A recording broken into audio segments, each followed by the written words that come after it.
Welcome to Steel Dreams, a werewolf fate romance, where fate is messy, the sparks are wild, and the full moon brings more than fur and fangs. There's snark, steam, and a mate bond neither of them ask for, but can't escape. Buckle up, pack. From haunted hearts to ancient curses, you'll find stories here that pull you in and don't let go. If you're into tales that twist the real and the unreal, you're in the right place. TM. Nyxen Audiobooks. To my subscribers and listeners, where ears give these stories their second life. Hit that subscribe button and let's dive in. Disclaimer. This audiobook contains references to sexual assault, violence, and mature themes. While sexual assault is not graphically depicted, it is discussed as part of a character's backstory and motivation. This story also includes supernatural violence, combat sequences, and adult relationship dynamics. Listener discretion is advised. The French Quarter, a labyrinth of crumbling beauty and raw necessity, practically posed with a visceral tapestry of scents. Archer Blackthorn's heightened senses, a gift and a curse of his lupine nature, reeled from the pungent bouquet as he stepped through the ornamental wrought iron gates of the neutral zone meeting house. It was more than just the cloying sweetness of cheap perfume clashing with the sharp, undeniable tang of stale beer and the desperate, almost frantic energy of tourists. Beneath it all, an ever-present, metallic undercurrent vibrated, the scent of barely contained violence, a constant hum in the city that teetered on the edge of chaos. His nose still cataloged the lingering olfactory signatures of 5 different werewolf packs, a complex and unsettling perfume. There was the sickly, sweet aroma of fear, the acrid sting of aggression, and the bitter, primal musk of alphas attempting to mark their perceived territory with nothing more than words and the hollow echo of empty threats. He just endured 3 grueling hours of it, a tedious ballet of political posturing with wolves who, by the smell of them, had long forgotten the visceral thrill of their fangs sinking into something real. Waste of fucking time, Damon growled, his voice a low rumble that vibrated deep in Archer's chest. The massive man, his shoulders so broad they seemed to defy the laws of physics and had earned him the nickname Sledgehammer, shifted, the movement rippling through his thick, corded muscles beneath his worn leather jacket. His Brooklyn accent, thick and rough as sandpaper, sliced through the humid, heavy night air like a shard of broken glass. Half those pompous assholes haven't shifted in months, all bark, no damn bite. He spat the last words out, a physical manifestation of his disdain. Morrison's bring the cars around, Jasper reported, his voice a smooth, cultured baritone that was a stark, almost jarring contrast to the predator's predatory stillness he embodied. The sniper, a man whose life depended on absolute precision, never missed a detail, and, like his word, never missed a shot. Reed, moving with an uncanny silence that made him seem to materialize from the very shadows near the gate. The tracker, his Cherokee heritage woven into the very fabric of his being, moved with the ethereal grace of a ghost, but the wolf within him was pure bayou savage, untamed and dangerous. Archer lit a cigarette, the brief flare of the match momentarily illuminating the sharp, aristocratic planes of his face. At 34, he forged the most feared pack in the Southeast, a reputation built on a philosophy as brutally simple as it was effective. Hit first, hit harder, and make damn sure they never get back up. Tonight's meeting had only served to confirm what he already suspected. The other alphas were growing soft, content to wallow in the mire of petty politics, while genuine threats were circling ever closer, their intentions clear and deadly. Then, his enhanced hearing, finely tuned to the symphony of the night, caught it. A sharp, decisive crack of flesh meeting flesh, immediately followed by a raw, guttural roar that made his own wolf prick his ears, a primal surge thrumming through his veins. Across the street, a converted warehouse, its brick facade stained with the grime of a century of urban decay, blazed with an almost defiant light. The words "Steel Dreams Training" were painted in stark black letters across the weathered brick, a stark declaration against the backdrop of the encroaching night. But it wasn't the building, nor the sounds emanating from within, that ignited Archer's predator instincts. It was the scent that drifted, tantalizingly, from the open windows.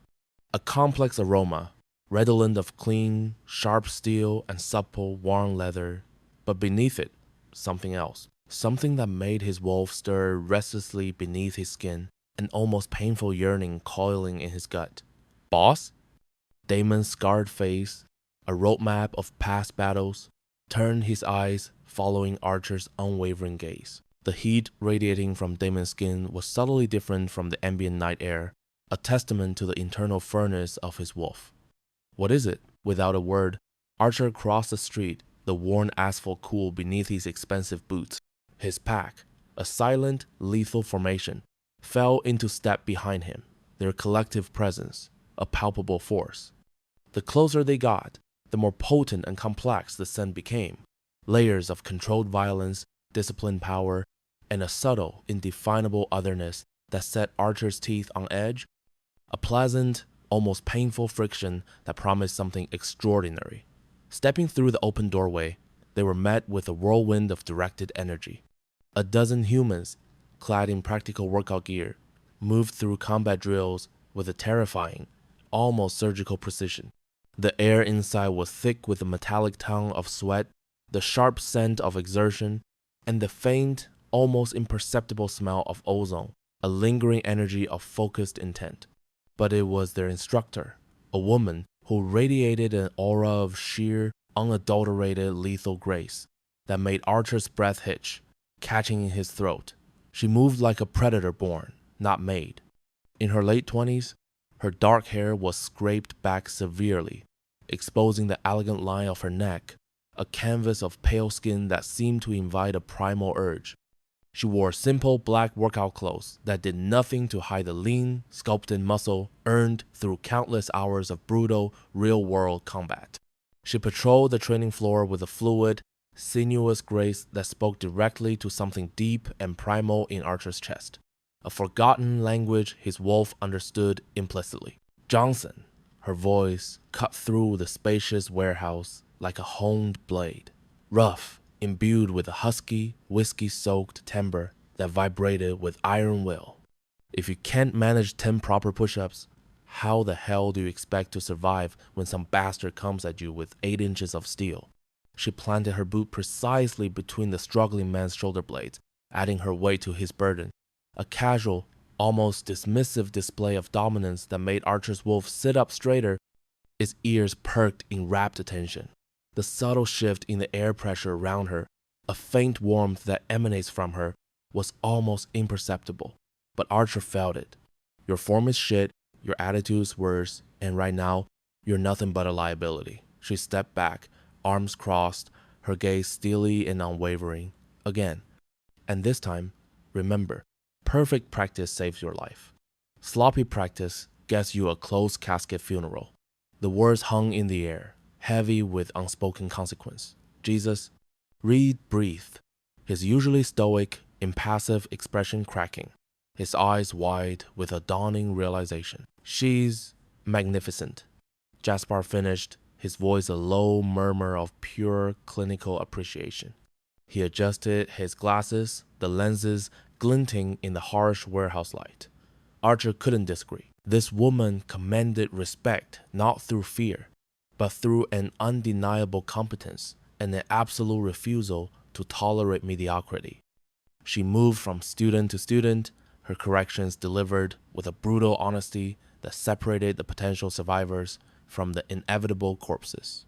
When one student, emboldened by misplaced confidence, began to get cocky, she demonstrated a takedown that left him gasping on the mat, winded and humbled, in under 3 seconds. The sharp, almost imperceptible scent of sweat mingled with the faint, clean smell of her skin wafted toward him. Speed beats strength, she stated calmly, offering the student her hand, her touch firm and brief. Leverage beats speed. Technique beats everything. Her eyes, pale green like chips of winter ice, swept the room, their intensity palpable. But arrogance beats all of those combined straight into an early grave. The scent of her reached him then, carried on the night breeze that whispered through the open windows. Human, undoubtedly, but layered with that peculiar, intoxicating something that made his wolf whine with a deep, almost sorrowful recognition. It wasn't Pack, not in the way he understood it, but it wasn't entirely different either. It was like catching the ghost of a familiar melody in a language he didn't speak, a tantalizing hint of shared understanding. Find out everything, Archer said quietly, his voice barely a whisper, yet carrying the weight of absolute command. His enhanced hearing picked up the steady, controlled rhythm of her heartbeat, a fearless, unwavering drumbeat against the cacophony of the training floor. Name, background, training, connections. I want to know what she had for breakfast yesterday. You want us to approach her? Damon asked, a hint of barely suppressed anticipation in his voice as he unconsciously cracked his knuckles, the sound sharp and decisive in the otherwise controlled environment. Not yet. Headlights, harsh and blinding, swept across the street as their SUVs pulled to a stop, their engines idling with a low thrum that seemed to mirror the unrest in Archer's own blood. Archer forced himself to step back from the window, though every primal instinct screamed at him to stay, to observe, to learn. I want to know what we're dealing with first. As they walked toward their vehicles, Morrison emerged from the driver's seat of the lead SUV, his nervous energy immediately apparent, a stark contrast to the calm control of the others. Boss, we got movement on the East Territory boundaries. Might want to, the tech specialist began, his voice laced with professional urgency. Later, Archer cut him off, his tone broking no argument, his gaze still lingering on the warehouse. The first priority is the woman in that warehouse. Full workup within 12 hours. Haven't seen you this interested in anything since. Damon started, a teasing glint in his eyes. Since never, Archer cut him off sharply, sliding into the passenger seat of his own SUV. But as the powerful vehicle pulled away from the curb, his gaze snagged on the warehouse windows one last time. She was dismissing her students now, their weary but disciplined forms filing out into the night. And for just a fleeting, heart-stopping moment, her pale green eyes swept the street, piercing the darkness. Archer felt the impact like a physical blow, as if she'd seen straight through the tinted windows, straight through the metal and glass, into the very core of his soul. A shiver, not of cold, but of pure, unadulterated recognition, traced its way down his spine. His wolf paced restlessly as they drove toward the compound, responding to a stimulus it couldn't quite name, but absolutely refused to ignore. This woman, this human, carried herself like an apex predator in a world brimming with sheep, and that almost palpable recognition called to every single primal instinct he possessed. The question wasn't simply whether she'd be useful to his pack.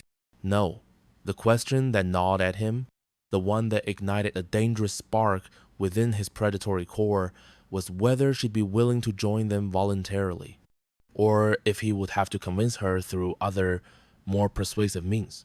In Archer's world, there was always more than one way to claim what he wanted, and Archer Blackthorne was very, very good at getting what he wanted. The air in the underground training facility beneath the Blackthorne compound was thick and cloying, a nauseating cocktail of pulverized cordite and the sharp, metallic tongue of exertion. Archer's knuckles collided with the heavy bag with a brutal, percussive WHA, the sound echoing off the cold concrete walls like a muffled gunshot. Each impact sent a visceral tremor through the floor, a physical manifestation of the violence he channeled. 24 hours had crawled by since the chaotic energy of the French Quarter, yet the spectral image of the woman's pale green eyes, wide with shock, was seared behind his own. They were a haunting emerald in his mind's eye. Boss, Morrison's voice, high and reedy, cracked with an anxious tremor as he approached, the tablet clutched in his trembling hands like a lifeline. The tech specialist's usual buzz of nervous energy was amplified tenfold tonight, radiating off him in palpable waves. Got that intel you wanted. Archer landed one final bone-jarring blow that sent the heavy bag groaning and swaying on its thick chains. He turned, his movements fluid despite the raw aggression still coiled in his muscles. Sweat slicked his bare chest, catching the dim overhead lights in shimmering rivulets. Around the cavernous space, Damon's rhythmic, metronomic thudding on the speed bag filled the air, while Reed, a statue of deadly intent, moved through a series of intricate knife forms in absolute silence, his blade a silver whisper against the oppressive quiet. Across the room, Jaspar meticulously cleaned his rifle at a worn workbench, each component handled with the almost surgical care of a surgeon preparing for a critical operation.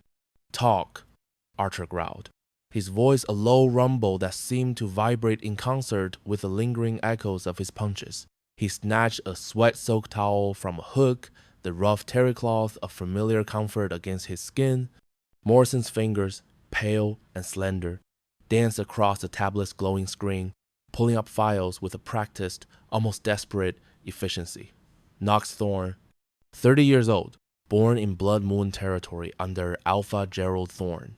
A heavy, almost suffocating silence descended upon the room, broken only by the faint, ominous creaking of the heavy bag's chains.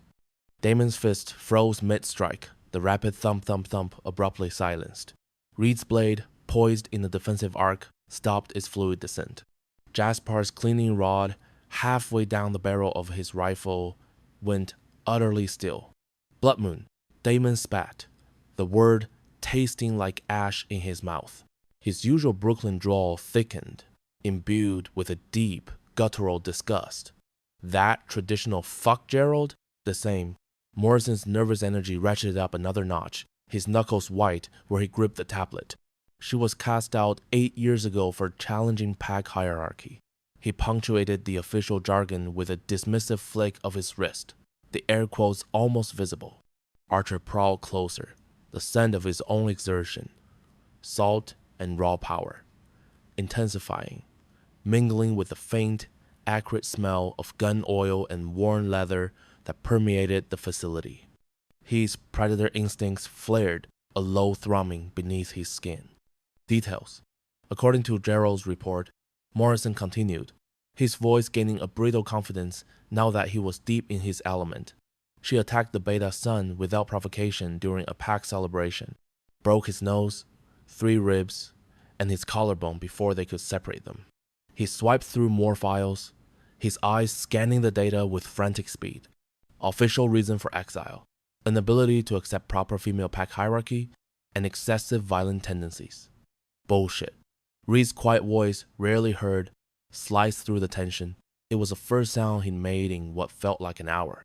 The tracker's innate connection to the natural world, his heritage steeped in the subtle nuances of the wild, allowed him to read subtexts that remained invisible to others. Men like Gerald don't exile valuable pack members for one incident. A dark, violent knot began to unfurl in Archer's chest, a primal rage stirring to life. The air around him seemed to take on a new scent, the hot iron and sharp ozone of his own barely contained fury. What really happened? Morrison's tablet trembled perceptibly in his hands, a tiny earthquake of anxiety. No official record of the real story, but he swallowed, his gaze darting nervously around at the other enforcers. "Spit it out," Damon barked, resuming his assault on the speed bag with renewed ferocity, the frantic rhythm a soundtrack to his impatience. "I may have," Morrison stammered, his face flushing a deep crimson. Hacked some personal communications from pack members who were present." He took a shaky breath. The Beta son cornered her in the kitchen during the celebrations, tried to force himself on her when she rejected his advances. She defended herself, naturally, and Gerald sided with his Beta over simple justice. The temperature in the room seemed to plummet, a sudden, chilling drop that had nothing to do with the ventilation. Archer's own scent shifted, morphing into something that made all 4 enforcers unconsciously take a small step back. The primal, suffocating aroma of an alpha seconds away from losing control, from unraveling into pure, untamed ferocity. He threw her out for defending herself from rape. Archer stated, his voice dangerously soft. The quiet before the storm. "Gets worse," Morrison continued. beads of sweat forming on his forehead despite the cool air. He scrubbed at his brow with the back of his hand. Gerald spread word through neighboring packs that she was unstable, violent, not to be trusted. Effectively blacklisted her from any pack willing to offer sanctuary. Jasper looked up from his rifle, his pale eyes, usually serene, now as cold and hard as freshly forged winter steel. Explains why she's been training humans instead of working with other supernatural communities. She's been in New Orleans 8 years. Morrison rushed on, his voice eager to move past the grim details of the assault. Opened Steel Dreams training 3 years ago after working in private security. Clean record, pays taxes, keeps to herself mostly. Mostly?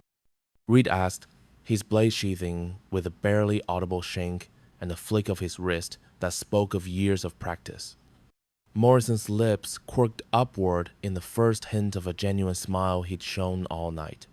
She's got a reputation in the quarter for dealing with handsy tourists.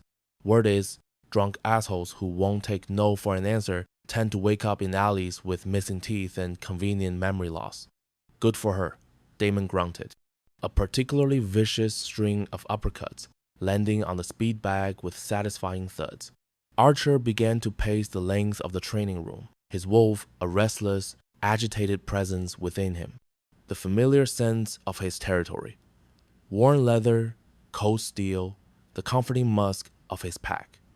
Usually acted as a balm, a grounding force.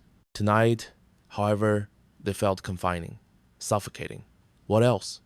This is where it gets really interesting. Morrison swiped to a new screen, his nervousness evaporating, replaced by a palpable current of genuine excitement. I ran her DNA through some unofficial channels. Medical records from her childhood, blood work from when she applied for her private security licenses. And Archer stopped pacing, every predatory instinct honed and focused on his tech specialist. She's got markers I've never seen before. Genetic sequences that don't match standard human baselines, but they aren't werewolf either. Morrison's voice dropped to an awed whisper, reverence creeping into his tone. Boss, I think she might be descended from the original bloodlines. The immune humans who could breed with the first werewolves without being turned. The silence stretched, taut, and vibrating like a plucked piano wire. Even Damon's relentless assault on the speedbag ceased. Those bloodlines, they died out centuries ago, Jasper said slowly, his cultured accent making the hushed words sound like a somber eulogy. Maybe not all of them. Morrison pulled up a complex genetic chart, a dizzying array of lines and nodes that looked like abstract art to everyone except him. The markers are faint, diluted by generations of regular human breeding, but they're there. She possesses natural immunity to lycanthropic transformation and enhanced physical capabilities without the full supernatural package. Archer felt his world tilt, a seismic shift in the foundations of his understanding.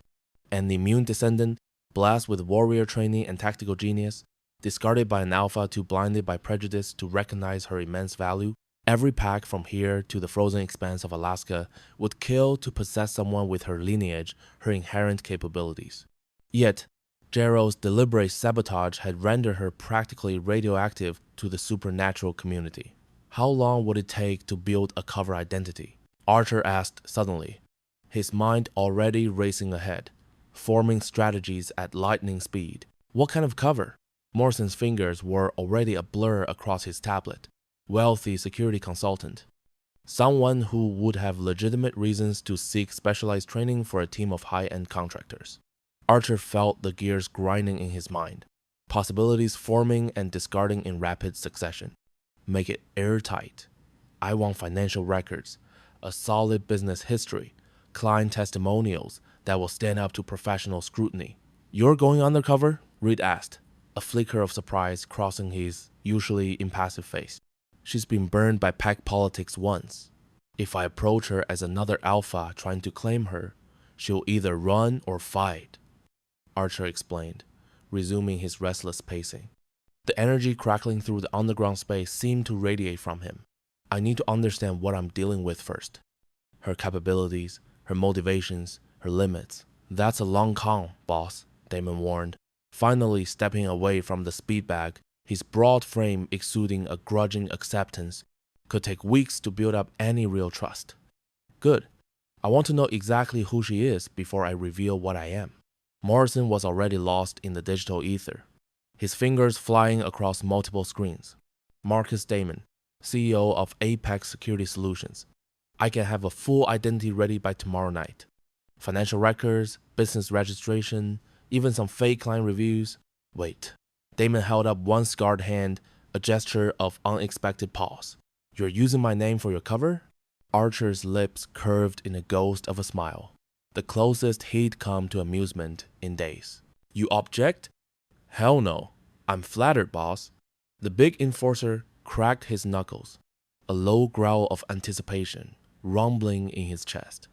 Just remember, I'm better looking than you if anyone asks.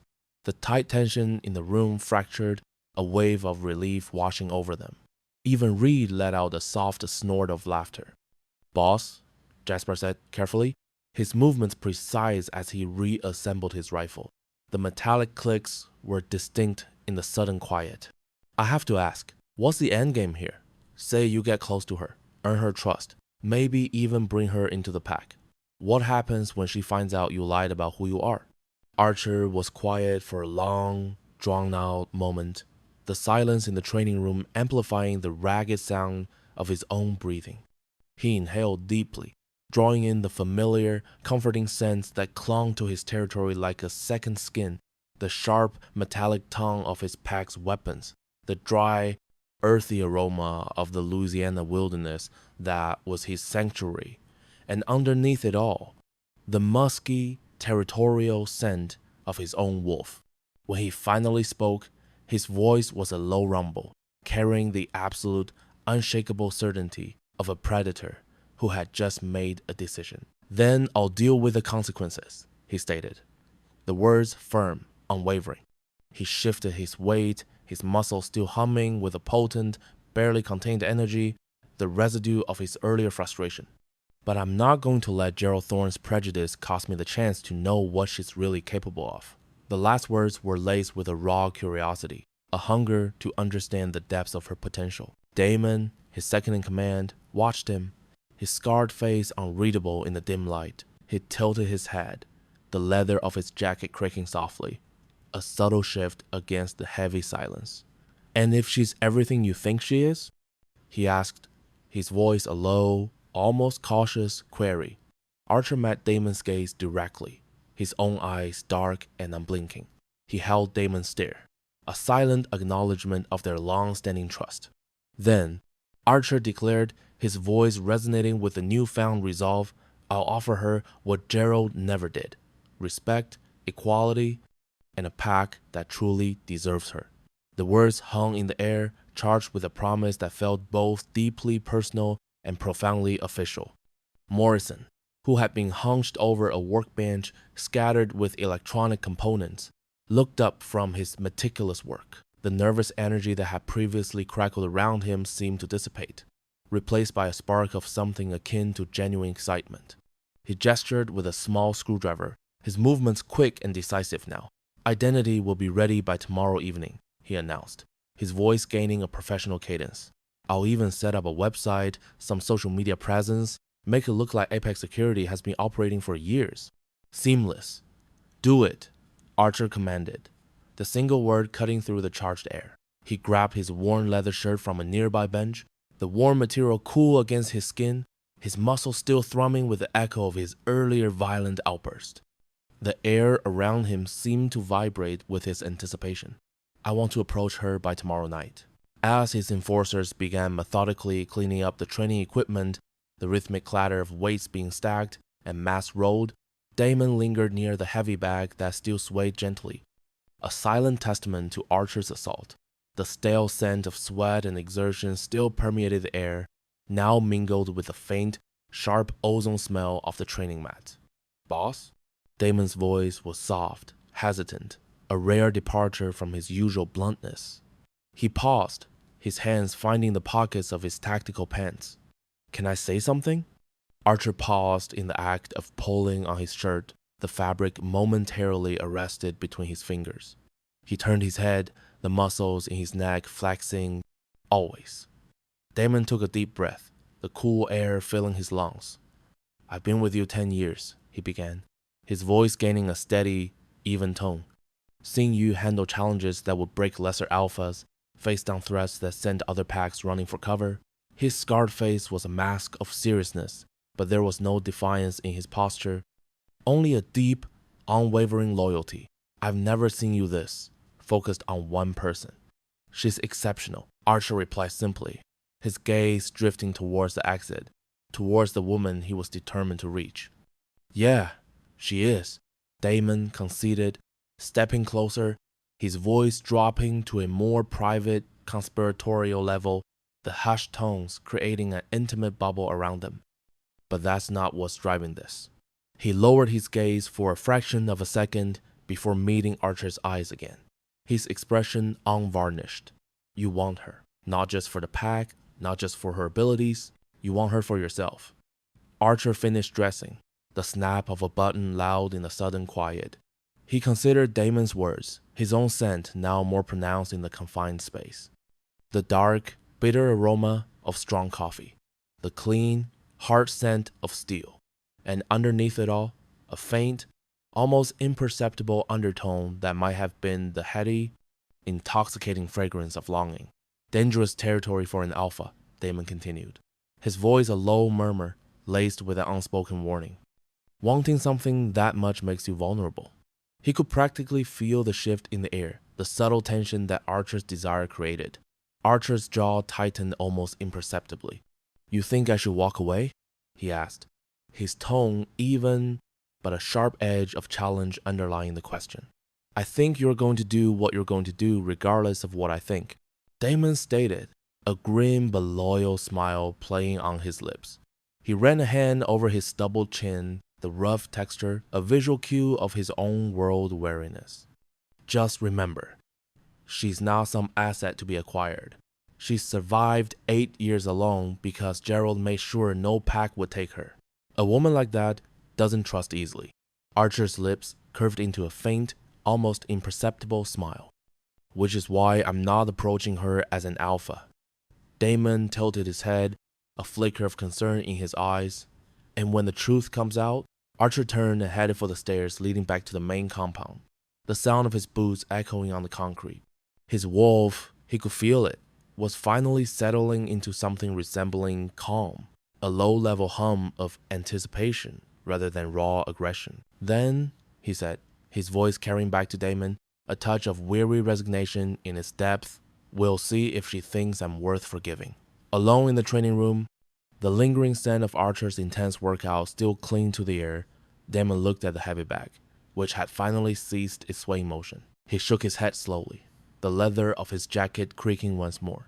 In 10 years of following Archer Blackthorne, he'd witnessed his alpha make calculated risks that had paid off spectacularly, leaving him in awe of the man's strategic mind. But this, he thought, the air still thick with the scent of violence and raw emotion, this felt different. This felt deeply, irrevocably personal, and personal, in their world, could get everyone killed. The scent of old leather, worn smooth with countless hours of use, mingled with the sharp, almost electric tang of fresh sweat, hanging thick in the air of Steel Dream's training. Archer pushed through the heavy glass doors at precisely 7 p.m., each step deliberate. The cool air within offered a momentary reprieve from the humid evening outside. He'd chosen his costume meticulously, a second skin designed to project a specific image, an expensive charcoal suit that whispered of power rather than shouted it, the subtle gleam of a Swiss watch on his wrist, and a supple leather portfolio clutched in his hand. It projected wealth, yes, but with a refined restraint that spoke of true confidence, not ostentation. Marcus Damon, successful security consultant, had arrived for his appointment. Behind him, his 3 enforcers followed in a loose formation that appeared casual, almost indolent, but was in fact a carefully orchestrated ballet of protection. Damon, the muscle, a man built like a brick wall, wore dark, form-fitting jeans and a black shirt that strained slightly at the seams, emphasizing his Brooklyn-bred bulk. His very presence radiated a quiet, simmering readiness.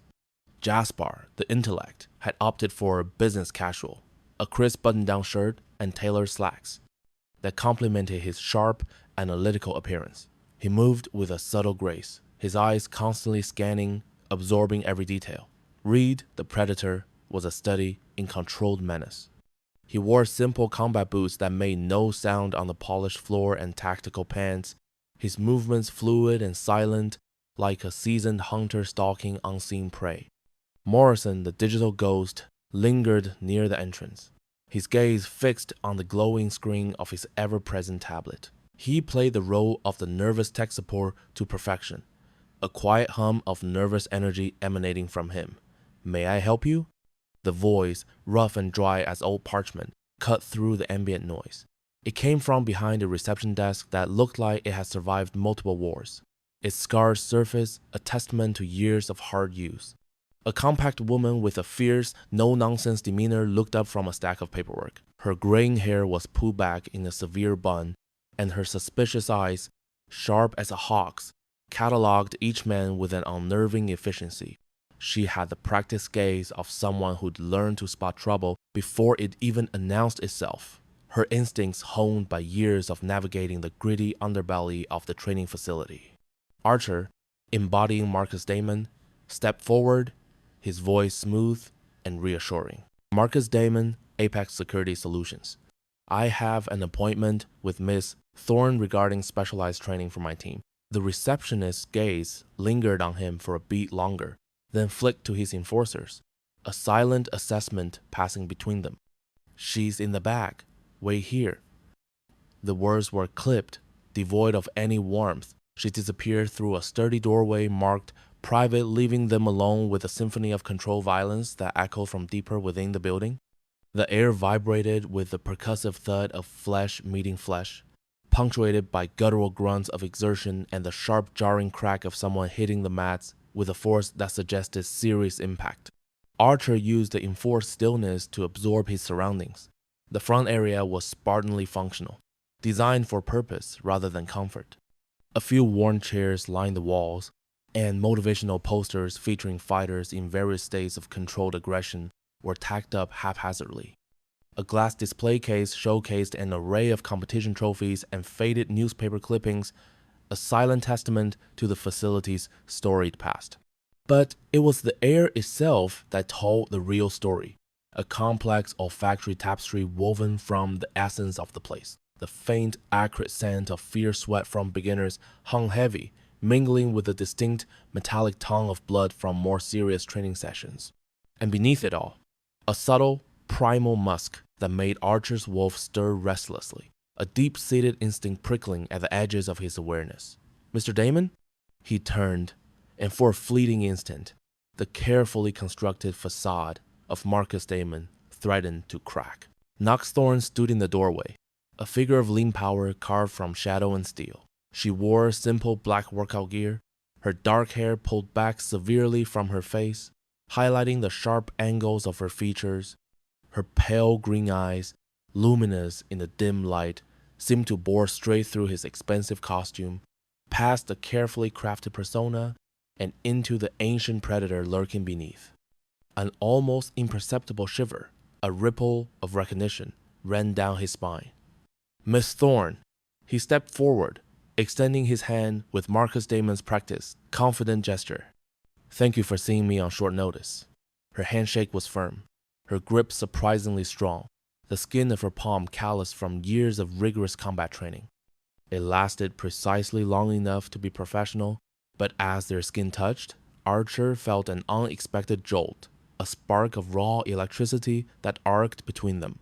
It was a recognition on some primal level, a resonance that bypassed conscious thought entirely. "Your message mentioned specialized training for high-end security personnel."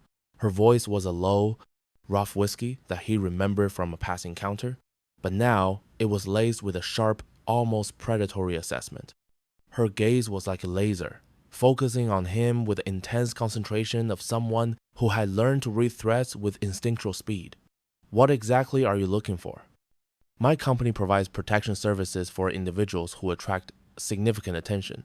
Archer slipped into Marcus Damon's persona so smoothly it was as if he were wearing it. His natural authority, amplified by the pretense, carried the weight of the lie. Politicians, CEOs, people who've made enemies with resources and motivation. Standard training simply isn't sufficient. These men need to be prepared for threats that won't follow rules of engagement. Knox's eyes flickered, her gaze briefly sweeping over his enforcers, taking in the subtle cues of their profession. She noted Damon's scarred knuckles, the subtle bulge of muscle beneath his shirt, Jasper's unnerving stillness that hinted at coiled power, and Reed's almost palpable readiness, the way he seemed to occupy his space with the hunter's economy of movement. And you think I can help with that? Your reputation precedes you, Miss Thorne. Archer continued, his voice holding a note of respect. It suggests you understand the profound difference between sport fighting and brutal survival. He gestured vaguely toward the sounds of violence emanating from the back rooms. I need trainers who can prepare my people for situations where failure means more than losing points, where it means everything. Something flickered in her pale green eyes. A spark of interest, perhaps, or a flicker of recognition. A kindred spirit, perhaps, who understood that violence, in its most fundamental form, was a tool, not a mere game. What's your background, Mr. Damon? Her tone held a challenge, her arms crossing loosely in front of her. Archer noted the lean, defined muscle that rippled beneath her workout gear, the unmistakable sign of real combat experience. Security work attracts a lot of wannabes and has-beens. I don't waste time on clients who think money is a substitute for genuine understanding. The subtle defiance in her tone made his wolf shift restlessly within him, a primal urge to shed the pretense and meet her on equal footing. But Marcus Damon merely offered a controlled smile. Military police, then the private sector.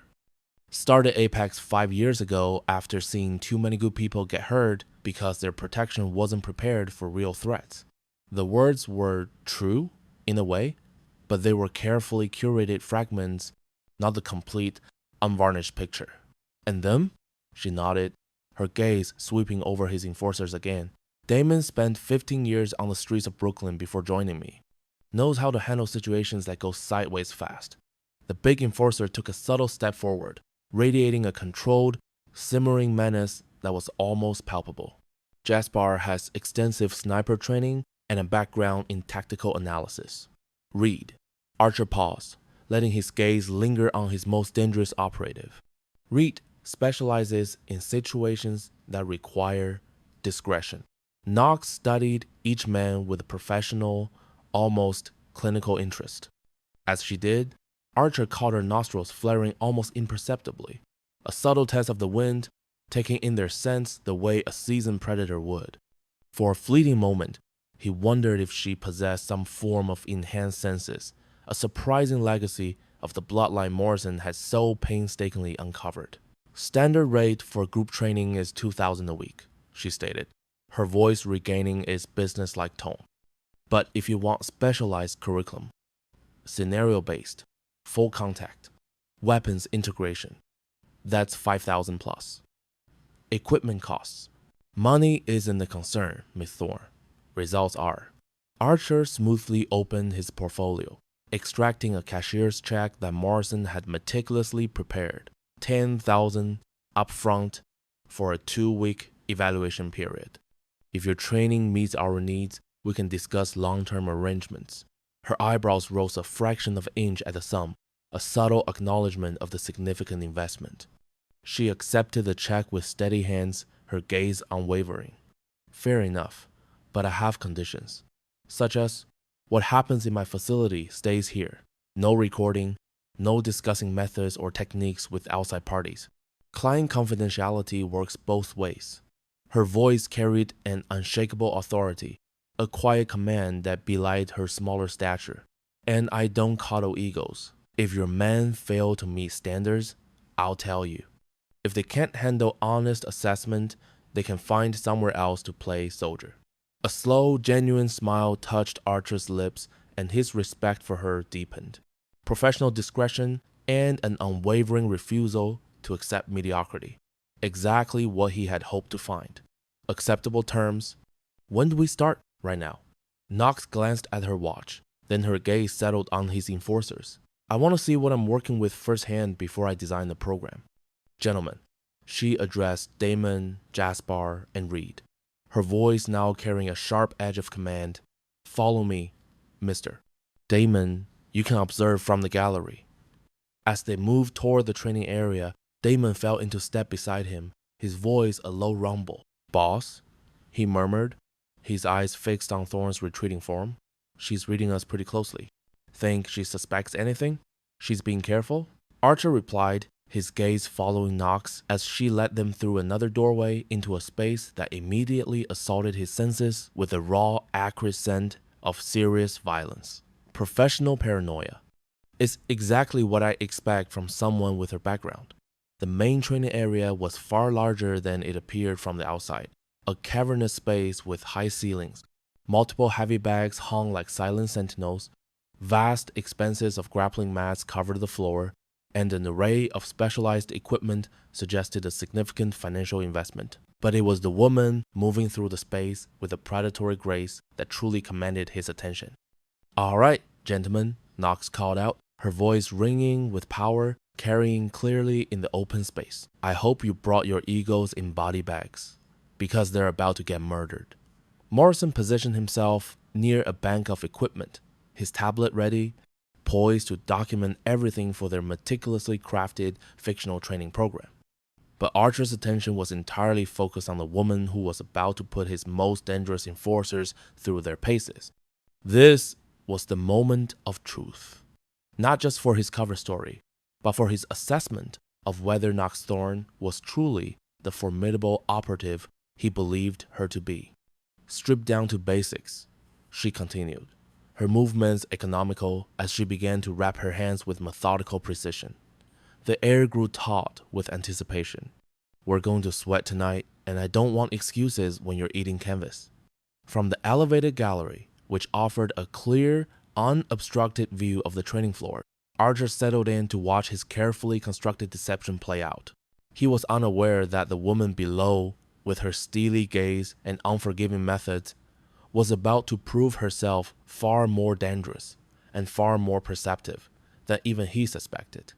The scent of anticipation, thick and cloying, mingled with the sharp metallic tongue of barely controlled violence that permeated the training area. It was a smell Nyx knew intimately, a perfume of impending conflict.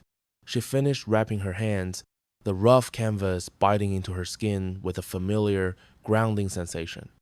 Across the polished mats, Archer's 3 enforcers stood ready, their presences radiating distinct types of menace. Damon, a behemoth of muscle, had his massive frame coiled with the raw, untamed tension of a Brooklyn street fighter, a coiled spring about to unleash. Jaspar, lean and watchful, adjusted his stance with a sniper's meticulous precision, his movements economical and deliberate, hinting at a deadly stillness. And then there was Reed.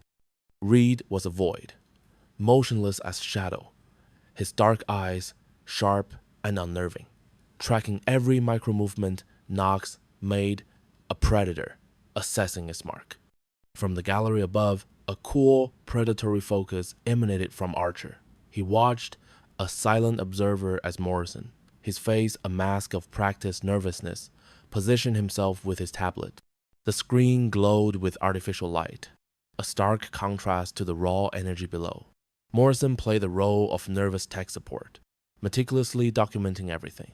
His every tap and swipe was a deliberate act, fodder for their fictional security analysis, a performance designed to showcase their supposed due diligence. We'll start with individual assessment, Nyx announced, her voice cutting through the charged air. She didn't shout. It was a low, resonant tone that demanded attention. She began to stalk around her enforcers, her hips swaying with a dangerous grace, much like a wolf selecting its prey from a wary pack. Her gaze landed on Damon, big guy with the accent. You're first. Damon rolled his massive shoulders, a rumble of sound in his chest, and settled into his stance. His voice, a gravelly baritone, was laced with a defiant swagger. My name's Damon, lady. The air around him felt heavy, charged with his unspoken confidence. Nyx stopped, turning to face him, her eyes narrowing just a fraction. I don't care what your mother calls you. In here, she tapped the mat with the toe of her boot, the sound sharp and definitive. You're student until you prove otherwise. Her voice carried an absolute authority that belied her smaller stature, a steel rod beneath the silk. A faint, almost imperceptible tremor ran through her as she spoke, a surge of adrenaline that only sharpened her focus.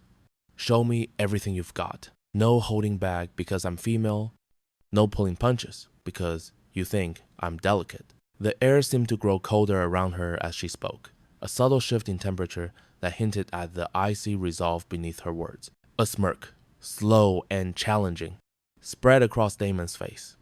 The scent of stale sweat and cheap cologne seemed to intensify around him. Never held back in my life, sweetheart. His tone dripped with a misplaced condescension. Prove it, Knox replied, her voice dropping to a low, guttural growl. What followed was surgical violence, a brutal ballet of controlled destruction. Damon's opening combination was a tempest of brute force, each swing packed with enough power to cave in skulls. But Knox didn't meet force with force. She flowed around his wild strikes like smoke caught in a sudden gust, her movements impossibly fluid. Her counters, sharp and precise, found every single gap in his defense, exploiting the minuscule moments of vulnerability. She dismantled his Brooklyn street fighter aggression with a chilling, clinical precision, turning his own considerable strength against him with every precise strike. The dull thud of her fists and feet landing on his body echoed in the suddenly hushed space, punctuated by Damon's gasps of pain. The air grew heavy with the coppery scent of his exertion and the phantom smell of ozone, a strange, almost supernatural aroma that clung to Knox. Power without precision is just flailing, she critiqued, her voice emerging calm and steady as she dropped him with a perfectly timed uppercut to the solar plexus. The impact vibrated through the mats, a solid, jarring sound. As Damon crumpled, clutching his ribs with a pained groan, Knox continued, her voice holding a razor's edge. Your right telegraphs like a neon sign. Fix that, or someone's going to take your head clean off. The heat radiating from her body seemed to intensify, a visible aura of focused aggression. From the gallery, Archer felt a flicker of genuine respect, a grudging admiration deepening within him as he watched her reset Damon. She didn't just beat him. She began rebuilding his technique from the ground up, demonstrating each flaw, exploiting each weakness, but always with concise, instructional feedback that brought about immediate improvement. The rough texture of the gallery railing felt solid beneath his grip. Fascinating methodology, he called down, his voice smooth and measured, playing Marcus Damon's role of the observant, intrigued client. The sound of his voice, amplified slightly, carried clearly, very comprehensive. An unusual, faint scent, like petrichor after a distant storm, seemed to emanate from him, a subtle shift in the ambient smell of the training area. Your boys are tougher than most, Knox replied, her eyes never leaving Damon's face, her focus absolute. She reached out and adjusted his guard, her touch firm, but they fight like they've never faced anyone who could actually hurt them. The air around her shimmered faintly as she spoke, a subtle distortion that was almost imperceptible. Jasper lasted longer when his turn came, his sniper's precision translating into a more technical, calculated striking style. But Knox adapted with unnerving speed. Her own movements became more aggressive, forcing him to react instead of analyze, chipping away at his methodical approach. The cool, sterile air of the training area seemed to grow heavier, laced with the phantom scent of gunpowder. Better technique, but you fight scared, she said, her voice tight with exertion as she caught him with a sharp liver shot that folded him in half. The sickening thud of impact was followed by Jasper's sharp intake of breath. Combat isn't chess. Sometimes you take damage to give worse. Again, the chill in the air intensified as she spoke, a palpable drop in temperature. Reed, when he stepped onto the mat, proved the most challenging. His Cherokee heritage was evident in his fluid, almost liquid movement, a grace that reminded Archer painfully of pack dynamics of a different kind of predatory awareness. The tracker's silent, almost unnerving efficiency met Knox's brutal, direct approach in a dance of controlled violence that left both breathing hard, their chests heaving. Sweat slicked Reed's skin, and the faint, earthy scent of damp soil and pine needles seemed to rise from him. "You move like a ghost," she acknowledged, her voice a low murmur, offering him her hand up from the mat. The rough weave of her hand wrap brushed against his. But ghosts don't win fights against opponents who commit to violence. You need to decide, hurt or be hurt. A faint, almost ethereal scent, like moonlight on dew-kissed leaves, seemed to surround her for a fleeting moment. "Miss Thorne," Archer interjected from the gallery, his voice laced with the practiced facade of curiosity. He stepped away from the railing, the warm metal leaving a faint imprint on his palm. "Impressive individual assessments. But my teams operate as units. Can you evaluate group dynamics?" Her smile was sharp as winter steel, a flash of white against the grime on her face. A trickle of blood from a split lip decorated her chin like war paint. "Thought you'd never ask." She turned to face all three enforcers, her stance widening, a palpable shift in her energy. "All of you, come at me. Full contact. No rules except stay conscious." The air around her seemed to crackle with a low hum of power. "Ma'am?" Damon protested, still favoring his ribs, his voice a strained rumble. The scent of his pain was almost palpable. 3-on-1 ain't exactly fair." "Fair?" Her laugh was harsh, devoid of humor, a scraping sound. "Mr. Damon's paying for an honest assessment. If you three can't handle one instructor, how are you going to protect his client when real predators come calling?" The temperature in the room seemed to plummet again, a biting cold that had nothing to do with the weather outside. The 3-on-1 was a masterclass in orchestrated chaos. Knox moved through them like liquid death, her movements a blur. She used their coordination against them, creating collisions between the enforcers while she struck with unfaltering surgical precision. When Jasper threw a rapid combination, she ducked under it, the air whistling past her ears, and drove her fist into Reed's vulnerable kidney as he attempted to flank her. When Damon, ignoring his injuries, attempted a desperate tackle, she sprawled a fluid motion and caught Jasper with a sharp, jarring knee to the ribs that sent him sprawling with a grunt. The air was thick with the heavy scent of exertion, the metallic tongue of blood, and the strange, almost intoxicating aroma of ozone that always seemed to follow Knox. Archer found himself gripping the gallery railing tighter, his knuckles white. His wolf stirred restlessly within him, a primal instinct responding to the visceral spectacle of pure dominance unfolding below. Every predator instinct in his body hummed, responding to her performance. The uncanny way she controlled distance, timing, and tempo, while facing superior numbers. The faint scent of storm-tossed pine needles seemed to intensify around him, a sign of his agitation. Within 90 seconds, all three enforcers were down, their bodies sprawled across the mats in various states of discomfort. Knox stood in the center of the carnage, her chest rising and falling, but she was far from winded. She was barely breathing hard. "Assessment complete," she announced, her voice clear and steady. She wiped blood from her knuckles with a casual, almost detached efficiency. The rough, worn texture of the canvas wrap felt familiar against her skin. Archer made his way down from the gallery, each step measured and deliberate as he approached the aftermath of her demonstration. The cool, polished floor felt solid beneath his expensive shoes. His enforcers were already pulling themselves off the mats, their bodies nursing bruises and their pride wounded, but a new, undeniable respect was burning in their eyes. The air still hummed with residual violence, and a faint, almost imperceptible scent of ozone clung to Knox. "Thorough evaluation," he said, extending his hand to help Damon up. The giant grunted as he took it, his grip surprisingly strong despite his injuries. "My men clearly have room for improvement." The rough, callous skin of Damon's hand pressed into his. "They have potential," Knox replied, grabbing a clean towel and dabbing at her split lip with a damp corner. They just need to understand the difference between training and survival.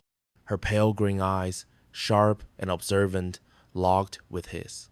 The intensity in them was unnerving, and for a fleeting moment, he felt as if she could see straight through his carefully constructed facade. What about you, mister? Damon? Are you going to hide behind that expensive suit all evening? Or are you planning to show me what kind of education you received? A faint, almost imperceptible scent, like the crisp scent of autumn air, seemed to emanate from her even as the scent of blood and sweat clung to her. The challenge hit him like a physical force, a jolt that ran through his entire body. Every predator instinct in his body flared, responding to her tone, the challenging tilt of her head, the way she looked at him with an unnerving directness, as if she could see straight through his carefully constructed facade to the alpha beneath. His wolf paced restlessly within him, a primal beast responding to something ancient and untamed in her voice, her stance, the potent, controlled violence that clung to her like a dark, alluring perfume. She was magnificent, dangerous, and completely unimpressed by his wealth and authority, everything his predator nature craved in a mate. The faint, musky scent of his own arousal prickled his nose. "Strip down, boss," Morrison called from behind his tablet, his voice a nervous squeak, playing his role of the overeager, slightly inept tech perfectly. For the assessment records, Archer began unbuttoning his shirt with deliberate precision, hyper-aware of Knox's clinical gaze cataloging every scar, every line of muscle earned through decades of supernatural combat. The rough texture of the buttons felt familiar under his fingertips. When he folded the expensive cotton neatly beside his jacket, draping it over a nearby bench, the warehouse felt different, charged with an almost visible electricity that had nothing to do with the storm clouds gathering ominously outside. The air was suddenly thick with unspoken tension, and the faint, sharp scent of ozone seemed to intensify around Knox. Not bad for a desk jockey, she observed, though her tone suggested she didn't quite believe her own assessment. A faint, almost imperceptible tremor ran through her as she spoke, a barely suppressed surge of energy. You work out more than you let on.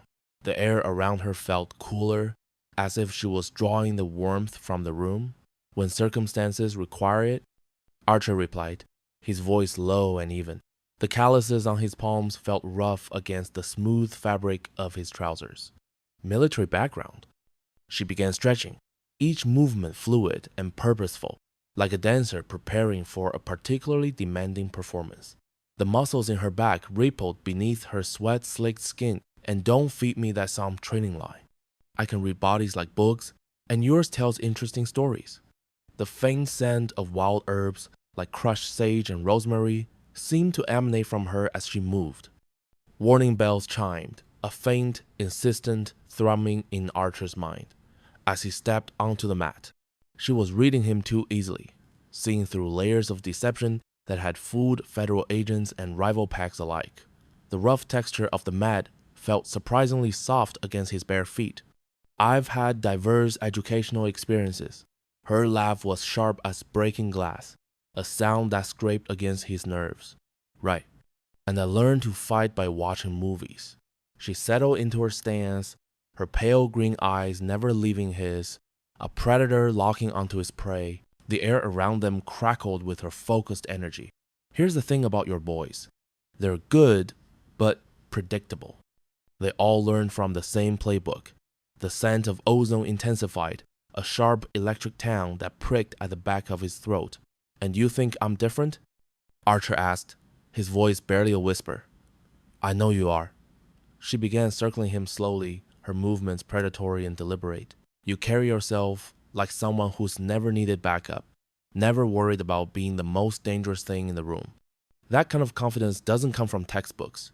The scent of wild sage and pine intensified around her, a primal aroma. Archer felt trapped between maintaining his cover and satisfying his wolf's primal demand to meet her challenge properly. The rough texture of the mat was a stark contrast to the polished floors of his usual world. I adapt to situations as they develop. Bullshit. Her voice was flat, certain, devoid of any doubt.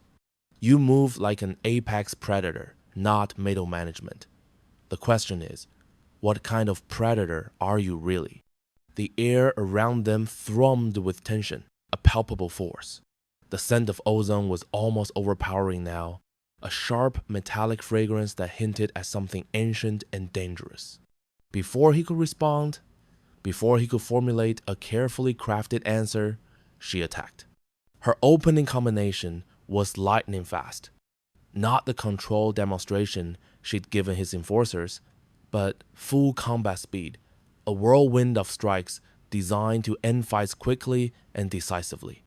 The strikes flowed together in perfect sequence, each one setting up the next in a deadly, inseparable chain of violence. The air itself seemed to vibrate with the sheer force of her assault. Archer's supernatural reflexes kicked in automatically, his body moving with a blur of inhuman speed that defied the human eye.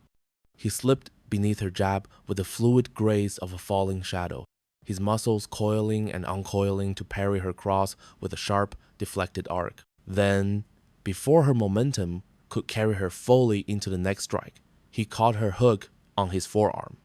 The impact was jarring, a sharp crack that ricocheted through the cavernous space of the warehouse, a percussive punctuation to their silent dance.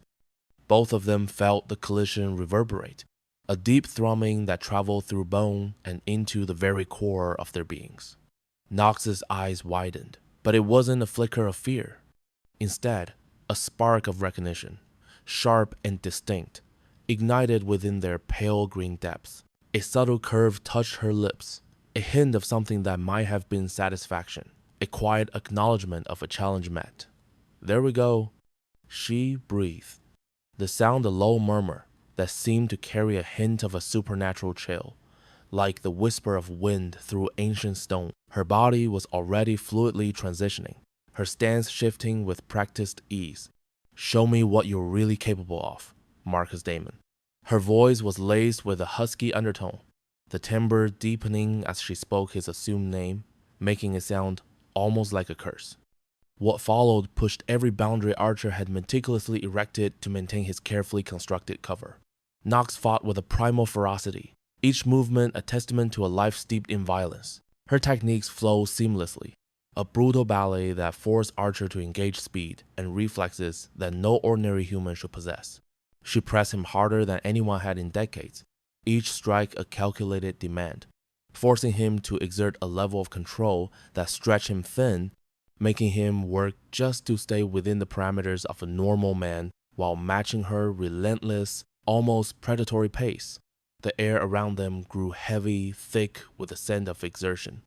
Ozone and damp concrete, mixed with a faint, almost metallic tang that clung to Knox, a scent that hinted at something ancient and not entirely human. Stop holding back, she snarled, the sound rough and ragged, like stones grinding together. A hook landed, a vicious arc that should have shattered his jaw, should have sent him reeling. Instead, it merely rocked him, a testament to the unnatural resilience he fought to conceal. The force of it vibrated through his bones, leaving a dull ache that pulsed with a low heat. I can feel you pulling punches. What are you so afraid of? Her question struck deeper than any of her calculated blows. It landed like a physical weight in his chest, a truth he fought daily to outrun. He was afraid of losing the tight rein he held on his nature, afraid of the monstrous reality he concealed beneath the veneer of Marcus Damon, afraid of what would happen when this magnificent, maddening woman discovered the truth about the predator she was so boldly dancing with. You think too much, Knox continued, her voice regaining a chilling clarity despite the exertion. She pressed her attack with a surgical precision, her movements economical and devastating. The air grew noticeably cooler around them, a subtle drop in temperature that seemed to coincide with her rising aggression. All that control, all that restraint dotted, making you predictable. You're fighting scared. She moved in closer, so close that he could feel the heat radiating from her skin, the faint tremor of her muscles tensing. I'm not scared, Archer growled, the words rumbling in his chest, carrying an undertone that made something flicker in her eyes. A fleeting recognition, a sharp intake of breath that seemed to catch in her throat. His voice was deeper, rougher than Marcus Damon's typically was, tinged with the primal timbre of his true self. Prove it. She shifted tactics abruptly, moving inside his reach where his size advantage became a liability. She unleashed a flurry of short, brutal strikes, her body a blur of motion against his. Her movements were impossibly fast, her fists and elbows connecting with his ribs and abdomen with a dull, sickening thud that echoed with suppressed power. Her body pressed against his as she worked the clinch, a tangled knot of muscle and desperation. Her scent, previously a subtle undercurrent, suddenly filled his senses. The sharp tang of sweat and fierce determination, but beneath it, something uniquely female, something that made the wolf within him stir, a low, resonant hum of recognition that vibrated through his very soul. The air grew thick with the heat of their bodies pressing together, a palpable energy crackling between them. "That's better," she whispered, her breath warm against his ear, sending a shiver down his spine that had nothing to do with the cold. "I can feel it now. All that rage you keep locked down tight. What happens if you let it out? What are you so desperate to hide?" Her words were like a match dropped into tinder, igniting the fire that consumed him from within. Archer felt the fragile threads of his control begin to fray, the raw, primal instincts of his true nature clawing at the surface, demanding dominance over this audacious challenge to his authority. His movements became more deliberate, infused with a raw aggression, a predatory edge that teetered on the precipice of revealing the monster that lurked beneath Marcus Damon's impeccably tailored suits. "There it is," Knox panted, a thin trickle of blood running from her split lip, yet her eyes burned with an unwavering intensity. She had absorbed punishment that would have hospitalized any normal opponent, and she met his renewed ferocity with a grim, exhilarating resistance. The real you, the one who's used to taking what he wants without asking permission. Her voice was a mixture of pain and triumph, a dangerous cocktail that sent a jolt of something akin to possessive fury through him. She was right, and the stark truth of it cracked his already strained control further. He was accustomed to submission, to having his authority unquestioned, his desires met without resistance. This woman, this breathtakingly capable woman, was challenging him on every conceivable level. His wolf pulsed with a primal urge to reassert dominance, to show her unequivocally what happened to those who dared to defy an alpha's will. "You want to hurt me," she continued, her voice taking on a hypnotic quality, a velvet rasp that belied the violence crackling between them. The air throbbed with their combined exertion, the scent of blood mingling with ozone and something else, something musky and ancient that emanated from Nox herself. "I can see it in your eyes, feel it in how you move. You want to show me what kind of predator you really are." Her gaze was unwavering, locking onto his with an unnerving intensity. "Careful what you ask for." Archer managed his voice a low growl, rougher than it had any right to be. The words felt like gravel scraping against silk. "I never ask for anything I can't handle." Her smile was pure, unadulterated challenge, a flash of white teeth in the dim light. "The question is, are you brave enough to stop pretending to be human?" The words struck him like a bolt of lightning, a sudden, searing revelation. Archer froze mid-strike, his muscles locked, staring into those pale green eyes that suddenly seemed to hold an ancient, unsettling knowledge. The air thickened, growing heavy and charged, as if the very atmosphere held its breath. "I don't know what you're talking about," he said carefully, his voice a carefully constructed imitation of confusion, though he could feel the tremor of adrenaline coursing through his veins. Knox stepped back, deliberately moving out of his immediate reach, her breathing still heavy, but her posture radiating a controlled command. "Sure you don't. You move too fast, hit too hard, recover too quickly for a baseline human." Her smile was dangerous, knowing, a subtle widening that revealed the sharp edge of her intelligence. "And there's something in your eyes when you fight, something wild that recognizes me as either prey or a competition." Archer felt his carefully constructed world, the one built on layers of deception and disguise, begin to tilt precariously on its axis. "You're imagining things," he said, the words feeling hollow even to his own ears. Am I? You carry yourself like an alpha, Marcus, like someone who's used to having others follow orders without question. She gestured with a subtle flick of her chin towards where his enforcers stood, their expressions impassive, their deference a palpable aura that even the casual observer could sense. Your boys don't just respect you, they submit to you in ways that go deeper than paychecks. Each word was another precise blow, another nail in the coffin of his deception. She was too perceptive, too intelligent. She was connecting dots that he had worked tirelessly to keep separate, and the realization sent a cold dread through him. She was far too dangerous to be allowed to piece it all together. And here's the really interesting part. Knox continued, her voice dropping to a lower, more intimate register as she began to circle him again. Her movements fluid and mesmerizing. You're not the first alpha I've encountered. I grew up around pack dynamics, learned to read the signs before I could read books. Her admission hit him with the force of a physical blow, knocking the air from his lungs. She knew. She had known all along, perhaps from the very moment he had walked through her doors. A carefully crafted illusion stepping into her domain. The predatory scent of her suddenly sharpened, a complex bouquet of arousal, power, and something else. Something ancient and knowing.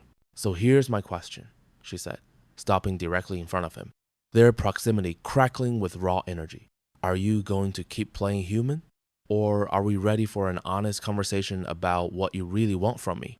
The air between them vibrated with an almost unbearable tension, a potent cocktail of violence, raw sexuality, and electric anticipation. Archer could almost taste her arousal mingling with the burgeoning needs of his own wolf, could see a potent blend of challenge and invitation burning in her eyes, could feel his wolf straining against the fraying threads of his control, a powerful beast yearning for release. I want, he said, slowly, the words drawn out, infused with an undertone that made her pupils dilate, a subtle, involuntary reaction that spoke volumes. To finish this conversation properly. Her grin widened, morphing into a pure, unadulterated predator smile. Then stop holding back and show me what you've really got, Alpha. The word detonated the last vestiges of his restraint. Archer's smile turned savage, utterly inhuman, shedding the last pretense of Marcus Damon's corporate polish. The carefully constructed facade crumbled, revealing the raw, untamed power beneath. You have no idea what you're asking for, he warned, his voice a low, dangerous rumble that vibrated in his chest. Try me. He moved then, a blur of supernatural speed that no longer bothered to conceal its inhumanity. He was no longer Marcus Damon the businessman, he was Archer the predator unleashed, and Knox met him with a ferocity that proved she had been holding back just as much. Her own movements escalating from skillful combat to something far more primal. What erupted between them wasn't merely a fight. It was a claiming, a testing, a violent, wordless negotiation between two apex predators who had finally found someone worthy of their full, untamed attention. And in the periphery of his mind, not entirely consumed by the visceral thrill of the fight, the raw want, and the startling recognition, Archer realized he was in deep, profound trouble. This woman wasn't just dangerous. She was perfect. And perfect, in his world, was the most dangerous thing of all. Blood and sweat mingled on the training mat, clinging to Archer's skin like a second, suffocating layer. The metallic tang of iron filled the air, sharp and potent, a scent that always promised violence. He and Knox circled each other, the primal dance of predators, a stark contrast to the sterile, controlled environment of the training room. The polished wood beneath their bare feet was slick with a thin sheen of moisture. Each step a potential slip, a risk amplified by the raw, unbridled power radiating from them both. His enforcers, men forged in the crucible of pack loyalty and hard-won battles, stood frozen near the walls, their usual stoic facades cracking like cheap plaster. They were forgotten witnesses to the moment their alpha's meticulously crafted human mask had finally, irrevocably shattered. Morrison's tablet, a beacon of mundane deception, hung forgotten in his hands, the Marcus Damon persona now as irrelevant as yesterday's news. The air itself seemed to vibrate, thick with a supernatural tension that hummed against the skin, a silent testament to two apex predators finally shedding their pretenses and truly evaluating each other. Nyx, her breath coming in steady, controlled bursts, wiped a thin line of crimson from her split lip with casual, almost dismissive efficiency. The rough texture of the fabric against her skin would have stung, but she registered it as little more than a minor annoyance. A bruise, already a tapestry of angry violet and yellow, was blooming along her ribs where Archer's inhuman strength had finally found its mark, a testament to the raw power she'd absorbed without a wince. Yet, her posture remained unyielding, her gaze unwavering. Feel better now that you've stopped pretending to be human? Her voice was a low, husky murmur, each word laced with an almost imperceptible edge of challenge, a subtle vibrato that spoke of suppressed amusement. It was certainly getting tiresome watching you play the corporate executive. Archer rolled his shoulders, a soft, almost inaudible groan escaping him as long constrained muscles finally relaxed, stretching into their true, potent potential. The usual ache that accompanied pushing his human form to its limits was entirely absent, replaced by a fierce, exhilarating surge of power. You pushed me to it, he replied, his voice now deeper, richer, carrying an undertone of authority that had been absent moments before. Good. I was getting bored, she admitted, her movements still fluid, graceful, despite the punishment her body had absorbed. She moved to grab a water bottle from a nearby cooler, the plastic cool and slightly damp against her fingertips. Though I have to admit, the Marcus Damon persona was more convincing than most. You almost had me fooled for the first 30 seconds. Her pale green eyes, sharp and intelligent, never left his. A silent challenge in their depths. A ghost of a smile touched Archer's lips. A sensation so foreign it felt almost like a physical ache. 30 seconds! The sheer audacity of her statement, even in the face of their violent confrontation, was almost disarming. The moment you walked through my door, you claimed the space like you owned it, she explained, her voice taking on a more analytical tone. No security consultant moves like that, like everyone else exists at your sufferance. Plus, she paused, her gaze tracing an invisible line across his face, your scent was all wrong. Too clean, too controlled. Humans smell like anxiety and uncertainty, like they're constantly on the verge of something messy. You smelled like authority, like you were carved from granite and ice. From across the mat, Morrison cleared his throat, the sound a surprisingly loud intrusion in the charged atmosphere. Boss, what do you want us to? Stay, Archer commanded, his voice a low growl that brooked no argument. His gaze still locked on Nyx. He felt the familiar, instinctive assertion of his alpha nature, a pressure that radiated from him, silencing any dissent. But keep your mouth shut unless I tell you otherwise. All three enforcers, their faces a study in controlled obedience, nodded in unison. The automatic submission, the almost imperceptible dip of their heads, confirmed everything Nyx had so astutely observed about pack dynamics. Impressive obedience, she noted, a hint of grudging respect in her tone. How long have they been with you? The question was casual, but her eyes held a keen, assessing glint. Long enough to know better than to question orders. Archer moved to the edge of the mat, his fingers brushing against the cool, smooth plastic of his own water bottle. The slight chill of the water was a welcome sensation against his heated skin. Your turn for answers. When did you figure out what I was planning? The moment Morrison started researching my background, she replied. Her smile a sharp, dangerous thing that reminded him of the chilling beauty of winter steel. You think I don't have alerts on databases that contain information about Gerald Thorne's disgraced daughter? Every supernatural community from here to Montana knows my story.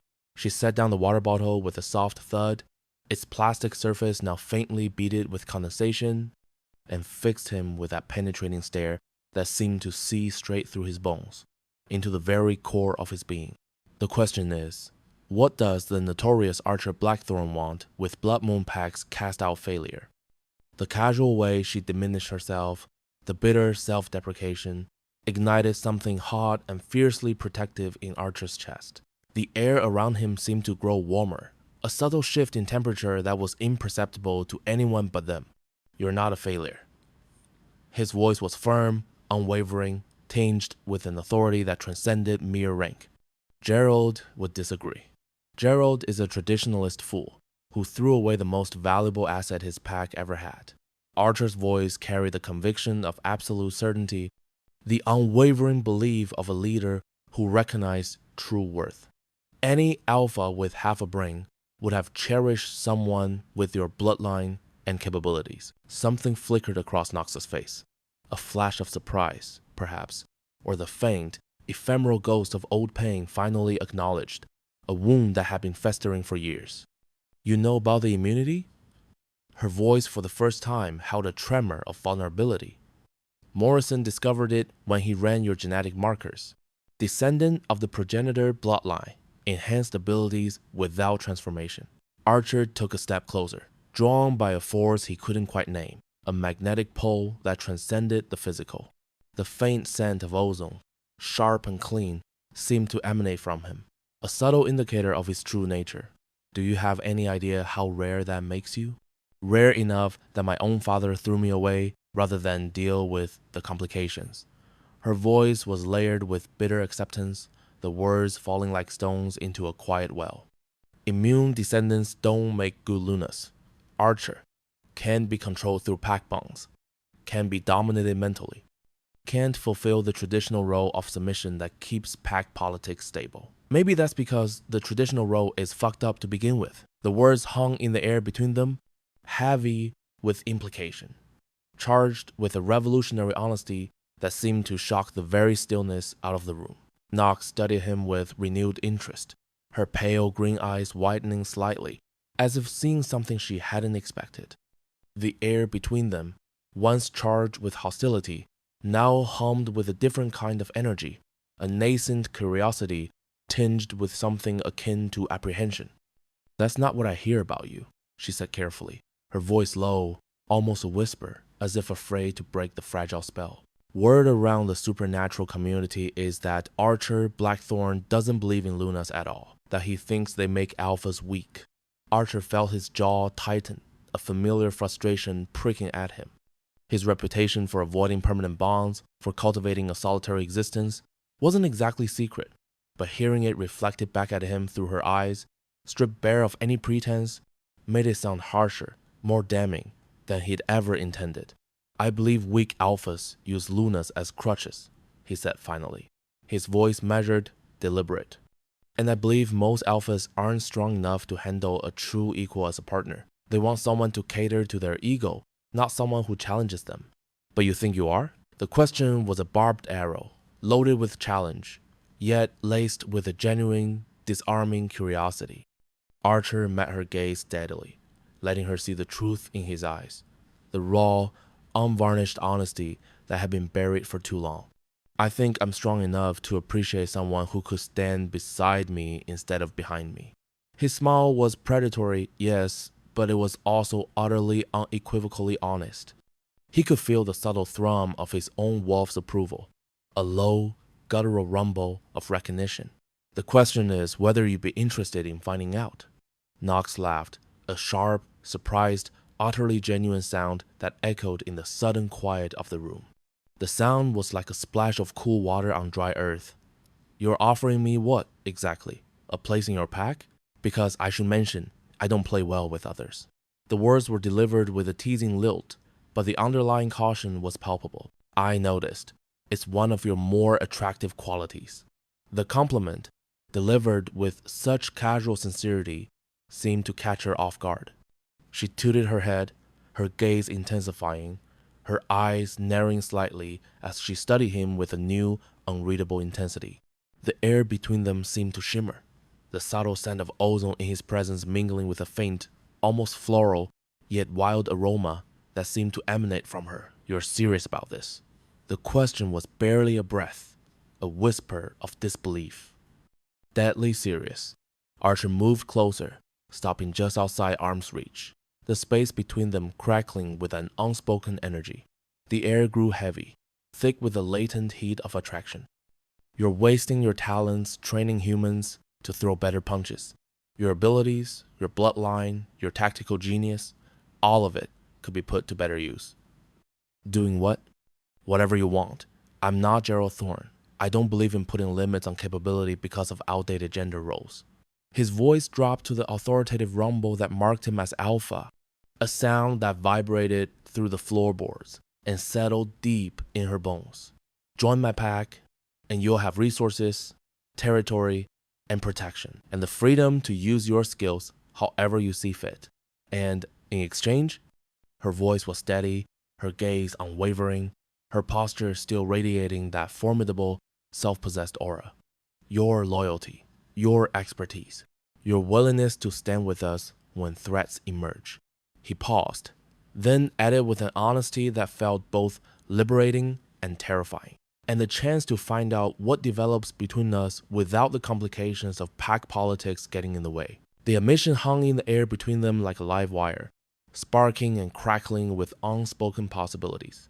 Both of them could smell the raw, potent attraction that bloomed between them. A heady mix of violence and recognition, and something deeper, something primal that had been building since the moment their eyes first met across the chaos of the training room.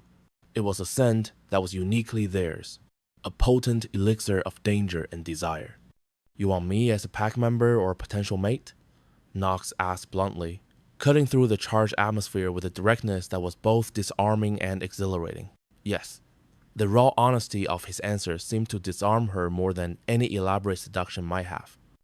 She was quiet for a long moment, those pale green eyes that missed nothing, assessing him, weighing his words, his intent. The faint scent of wild herbs and something like night-blooming jasmine wafted from her, a counterpoint to the sharp ozone of his own presence. I'll need to know more about your pack structure, she said finally, her voice regaining its steady, analytical tone. Your territory, your enemies, your long-term goals. And I'll need guarantees, she added, her gaze hardening, that if I join you, I won't be expected to submit to authority I don't respect. There was a new firmness in her voice, a palpable assertion of her own power. Name your terms. Full autonomy over my training methods and business operations. Voice in major pack decisions that affect territory security. And if this attraction between us develops into something more. She paused, her gaze locked with his, the unspoken question hanging heavy between them. I won't be claimed as a trophy or a symbol of your power. If we mate, it's as equals or not at all. Archer felt his wolf stir within him, a surge of pure, unadulterated approval. This woman knew her worth, and she wasn't afraid to demand it be recognized, cataloged, and respected. Agreed. Just like that, the question was laced with a hint of disbelief, a flicker of surprise in her eyes. Just like that. His smile was slow, dangerous, and utterly, completely honest.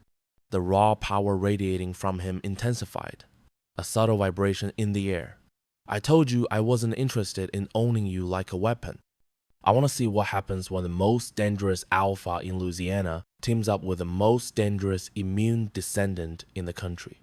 For the first time since he'd met her, Knox looked genuinely surprised, a blush tinging her high cheekbones. You think I'm the most dangerous? Sweetheart. Archer's grin widened, a predatory, admiring flash of teeth. You just beat the shit out of 3 of my best enforcers and then went toe-to-toe with an alpha without breaking a sweat. The scent of ozone around him sharpened, a testament to his exhilaration.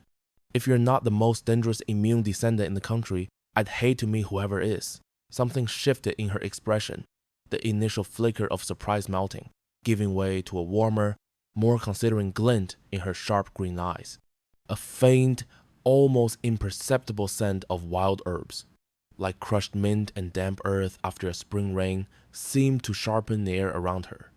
She worried her bottom lip between her teeth for a fraction of a second, then exhaled slowly, a soft, thoughtful sound that barely stirred the air. Her voice dropped, a low, husky murmur. tinged with a delicate balance of apprehension and intrigue. This could get complicated. Archer's lips curved into a slow, confident smile, a hint of the playful predator in his gaze. He leaned back slightly, a picture of relaxed power, and his own scent, .d pine and damp, rich soil, seemed to deepen, a comforting anchor against her wildness. His voice was a low rumble, laced with a knowing amusement that promised both challenge and reward. The best things usually do. She was quiet for another long moment, her focus intense, the keen intelligence behind her eyes practically humming. He could almost feel the whir of calculations, the careful weighing of his words against the years of her solitary survival. A subtle chill seemed to prickle the air, a fleeting sensation like the brush of unseen wings, as if the very atmosphere held its breath for her decision. Her fingers, resting lightly on her thigh, tensed almost imperceptibly, then relaxed. Finally, a slow, deliberate nod. 1 month trial period, she stated, her voice firm and clear, leaving no room for negotiation. She straightened her posture slightly, her shoulders squaring with a quiet strength that made the fabric of her jacket stretch. The scent of wildness around her intensified, a subtle blend of rain, ozone, and something ancient, stubbornly untamed. I'll work with your pack, get to know your territory and operations. If it's a good fit for both sides, we make it permanent. If not, I walk away with no hard feelings. Absolutely none. Archer's gaze softened, a flicker of something raw and exposed in his eyes. Before he carefully schooled his expression, he gestured between them with an open, unthreatening hand, acknowledging the potent, almost tangible tension that had been building between them since their first charged meeting. His voice was a low, almost vulnerable query, hinting at the powerful, unspoken question that hung in the air. And us? A genuine smile touched her lips, a flash of sharp wit that softened into something inviting. Her eyes glinted with mischief and challenge. We see what develops naturally. The words were light, but her tone hardened abruptly, her voice dropping to a low, dangerous growl that made the hair on Archer's arms prickle. Her eyes narrowed, twin emerald shards. But Archer? She took a slow, deliberate step closer, the air around them suddenly buzzing with an almost electric intensity, dense with her resolve. If you so much as try to use pack authority to control me or pressure me into anything I don't want, I'll break more than your nose. I'll make you regret the day you ever saw me. The scent of ozone, sharp and warning, momentarily overwhelmed the earthier notes around them. Archer met her fierce gaze without flinching, a slow, appreciative grin spreading across his face. He dipped his chin in a gesture of profound respect, the very air around him shifting, growing warmer, imbued with his sincerity. His voice was low, laced with absolute conviction. I wouldn't dream of it. Good. Her voice was still laced with that cutting edge, though a hint of the ozone scent dissipated, replaced by a deep breath that carried the aroma of forest floor and resilience. Her stance remained firm, unyielding, because I've spent 8 years learning to survive without a pack. 8 years. I don't need you. I'm choosing to give this a chance, because, just maybe, you might actually be worth the risk. The last words were delivered with a quiet strength, a subtle tremor of vulnerability beneath the steel, looking into those fierce green eyes that mirrored the untamed forest. Eyes that held strength and wisdom earned through betrayal and exile. Archer felt a sudden, visceral jolt. He realized, with profound clarity, that she was absolutely right. She didn't need him, or his pack, or the protection he could offer. There was no desperate plea in her. He felt a shiver ripple through him, a mixture of awe and acknowledgement. But she was willing to try, and that quiet courage, that independent choice, made her more precious, more profoundly valuable than any Luna who'd been raised to simply submit. His own scent, the deep, ancient forest, surged with a richer, more powerful warmth, a scent of fierce, protective admiration. 1 month, he agreed, his voice a low, resonant promise, filled with conviction. He leaned in slightly, his gaze unwavering. Starting now. Starting now. she confirmed, matching his intensity. Her hand, steady and firm, extended towards him, a gesture of partnership more than supplication. When their palms touched, sealing the unspoken agreement, Archer felt far more than just skin against skin. A vivid jolt, like static electricity arcing, surged between them, a warmth blooming instantly where their hands met, radiating outwards. The rough calluses on his palm pressed against the smooth, resilient skin of hers, and he could almost taste the recognition, the dizzying possibility, and the intoxicating promise of shared complications that would change everything. Their scents mingled, a potent, almost dizzying fusion of wild cedar and sharp ozone, damp earth and ancient magic swirling around them in a sudden, intense cloud. In the background, his enforcers exchanged glances that spoke volumes about the profound shift they just witnessed. Subtle head tilts, the almost imperceptible tensing and then relaxing of powerful shoulders, a flicker of awe in their eyes. The disciplined, controlled scent of the packguard shifted, carrying a new undertone of respect and acceptance, a collective acknowledgement of the formidable wildness their alpha had just embraced. Their alpha had found something worth negotiating for, something worth treating as an equal, not merely a price. And that changed the entire game. The cold, metallic tongue of adrenaline still clung to the vast warehouse air, a phantom scent of their recent confrontation. Archer, his muscles taut with residual tension, reached for his discarded shirt. The rough canvas scraped against his skin, a stark reminder of the physical struggle, but it was the almost imperceptible shift of Nox's gaze, the unnerving stillness of her pale green eyes tracking his every move that truly held his attention. The air felt dense, charged. The hulking forms of his enforcers remained statuesque against the grimy, exposed brick walls, their disciplined silence a testament to years of ingrained obedience. They were well-trained enough to recognize the subtle, unspoken signal, the need for their alpha to carve out his own space, to navigate this uncharted territory on his own terms. So, Nox's voice cut through the charged quiet, surprisingly steady despite the faint, coppery scent of blood that still bloomed from her split lip. She dabbed at it with a casual swipe of her thumb, her movements economical, almost detached. Now that we've established I'm giving your little trial period a chance, let's talk logistics.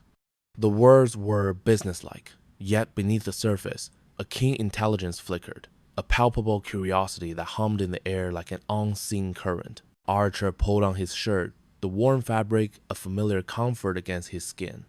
He left it unbuttoned, the cool, damp air of the warehouse raising goose flesh on his arms as he turned to face her fully. "What do you need to know?"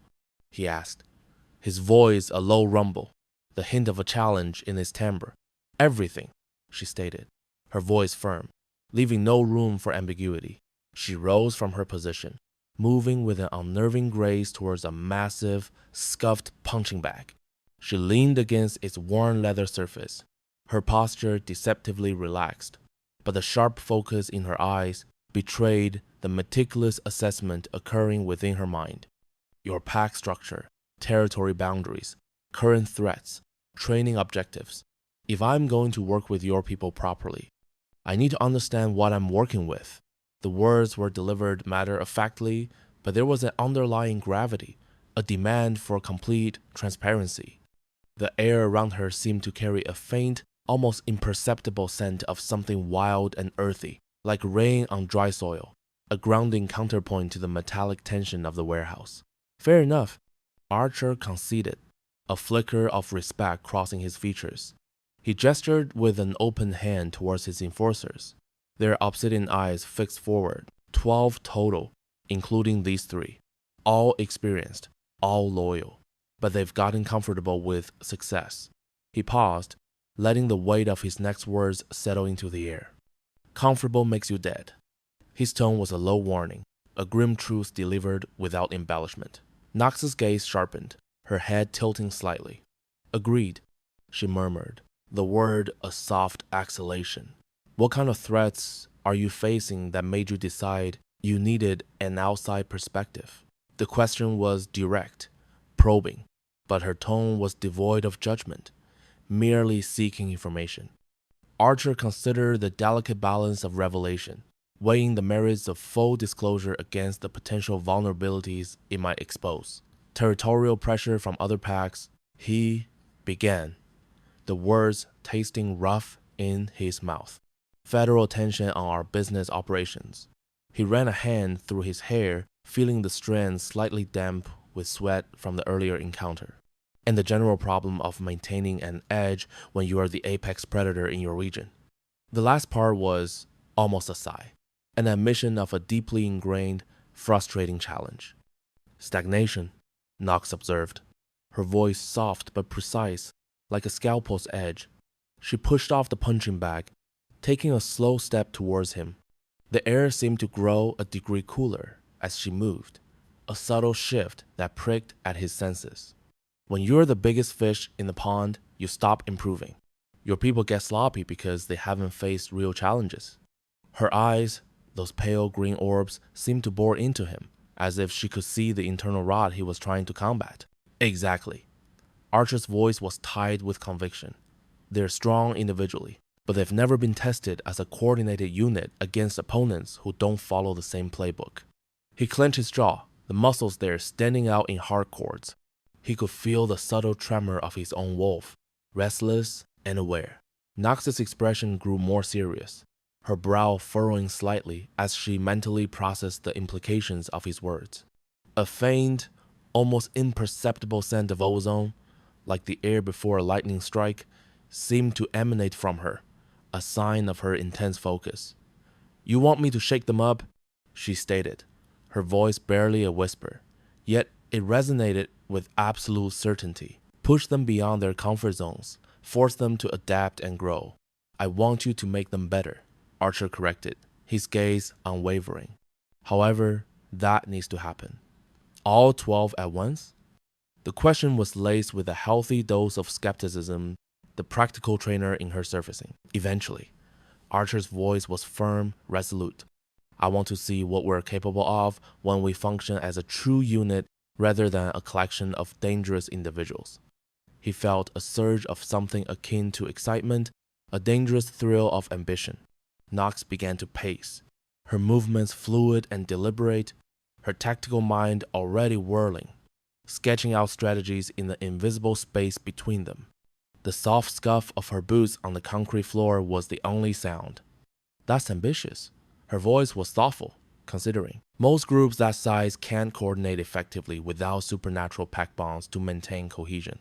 The air around her now carried a subtle, invigorating scent, like a pine forest after a storm, sharp and clean. "Which is exactly why I want to try it." Archer met her gaze, the intensity of his own mirroring hers. Pack bonds are a crutch. If we can achieve that level of coordination through trust and training alone, we become something unprecedented, something that other packs won't know how to counter. Knox finished, a slow dawning of understanding in her eyes. Her gaze softened, a flicker of admiration replacing the professional detachment. "Smart. But it's going to require a complete restructuring of how your people think about combat and teamwork. Whatever it takes." The words were a low, unwavering promise. She stopped pacing, her body turning to face him fully. Her stare was direct, unwavering, asking for more than just logistical agreement. "All right, but if we're going to do this right, I need certain guarantees." The air between them seemed to hum with anticipation, a palpable tension that had nothing to do with their recent fight. "Name them." Archer's voice was steady, his posture open, inviting her demands.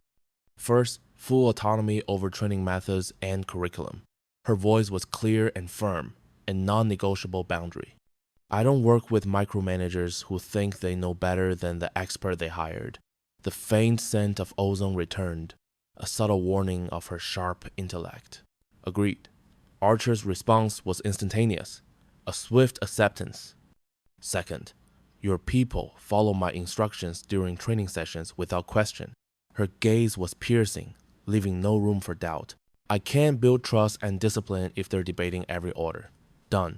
The word was a crisp, snap, decisive. Third, realistic timeline expectations.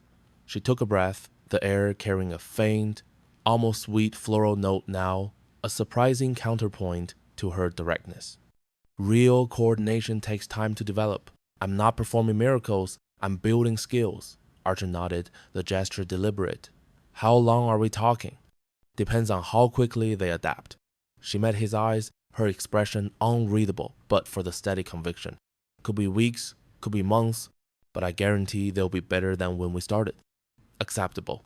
Archer held her gaze, a new understanding forming between them. What else? Knox took a step closer, the subtle shift in temperature around her noticeable. Her voice dropped, becoming more intimate, the professional veneer softening to reveal something more personal, more vulnerable. This partnership between us, I need to know it's genuine. Her tone was low, earnest, not just professional convenience, not just tactical advantage.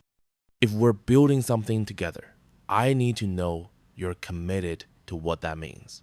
The air around her now smelled faintly of cinnamon and something else, something warm and comforting, like freshly baked bread.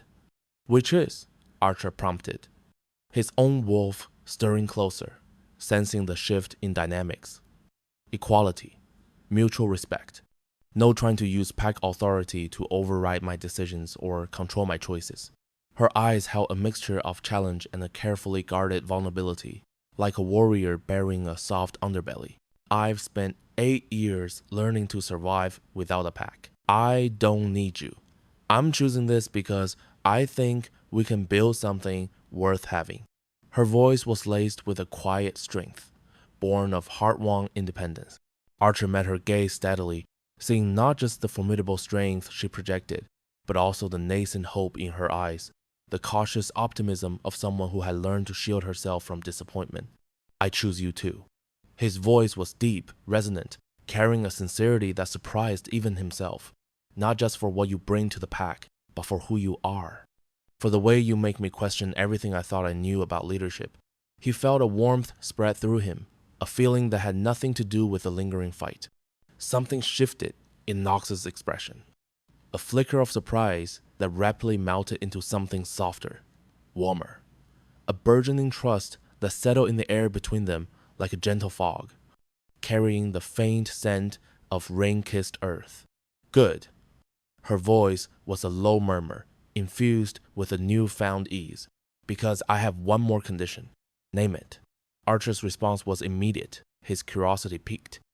If this attraction between us develops into something more personal.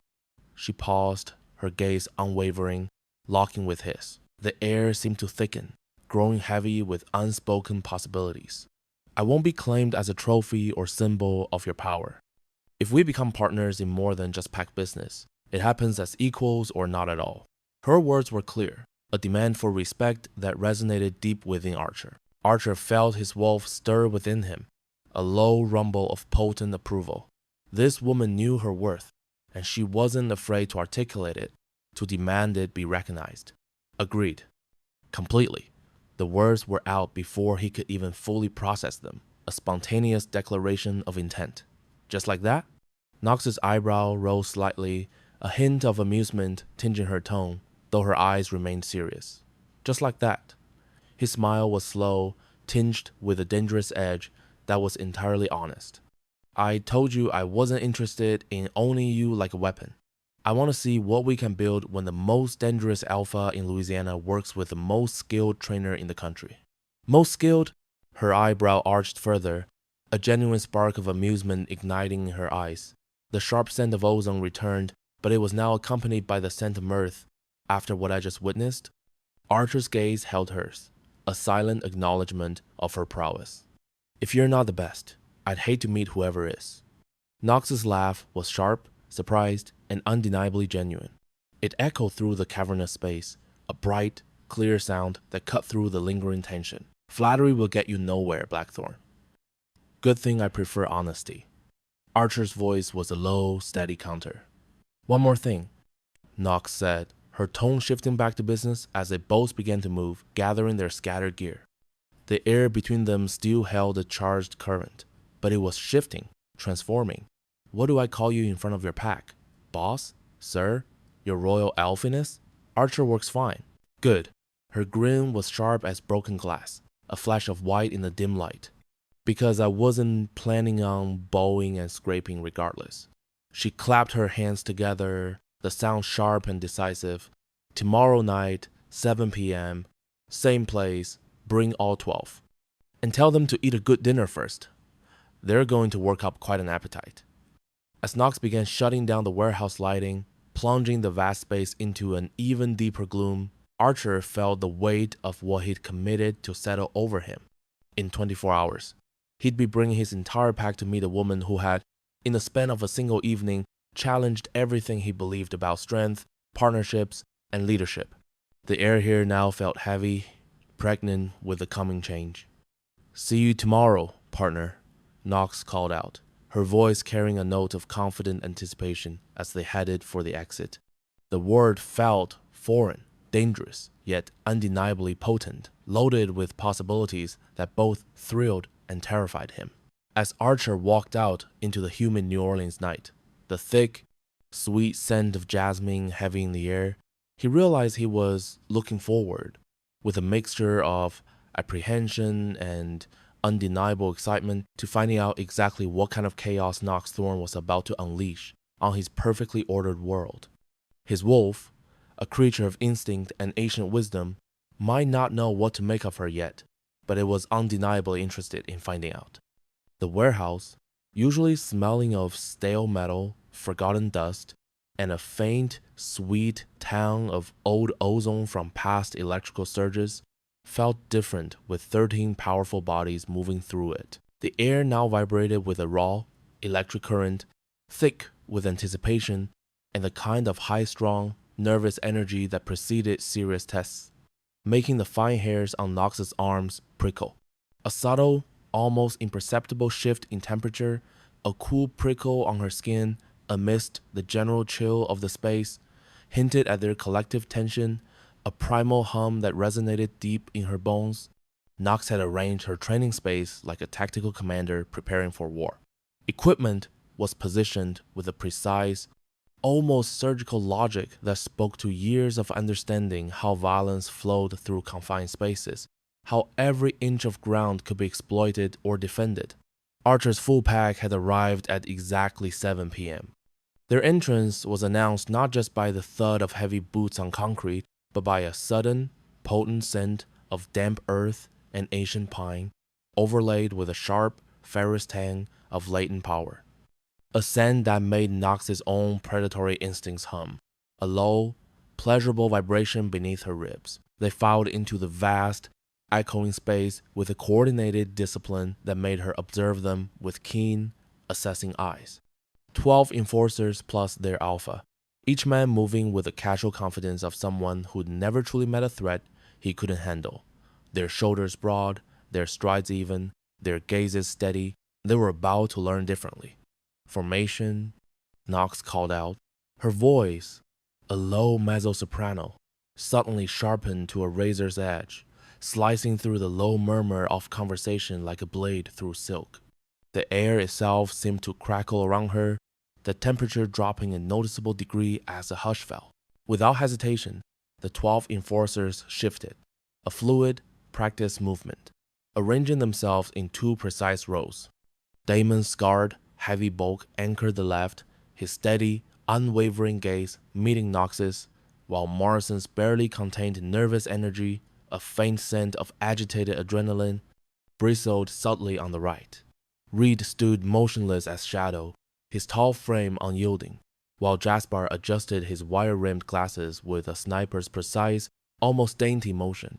The others, Torres, Brennan, Kane, Voss, and 4 more, whose names she'd memorized through sweat and struggle, fell into position with military efficiency, their eyes locked on her, awaiting instruction.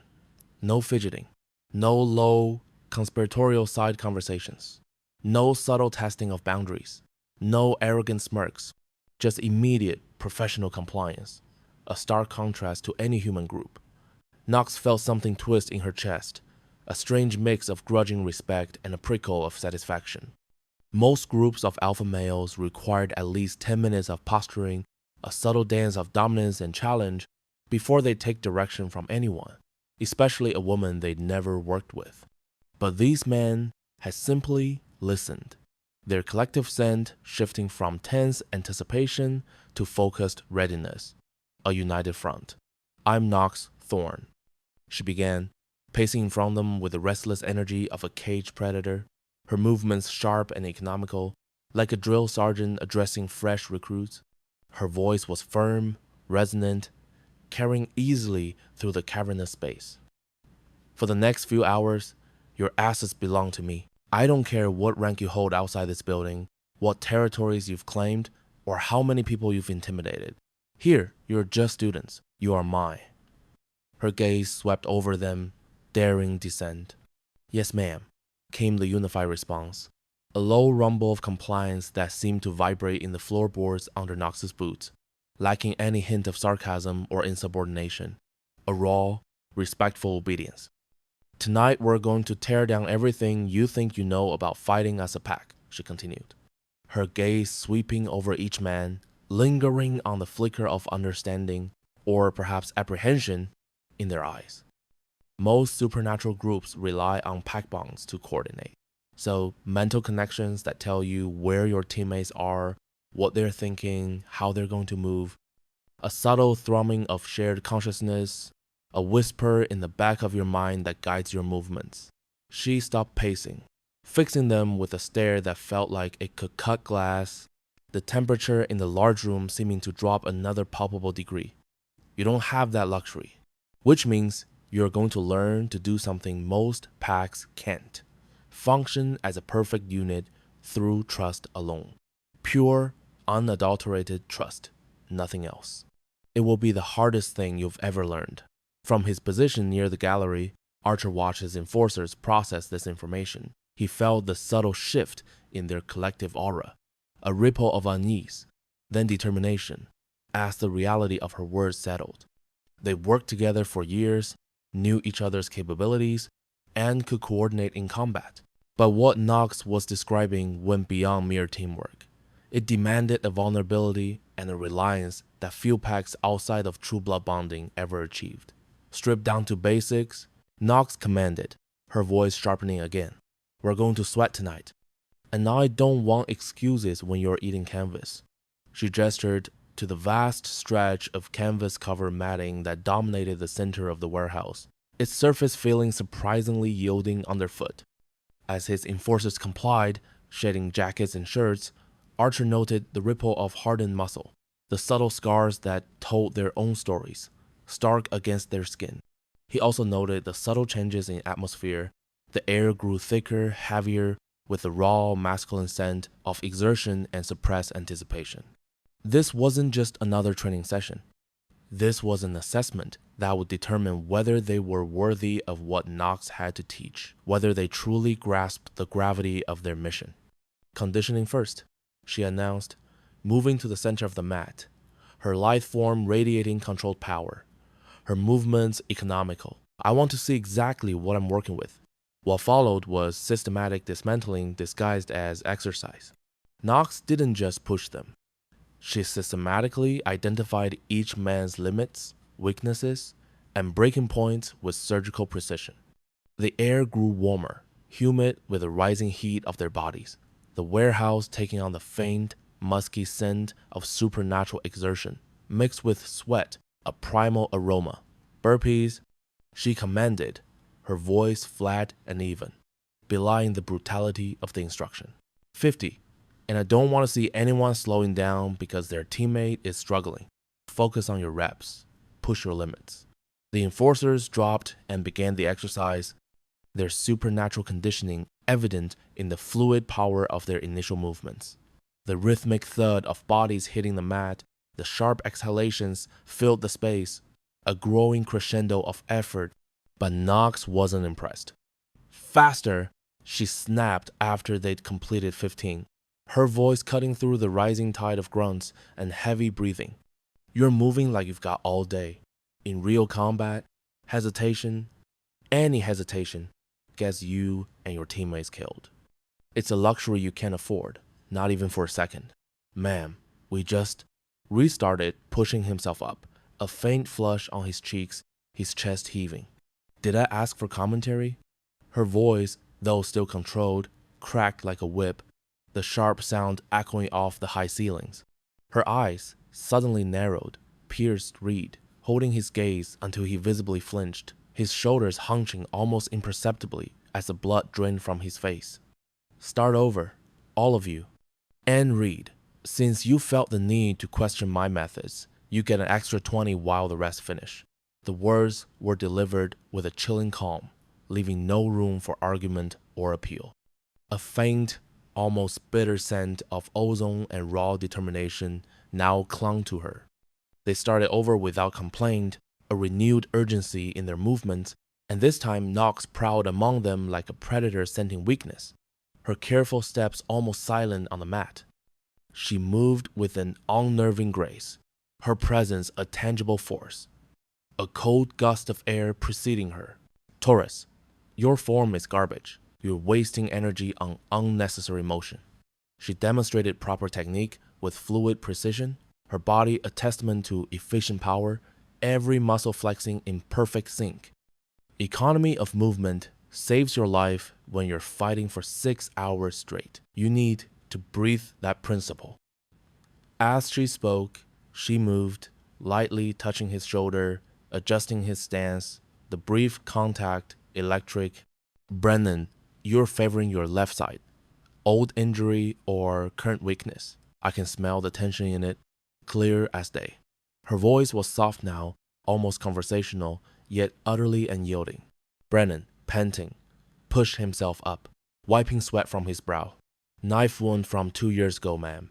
Sometimes stiffens up in the cold like this, he explained, gesturing vaguely to the persistent chill in the warehouse. Then compensate properly or become a liability to your entire team.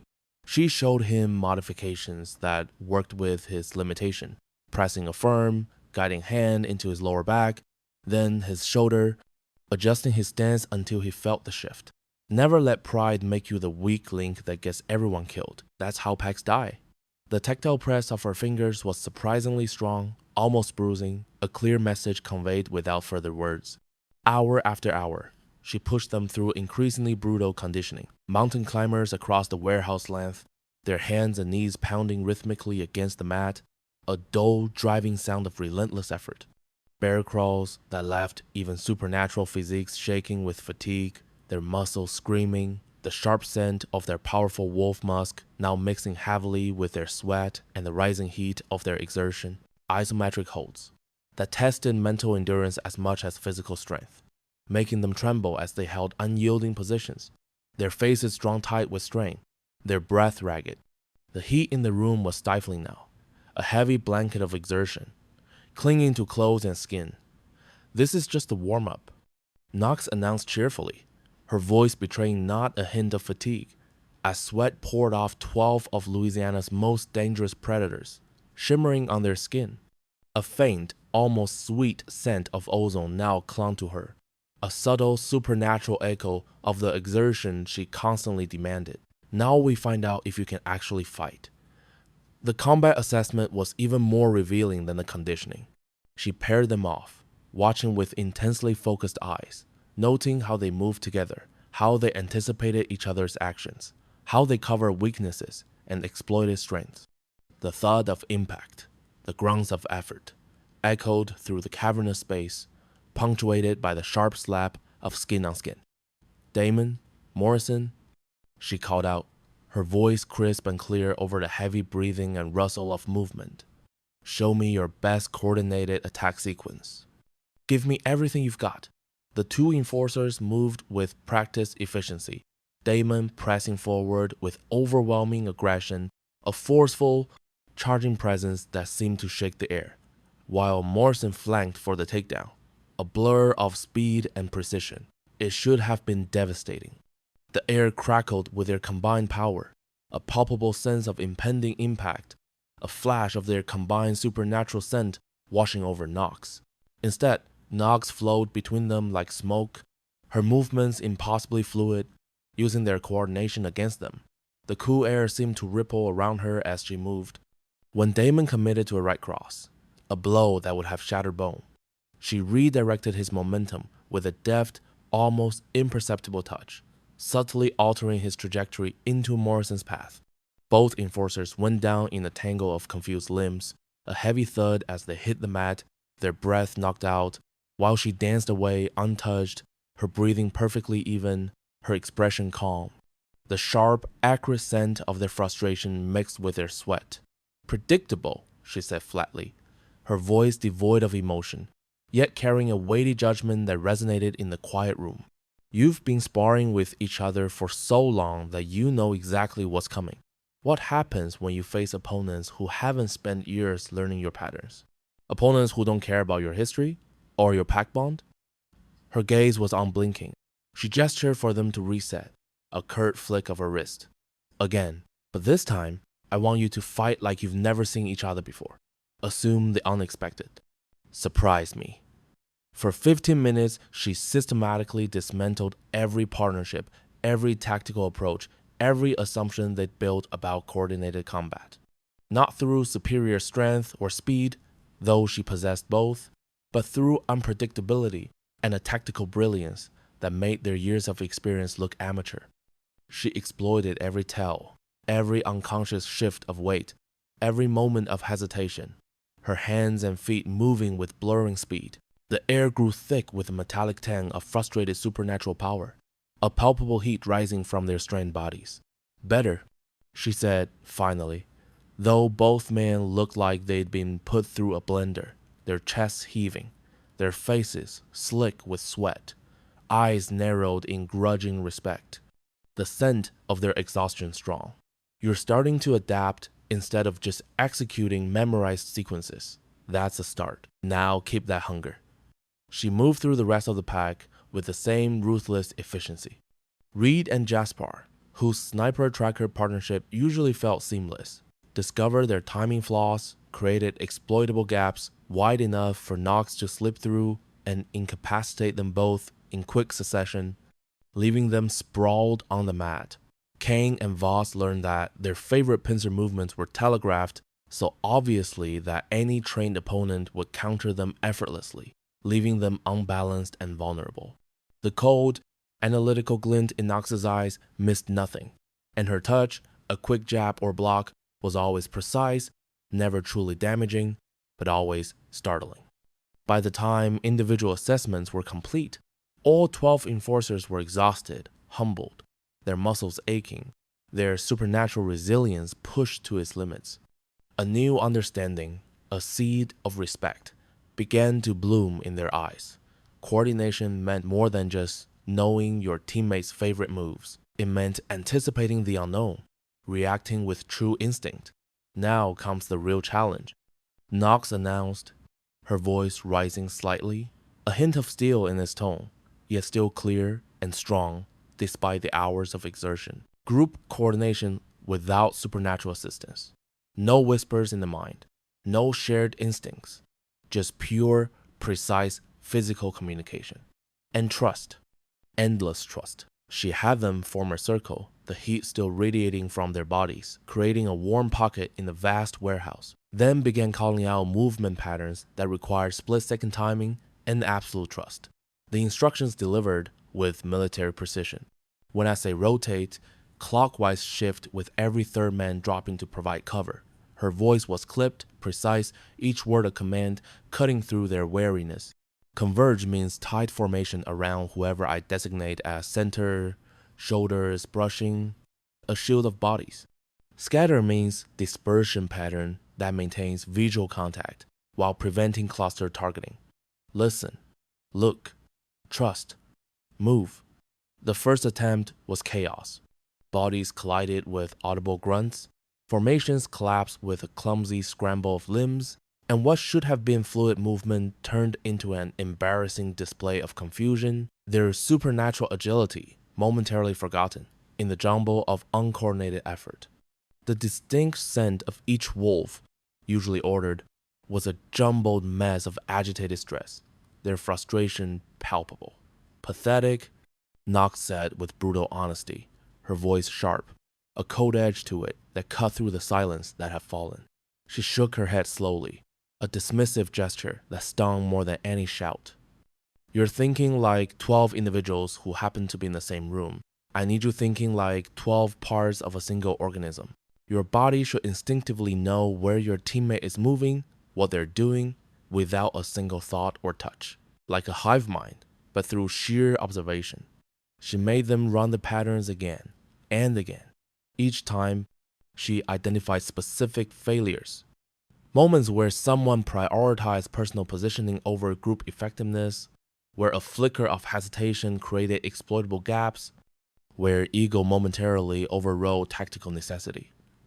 The mat grew slick with their sweat, the air thick with their panting, the temperature steadily rising in their immediate vicinity. Torres, you hesitated because you weren't sure where Reed was moving. That creates a gap that gets people killed. That split second of indecision is a death sentence. Understand? You have to move as one without external cues. Her voice was low, laced with a chilling intensity. Her gaze fixed on him until he nodded, jaw tight. Jaspar. Knox's voice cut across the vast, empty training facility, sharp and precise, tinged with a low, almost predatory edge that made the hairs on the back of his neck prickle. You covered Brennan's weak side, yes, but left Morrison utterly exposed. She took a single, deliberate step forward, the faint thump of her boot on the stained concrete floor echoing in the sudden silence. A faint, almost imperceptible scent of ozone, like the air after a lightning strike, permeated the space around her. You need to trust your teammates to handle their responsibilities. Jasper, his chest heaving, shoulders slumped with exertion, flinched almost imperceptibly, the taste of metallic sweat on his tongue. The muscles in his legs burned a deep, tired ache. Her gaze shifted, pinning Damon. Damon, you're trying to lead from within the formation. Sometimes, she continued, her tone dropping slightly, a weary patience entering her voice. Leadership means following someone else's tactical judgment. Damon's jaw tightened, a flush rising on his neck, but he held her gaze, a stubborn glint in his eyes. The heavy training vest felt like a lead weight, pressing against his ribs. Hour after hour, she pushed them. The air in the cavernous warehouse grew cooler with the encroaching night, carrying the sharp, metallic tang of sweat, fear, and something else. A raw, primal scent of focused adrenaline that clung to their skin. The thud, thud, thud of their boots on the unyielding concrete, the low grunts of effort, the occasional frustrated hiss were the only sounds. She forced them through increasingly complex scenarios. Night fighting with limited visibility, a chilling, oppressive darkness that pressed in on their senses, protecting a VIP while under assault from multiple directions, the frantic scramble igniting a cold dread in their guts, coordinated assaults on fortified positions where one mistake meant mission failure, the pressure a suffocating weight. Each movement sent a jolt of pain through their overtaxed muscles, their breath clouding faintly in the cooler air. The breakthrough, when it came, was during a particularly brutal exercise. Knox had positioned herself and 3 training dummies to simulate simultaneous attacks from 4 directions, a dizzying, overwhelming onslaught. The air crackled, thick with a scent of fear and ozone as they struggled, forcing them to coordinate defense while maintaining unit cohesion. Their exhaustion was a tangible thing, a heavy cloak weighing them down. Then, for the first time all night, something clicked. The chaotic scramble faded, replaced by a fluid, almost silent coordination. The air itself seemed to lighten, the oppressive weight of failure lifting. Reed and Torres, their faces grim with concentration, now moved with an almost balletic precision, creating interlocking fields of fire, the thwip thwip thwip of their simulated projectiles funneling attackers into kill zones. Damon and Morrison, their movements tightly synchronized, provided mobile support, plugging gaps that appeared like a seamless, living wall. From his overwatch position, Jaspar's eyes darted, his whispered commands feeding information that let the others anticipate threats before they developed. his voice a low, steady hum through their comms. The remaining enforcers, once rigid, now flowed, maintaining formation integrity while adapting to each tactical moment with an instinctual grace. They moved like water, like music, like something that transcended individual capability through perfect unity, their synchronized breathing a faint, rhythmic susurrus in the vast space. A subtle warmth began to spread through the training floor, a counterpoint to the lingering chill radiating from their collective focus. "Now we're getting somewhere," Knox called out, her voice slicing through the sudden silence as the exercise ended. All attackers neutralized, defensive formation intact. A ghost of a smile, fleeting but genuine, touched her lips. That's what real coordination looks like. The men stood, chests heaving, shoulders slumping, steam faintly rising from their bodies in the cool air, exhausted but a tremor of pride running through them. The heavy, warm scent of spent adrenaline, sweat, and something subtly new, an earthy, potent scent of cohesion, filled the space. But she wasn't finished pushing them. Her eyes, sharp and unwavering, swept over the group, challenging them.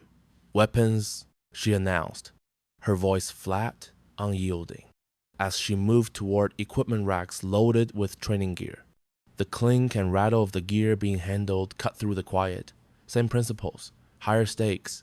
The cold plastic grips of the training rifles felt substantial, weighty in their hands, a sudden drop in ambient temperature seeming to accompany the mention of higher stakes. The weapons training was even more demanding. The cracks of simulated gunfire were sharper, more insistent.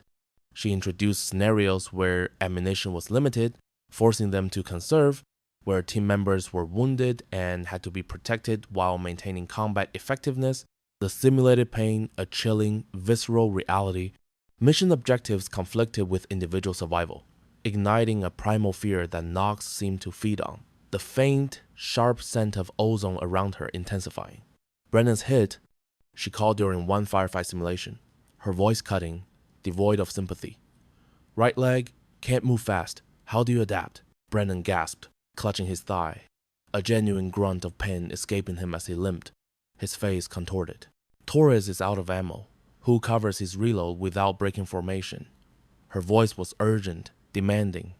Torres fumbled, panting, his eyes wide as he scrambled for a new magazine.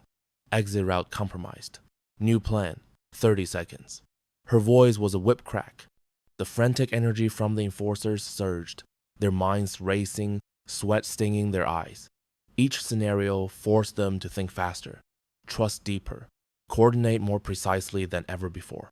Slowly, almost imperceptibly, the cold knot of fear began to dissipate, replaced by the electric surge of genuine loyalty. The unvoiced communication between them became seamless, a language of glance and gesture, a subtle warmth, a comforting heat of mutual reliance, pushed back against the cold dread, and with it came an elusive, yet palpable scent of trust, like damp, rich earth after a long rain.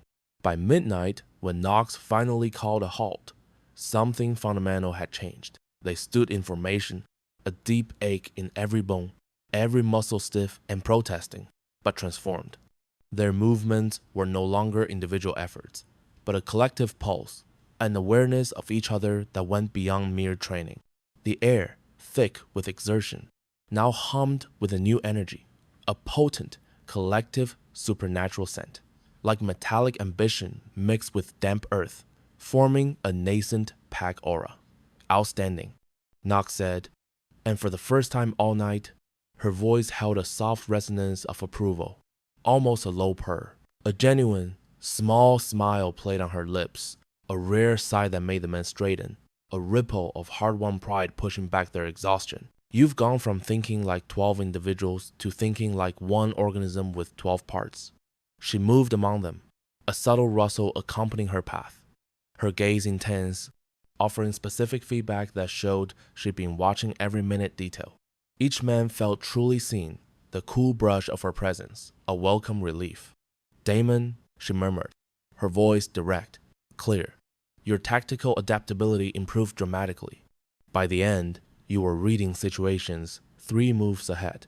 Damon's chest swelled slightly, a flicker of honest satisfaction in his eyes, a tight, weary smile forming. Morrison, when things got chaotic, the others started looking to you for stability.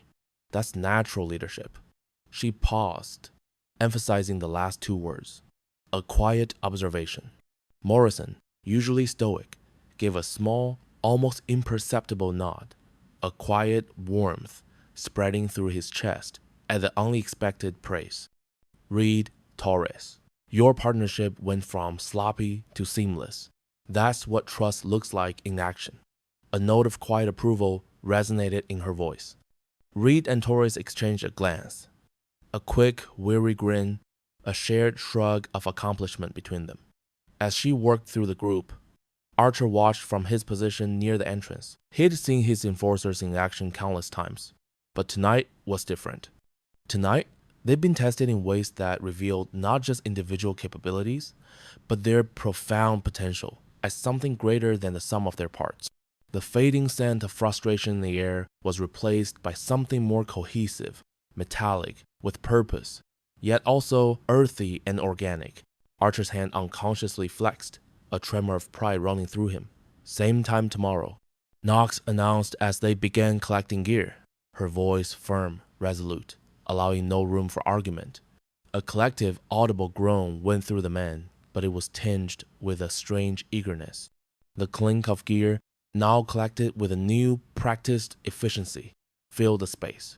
We'll add urban warfare scenarios and explosive tactics. As the men filed out, their tired boots shuffling softly on the concrete, several stopped to thank her. Not grudging acknowledgement, but genuine appreciation from professionals who recognized they'd been taught by someone exceptional.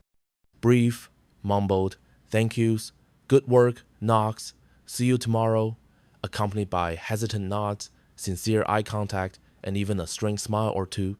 The cooler night air wafted in as the bay door opened, carrying away the lingering, almost sweet scent of hard-won victory mixed with their individual supernatural essences. How do you feel about what you saw? Archer asked softly, his voice low, thoughtful, a hint of curiosity and immense pride, as the last enforcer disappeared into the humid New Orleans night. The sudden, overwhelming silence in the vast warehouse pressed in, broken only by their breathing. The lingering warmth of the men's energy, still potent, hung in the air. They're better than I expected, Knox replied, her voice calm, almost dismissive, but with a subtle undercurrent of respect. As she began to clean up training equipment with precise, rhythmic movements, the clatter of her movement filled the void. Most teams take weeks to develop that level of coordination. Your people managed it in 1 session. The faint, clean scent of her own power, cutting through the lingering human odors, emanated from her, and a quiet satisfaction was evident in the controlled economy of her posture. Because they had the right teacher. Archer's voice was soft, warm, a ripple of genuine admiration. He moved closer, a subtle lean toward her, because they were willing to learn. That's rarer than you might think. She paused in her cleanup, standing upright, her hands still on the training dummy, and turned her full attention to him. Her gaze, sharp and assessing, met his, shedding a layer of professional detachment to reveal genuine, piercing insight. Her voice dropped, taking on a deeper, more resonant tone. Your pack is something special, Archer. The way they trust each other, the way they adapt and grow, that's not something you can force. That, she finished, her eyes holding his, a flicker of something almost warm in their cool depths, comes from leadership worth following. The sudden cessation of the clattering, the weight of her gaze, and the subtle scent of her power intensifying, mixing with a faint hint of something like damp earth and night-blooming jasmine around her. A supernatural scent of inherent wildness and powerful calm filled the space between them. As they worked together to restore the warehouse, a shared, quiet rhythm developing between them, Archer found himself thinking about what he'd witnessed. His enforcers had been pushed beyond their limits and had responded by becoming something unprecedented, a pack that functioned on trust and competence rather than supernatural compulsion. A subtle warmth grew between them in the cavernous space, a sense of shared purpose, the lingering scent of the enforcer's unified energy, a potent afterglow. And the woman responsible for that transformation was standing beside him, the subtle hum of her power, a constant presence, her refusal to accept anything less than excellence, making them all stronger. Tomorrow night would bring new challenges, new lessons, new opportunities to grow beyond what they thought possible. But tonight had been the foundation, the night when 12 dangerous individuals, their weary bodies now carrying a new awareness, learned to become something that had never existed before in supernatural society. A pack built on choice rather than compulsion, strength rather than dominance, trust rather than fear. And it was only the beginning. The humid New Orleans air, thick and heavy, carried more than just the threat of rain as Archer climbed out of the lead SUV behind Steel Dream's training. The oppressive wetness seemed to cling to his skin, a clammy embrace, and the usual city smells. Stale jasmine, exhaust fumes, a distant whiff of chicory coffee were overshadowed by something else. His wolf stirred restlessly inside him, a low thrum of unease that tightened his muscles, picking up scents that didn't belong, wild, aggressive, and unmistakably werewolf. Not his pack. It was a sharp, acrid musk, layered with the metallic tang of suppressed aggression and the faint, unsettling ozone scent of raw supernatural power. A cold prickle traced his scalp. Weapons night, Damon said, shouldering a duffel bag filled with training firearms. But his voice, usually booming with a Brooklyn lilt, now carried a raw tension that hadn't been there moments before. The big enforcer's nostrils flared, a subtle but telling movement, as he caught the same invasive scent that had alerted Archer. His hand tightened instinctively on the strap of the bag, knuckles whitening. Boss, we're not alone. Archer's enhanced senses cataloged the threats instantly.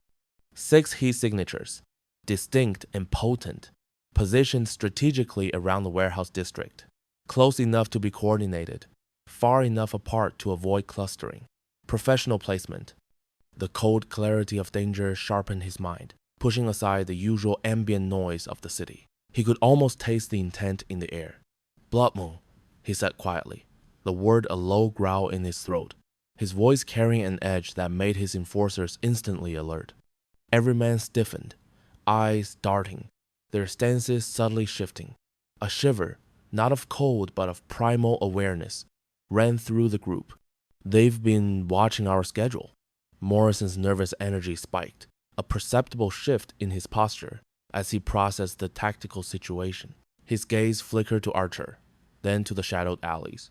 Should we abort? He asked, his voice a little too quick, a faint tremor audible. No, if they wanted us dead, they'd have hit us in the open. Archer replied, his voice firm, edged with a dangerous calm.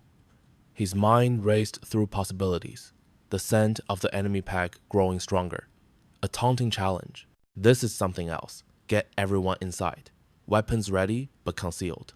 He swept a commanding gaze over his men, a silent order for absolute focus. The attack came from 3 directions at once.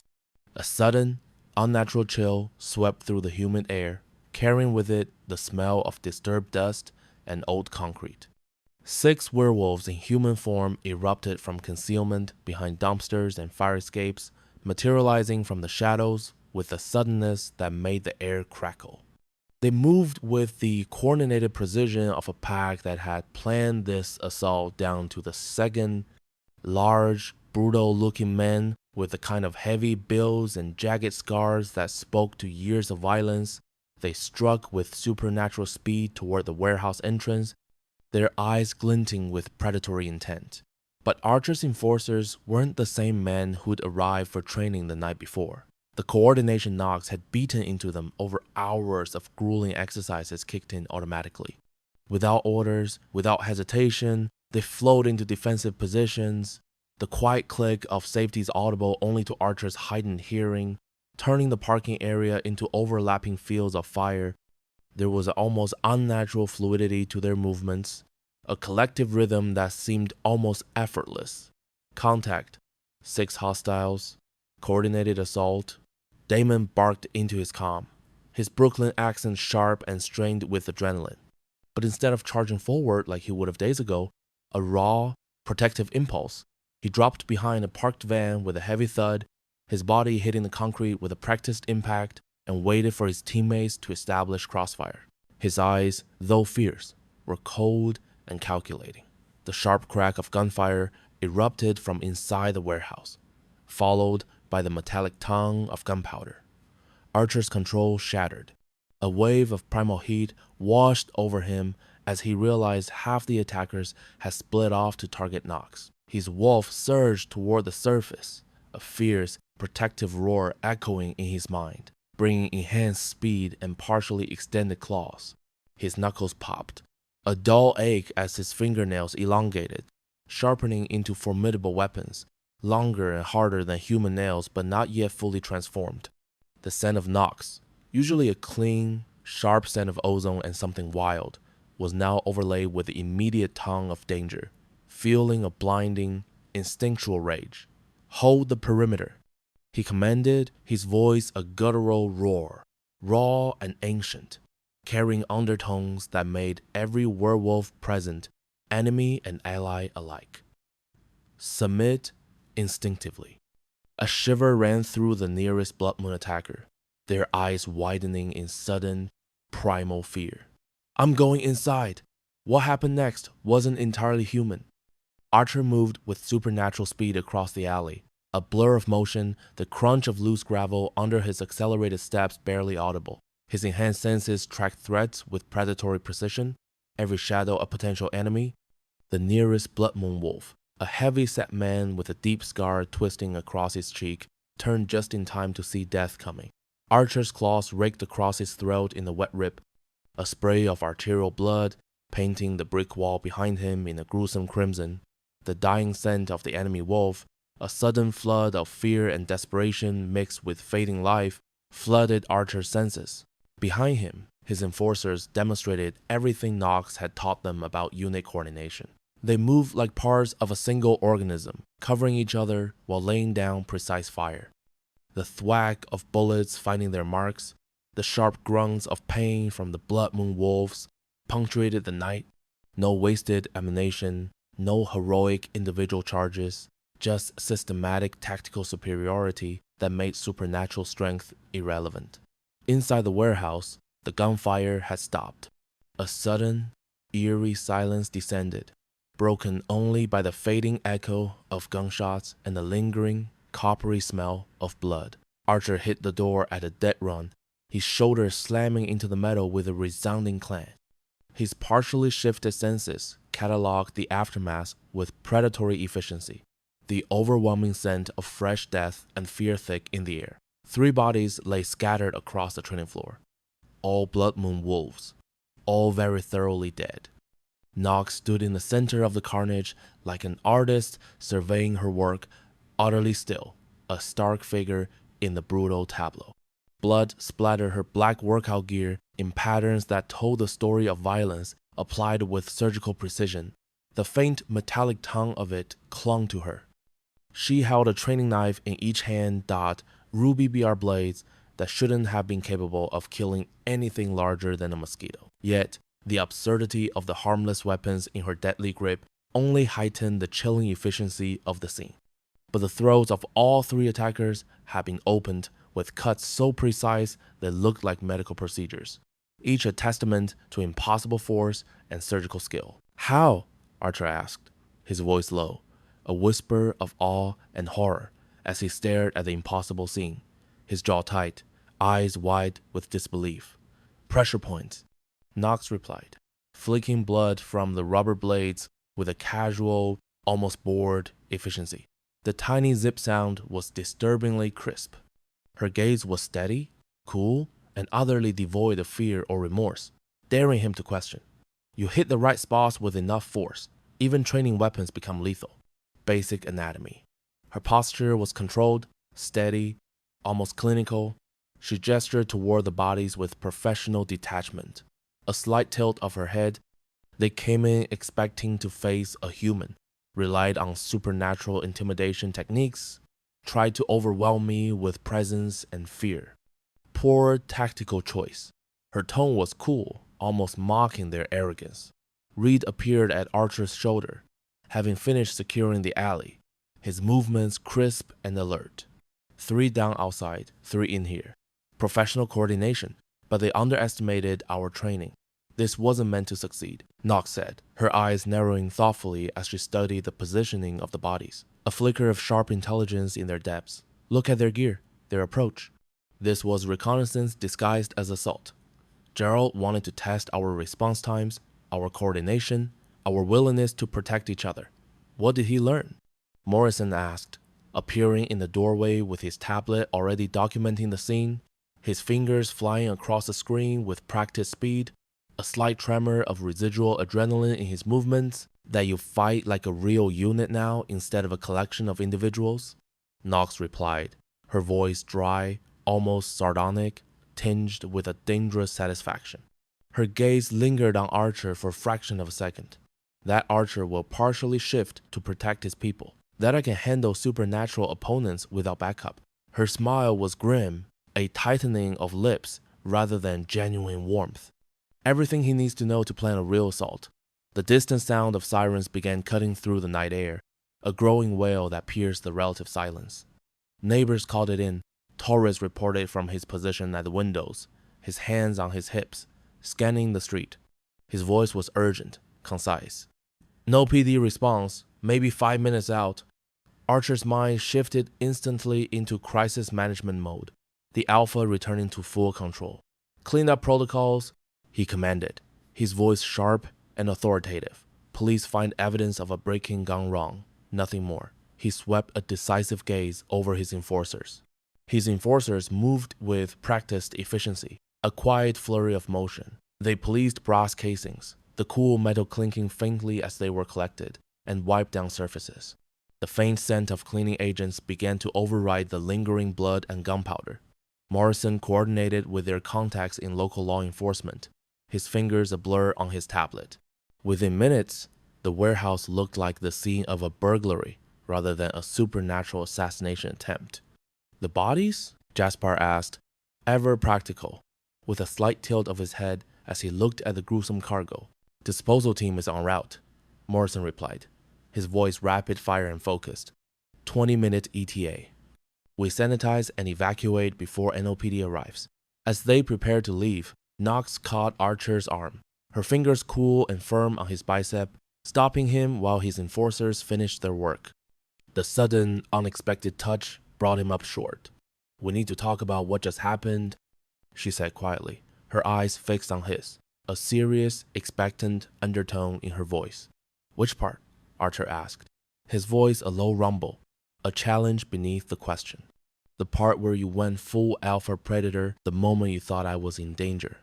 Her eyes held something that might have been approval mixed with concern, a subtle tightening around her eyes, a slight curve to her lips. She didn't break eye contact. That wasn't a calculated strategy, Archer. That was pure instinct. He met her gaze steadily, not bothering to deny what she'd observed. His chest expanded slightly, a possessive growl throbbing beneath his words. You're a part of my pack now. I protect what's mine. His eyes held a raw, undeniable honesty. Yours? One eyebrow rose dangerously, a subtle show of defiance in her tone. Part of my pack, he corrected, though they both understood that wasn't entirely what he'd meant. There was a slight hesitation, a flicker of frustration. Then his voice grew firmer. The distinction matters, does it? She moved closer, deliberately invading his personal space, her voice dropping to an intimate whisper, soft and insidious, a quiet challenge that made the air between them almost vibrate. He could smell her scent. Clean, sharp, woodsy, now a warm undercurrent that mingled with the lingering cordite and blood over everything else. He could feel the faint rise in temperature emanating from her, because the way you moved in there, the way you fought, that wasn't protecting a business partner. Before he could respond, Damon appeared at his shoulder, a solid presence, breaking the sudden, potent tension. "Boss, we need to move. NOPD is 2 blocks out, and our cleanup crew just arrived." His voice was urgent, practical, respectful, but insistent. His stance firm, his head tilted towards the door. As they climbed into the lead SUV, Archer found himself processing what had just happened. The cool hum of the AC, a stark contrast to the heat of the fight, the worn leather of the seat familiar beneath him. Gerald's probe had revealed their capabilities. Yes, but it had also revealed something else. The depth of his protective instincts toward Knox went far beyond professional courtesy. The echo of her words, pure instinct, resonated in his mind. "Garden District Safe House," he told the driver as they pulled away from the warehouse, his voice controlled and authoritative, but with a new layer of thoughtfulness. "We need to regroup and plan our response." From the passenger seat, he caught Knox's reflection in the side mirror, the passing city lights briefly illuminating her face. She was studying the darkening streets with tactical focus, but he could see something else in her expression, a kind of satisfaction that hadn't been there before the attack, a subtle curve to her lips he'd almost missed. She'd seen him lose control in defense of her, seen him choose her safety over his own carefully maintained dominance, and instead of fear or calculation, he'd glimpsed something that looked almost like recognition. The weight of that realization settled heavily within him. "So," she said, her voice calm, almost conversational, but with a predatory edge. As they disappeared into the New Orleans night, with the sirens fading behind them into the urban hum, "Gerald's making his next move. Let him come," Archer replied, his voice low and resonant, carrying a deadly promise. He clenched a hand into a fist, a firm set to his jaw. After tonight, he knows exactly what he's up against. "And what's that?" she whispered, her gaze meeting his in the rearview mirror, a flicker of raw curiosity in her tone. Archer's lips curved, a slow, predatory arc that was less about amusement and more about the challenge laid bare. His eyes, usually a calm storm of gray-green, glinted with an almost inhuman coldness, a dangerous, unwavering honesty that cut through the lingering tension in the air. A faint, metallic tongue, the undeniable, triumphant scent of spent adrenaline mixed with the musk of a dominant wolf, dusted the air around him as he spoke, his voice dropping to a low, gravelly purr that vibrated with suppressed power. "A pack that functions on trust instead of fear," he articulated slowly, tasting each word. "A unit that's stronger together than any of us could be alone." And his gaze intensified, a fierce pride burning in their depths. "A woman who can kill 3 supernatural predators with rubber knives." Knox threw her head back then, a sharp, almost brittle laugh tearing from her throat, edged with a satisfaction so profound it bordered on cruelty. Her shoulders shook with it, a primal sense of victory thrumming off her strong enough to make the air prickle.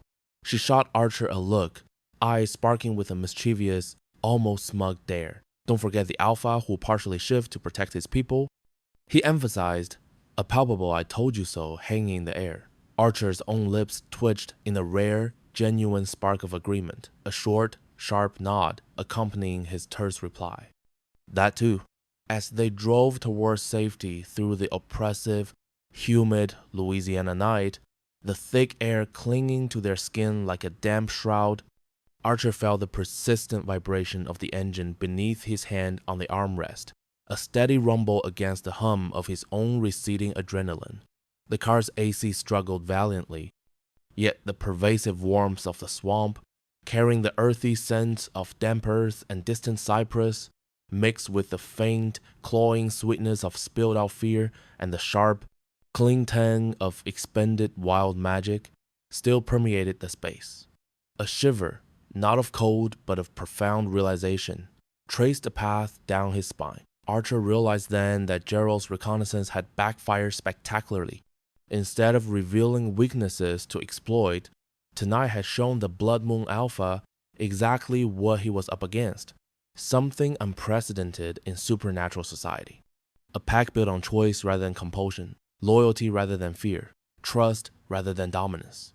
The very concept hummed with an almost tangible power in the close confines of the vehicle, and that, Archer knew with a surge of cold conviction, made them more dangerous than Gerald could possibly understand. He felt a deep, resonant certainty settle in his gut, solid and unyielding. Because when people fought for something they'd chosen rather than something they'd inherited, they fought with a ferocity that supernatural bonds couldn't match. Gerald Thorne was about to learn that lesson the hard way. The faint, subtle scent of anticipation, like ozone before a storm, began to emanate from Archer, a silent promise. The safe house in the Garden District had seen better decades. Its old timbers groaned softly with the shifting weight of the night, and the air carried a faint, nostalgic scent of aged wood, dust motes dancing in the dim light, and the lingering, metallic tang of an earlier, more violent encounter. But its thick walls and strategic location, hidden amongst the gnarled oaks and overgrown gardens, made it perfect for pack business that required absolute privacy. Archer's enforcers, a silent, efficient force, had swept the building hours ago, establishing overlapping fields of fire that pressed a subtle, underlying tension into the very air. Now, a hush had fallen, broken only by the quiet rustle of papers as Archer and Knox settled into the main parlor.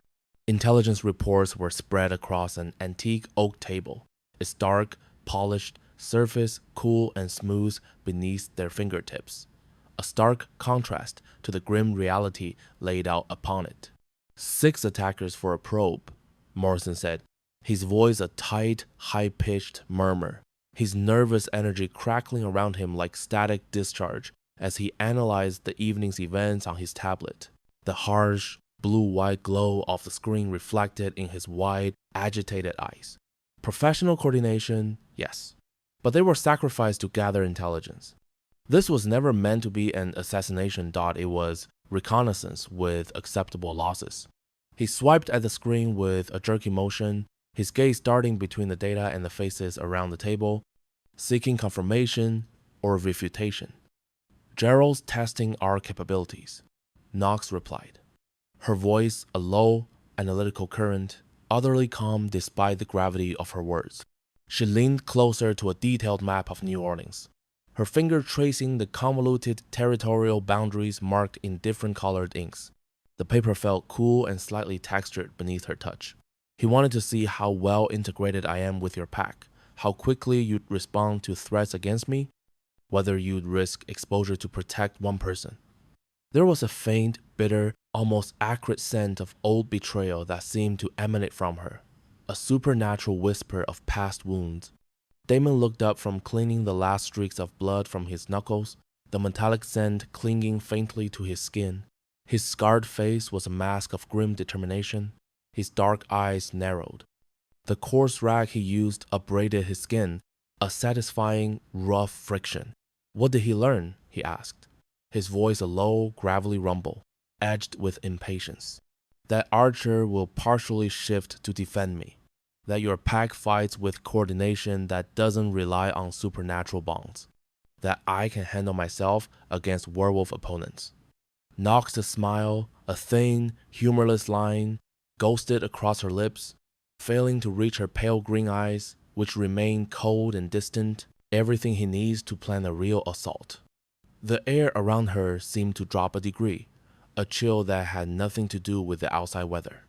Archer leaned back in his creaking, ornate chair, the warm velvet cool against his back, studying the woman who'd become central to a conflict he never asked for. He could feel the restless hum of his own wolf, a low thrumming beneath his skin. Tell me about Blood Moon's resources, numbers, capabilities, how Gerald thinks tactically. His voice was deep, a command laced with a weary undertone. 43 active members as of last count. Knox began, her voice taking on the clinical, dispassionate tone of someone delivering a military briefing. Her gaze, steady and unwavering, swept the room. 37 enforcers, 5 betas, and Gerald. Traditional hierarchy, strength-based ranking, absolute alpha authority. Females relegated to support roles. Her words hung in the air, crisp and stark. 43. Jasper whistled softly, a low, drawn-out sound that cut through the silence from his position near the window. He ran a hand over the cool glass pane, his breath fogging it momentarily. That's more than 3 times our size. A faint, metallic tongue of unease began to permeate the room, a supernatural resonance. Numbers don't tell the whole story, Nyx continued, her finger tracing the territorial boundaries on the map with a dry, whispering sound. Her voice grew more assertive, imbued with undeniable confidence. Gerald's pack operates on old-school dynamics, brute force, overwhelming numbers, intimidation through raw supernatural power. They're individually strong but tactically inflexible. A subtle scent of ozone, like latent power, seemed to emanate from her as she spoke of supernatural capabilities. Training? Torres asked, his voice sharp and crisp.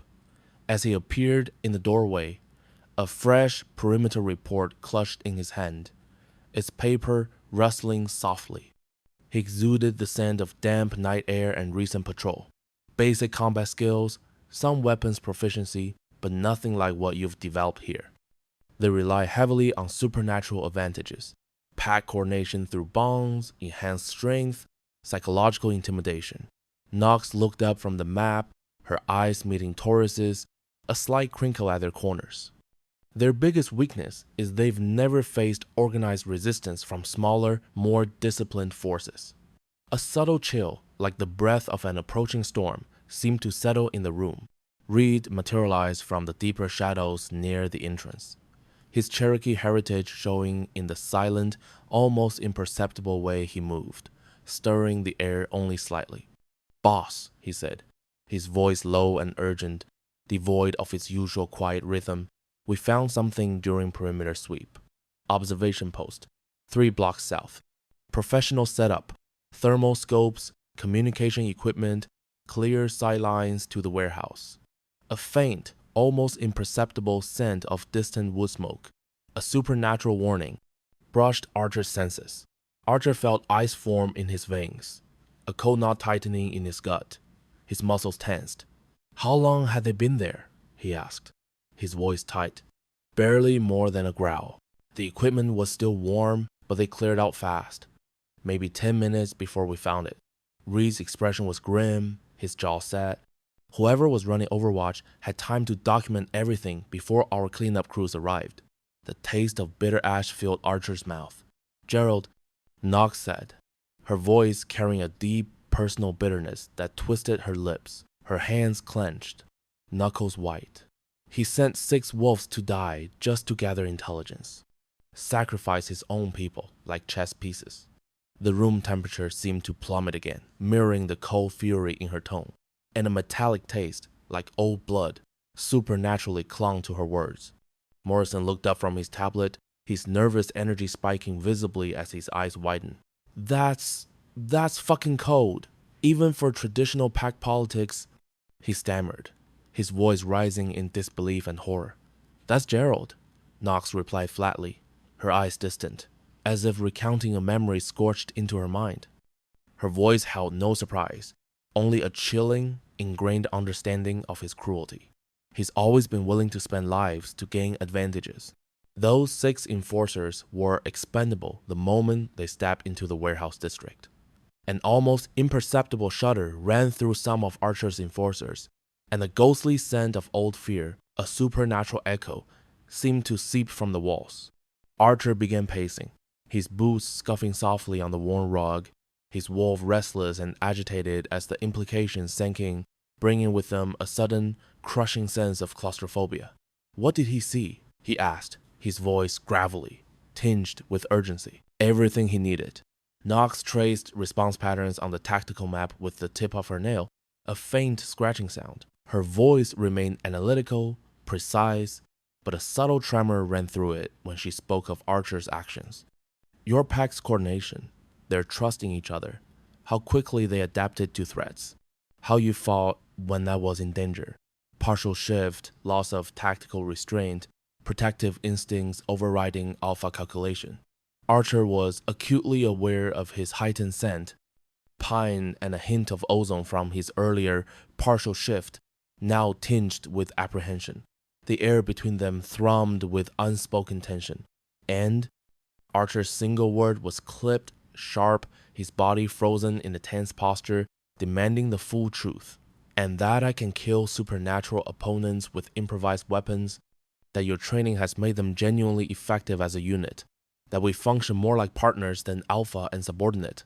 She looked up from the map, her pale green eyes holding a piercing, dangerous intensity, carrying the weight of knowledge earned through years of surviving Gerald's manipulations. He now knows exactly what he's facing and can plan accordingly. A cold dread settled deeper within Archer, and the faint scent of a distant, predatory hunt seemed to stir in the air. Damon cracked his knuckles, the sharp, dry snap echoing through the safe house like breaking bones, cutting through the silence. "So, what's his next move?"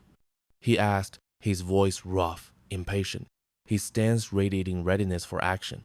"Escalation," Knox said with certainty, her voice hard and unwavering, a grim prophecy.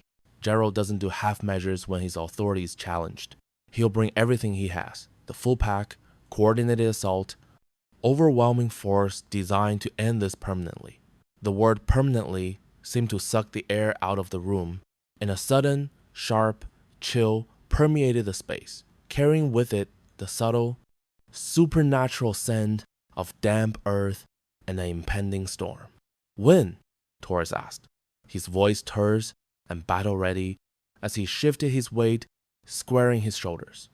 "Soon." Gerald's pride won't let him wait long after losing 6 enforcers.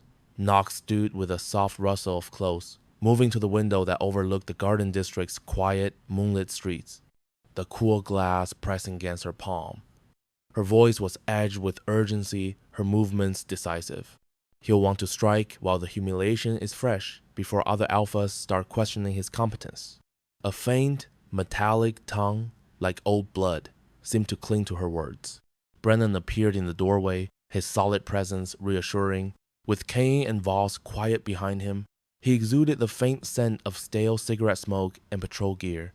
"Boss," he said, his voice firm and professional, yet carrying a note of warning, "we've established defensive perimeters, but this location's compromised.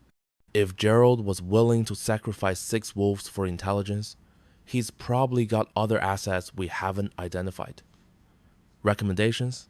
Archer asked, his voice direct, seeking solutions, his gaze heavy with expectation. "Mobile defense," Knox said immediately, her voice quick, confident, and authoritative. A palpable shift in the room's energy occurred as a plan began to form. "Don't let him pin us down in a fixed position, where numbers become decisive. Force him to chase us through terrain we control, break up his coordination, make him fight our kind of war instead of his." A subtle, invigorating scent of rain-washed earth, a faint supernatural hint of a coming chase, filled the space. She turned sharply from the window, her expression carrying the focused intensity of someone who'd spent years planning for this exact scenario, her unwavering gaze drawing all eyes. "Gerald's strength is an overwhelming force applied through traditional pack tactics. His weakness is adaptability. He expects opponents to either submit or meet him head-on." Knox's voice lowered, becoming almost conspiratorial, yet still clear and commanding, a hint of grim satisfaction in her tone. The enforcers leaned forward, drawn in by her words. "The idea that we might use guerrilla warfare, hit-and-run tactics, asymmetric strategies. It won't occur to him until it's too late." A faint, almost imperceptible scent of iron and ozone, a supernatural perfume of battle, clung to her. "You are talking about a running battle across New Orleans," Jasper observed, his voice a low murmur, tinged with a blend of awe and disbelief at the scope of the plan. A slight shake of his head. "I'm talking about survival against superior numbers." Knox's voice carried absolute conviction, unwavering, imbued with raw determination. "We can't win a direct confrontation, but we can make victory so costly that Gerald's own pack turns against him." The force of her words felt like a physical blow, and a sudden warmth seemed to emanate from her, a fierce inner fire. The taste of steel and determination filled the air. Archer studied the maps, the rough texture of the paper under his fingers, the intricate lines and colors blurring slightly with the intensity of his focus. He processed tactical possibilities against the cold reality of facing 43 supernatural predators who wanted him dead, a cold nod of fear and grim resolve in his stomach, mixed with the faint, earthy scent of his rising adrenaline. "How long do we have?" he asked, his voice low and heavy, practical yet laden with internal struggle. 48 hours, maybe less? Nyx moved back to the table, her movements swift and purposeful, her finger tracing potential routes through the city with a quick, decisive sweep. Gerald will need time to coordinate his forces, but he won't want to give us time to prepare or call in allies. Archer heard the sharp, quick intake of breath from several enforcers, and a sudden drop in temperature, a cold dread of the ticking clock, settled over them. "Speaking of allies," Morrison said, looking up from his communications array, the soft hum of the device a mechanical counterpoint to the tension. "We've got 3 missed calls from Alpha Rodriguez in Baton Rouge. Might want to return those." The brief sense of a distant, external world intruded. As Archer reached for his secure phone, Nyx caught his arm. Her fingers, light yet firm, pressed against his forearm, and an unexpected warmth bloomed through his sleeve, bringing with it the brief, sharp scent of her unique essence, night-blooming jasmine and cold steel, a supernatural signature. "Before you do," she said quietly, her voice low, intimate, and intensely serious, her gaze unwavering, "you need to understand something about what Gerald observed tonight. The way you fought, the way you protected me, other alphas are going to interpret that as weakness. Loss of control, compromised judgment, emotional vulnerability." A subtle tremor ran through her voice, almost imperceptible, and the air pressure around them seemed to shift, creating a bubble of quiet intensity. The bitter scent of political maneuvering, a supernatural aroma of power plays, hung in the air. "Let them," Archer replied, his voice a low and yielding growl, dismissing external judgment, a steely glint in his eyes, his arm solid beneath her touch. "They'll use it against you. In negotiations, in territorial disputes, in every interaction you have with supernatural leadership, they'll see attachment as an exploitable weakness." Nyx's voice was still quiet but firm, her words a stark warning based on harsh experience. Her grip on his arm tightened almost imperceptibly, and the ghost of a sigh escaped her lips. Archer met her gaze steadily, his own eyes locking onto hers, an unyielding connection. "And what do you see it as?" he asked, his voice soft now, but intensely focused. A profound question asked in the moment of unexpected vulnerability and trust. "Strength?" she said simply, her voice quiet, almost tender, delivering a profound truth. The gentle pressure of her fingers tightened, then released, a warmth spreading from her touch. The kind of strength that most alphas never develop because they're too afraid of appearing vulnerable. A sudden, overwhelming scent of pine and rich earth, a comforting and protective supernatural aura, seemed to fill the space between them as a slight, almost imperceptible smile softened her lips. The emission hung between them, heavy with implication, a palpable tension mingling with a newfound intimacy. Around the safe house, his enforcers continued their preparations, the hushed click of weapon safeties, the whisper of paper as maps were studied, the low mumble of voices planning for a war that could destroy everything they'd built. The scent of oiled metal and worn leather filled the quieter corners of the room. But in that moment, Archer realized that Gerald's surveillance had revealed more than just tactical capabilities. It had forced both of them to acknowledge what was growing between them. Something that went beyond partnership, beyond pack loyalty, beyond the careful professional distance they'd maintained. He felt an internal shift, a sudden clarity, a warmth spreading in his chest as a barrier dissolved. "Rodriguez first," he said finally, his voice decisive, carrying both command and a new, deeper resonance. A slight nod of his head. His hand, still warm from Nyx's touch, reached purposefully for the phone. "Then we plan our war." A faint, hopeful scent of freshly turned earth and rising sap, A supernatural promise of growth even amidst the coming storm seemed to settle gently around them. As he dialed the number, Archer found himself thinking about Gerald's cold calculation, willing to sacrifice 6 lives just to gather intelligence. It was the kind of leadership that treated people as resources, that valued tactical advantage over loyalty. Everything they fought against, everything they hoped to replace with something better. The safe house in the Garden District felt different at 3 a.m. A visceral shift in the air, cold and strangely still after the recent chaos, charged with a kind of brittle tension that clung to skin and hummed in the bones after surviving something that should have killed them. A faint, acrid scent, like burnt ozone mixed with desperate fear, still lingered in the corners, a ghostly echo of the danger. Archer's enforcers had swept the building in grim silence, their movements sharp and efficient, then established a defensive perimeter while he and Knox settled into the main parlor. The antique oak table, usually gleaming, felt rough and cool under his fingertips as tactical maps were spread across its surface. Morrison, his broad shoulders hunched slightly, ran a callous hand over his grizzled jaw. The air around him shimmered with a nervous, almost metallic tang, the scent of his heightened anxiety, more pronounced now as he processed the brutal efficiency of the evening's events. 6 attackers for a reconnaissance mission, he murmured, his gravelly voice a low, disbelieving rumble. That's a hell of a lot of resources just to gather intelligence, wouldn't you say? He gestured vaguely at the maps, his fingers brushing the old oak with a restless energy. Knox didn't even glance up.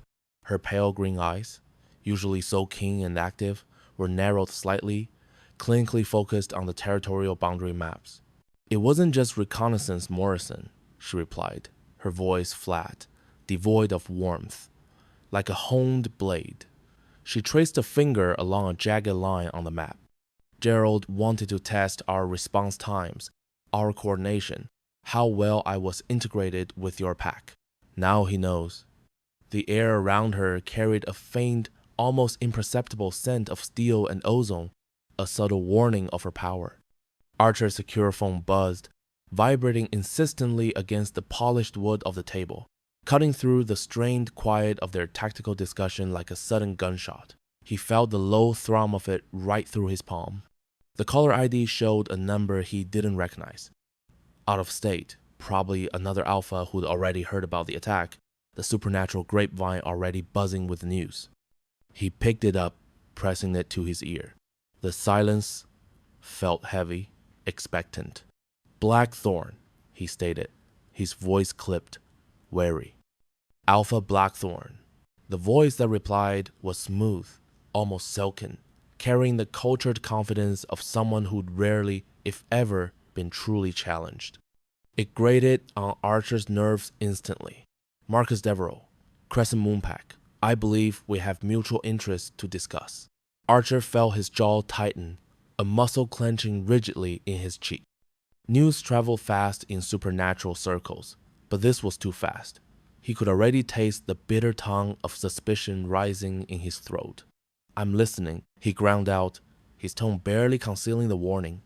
The situation with Gerald Thorne's exiled daughter, Devereux continued, his voice maintaining its unctuous calm, almost as if he were discussing a commodity. Word is she's got progenitor immunity, quite valuable genetics being wasted on.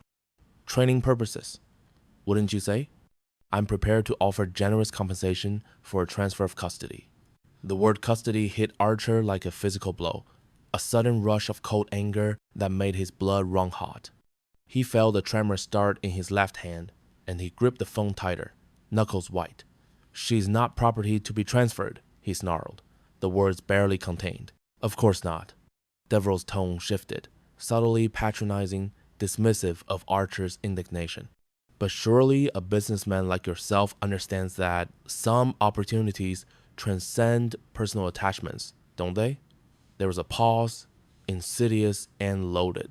It would be unfortunate if you found yourself isolated when this conflict escalates.